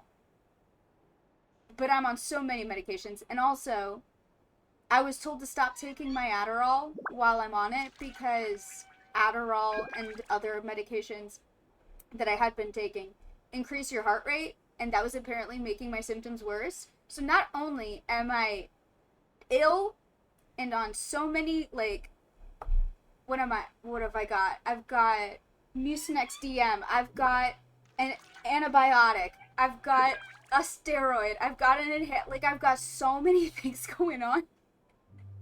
And I can't take my fucking ADHD medication until I get better. So, that's been interesting. But other than that, the new job's been going pretty good. Other than the fact that I've been so ill that I couldn't function to save my life. And now I'm gonna go lay down so that I can stream tomorrow. And then I can work. And it'll be great. The Genshin quest can wait. Yeah. I do like... I tend to do the thing, whether I'm streaming or not, the way I play games, I tend to rush through them a lot because I'm just so anxious to see what happens. But I am really enjoying taking it slower because I feel like I'm actually absorbing what is happening more than I normally would, where, like, so many things happen. And I feel like I can't keep up with everything that's going on.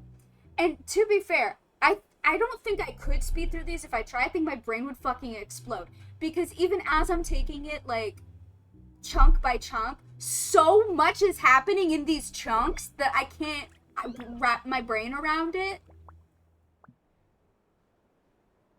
So it honestly works out a little bit that I'm being forced to go slowly through NODKRAI, because I don't think I would survive. I would survive even less than I am. I've been doing great. Almost died last week, but besides that, it's fine. I haven't died. I'm not dying.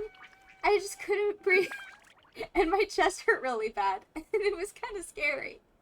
And I went to urgent care twice. What was it? The second urgent care was a virtual visit because I just wasn't feeling well enough to drive myself to an urgent care.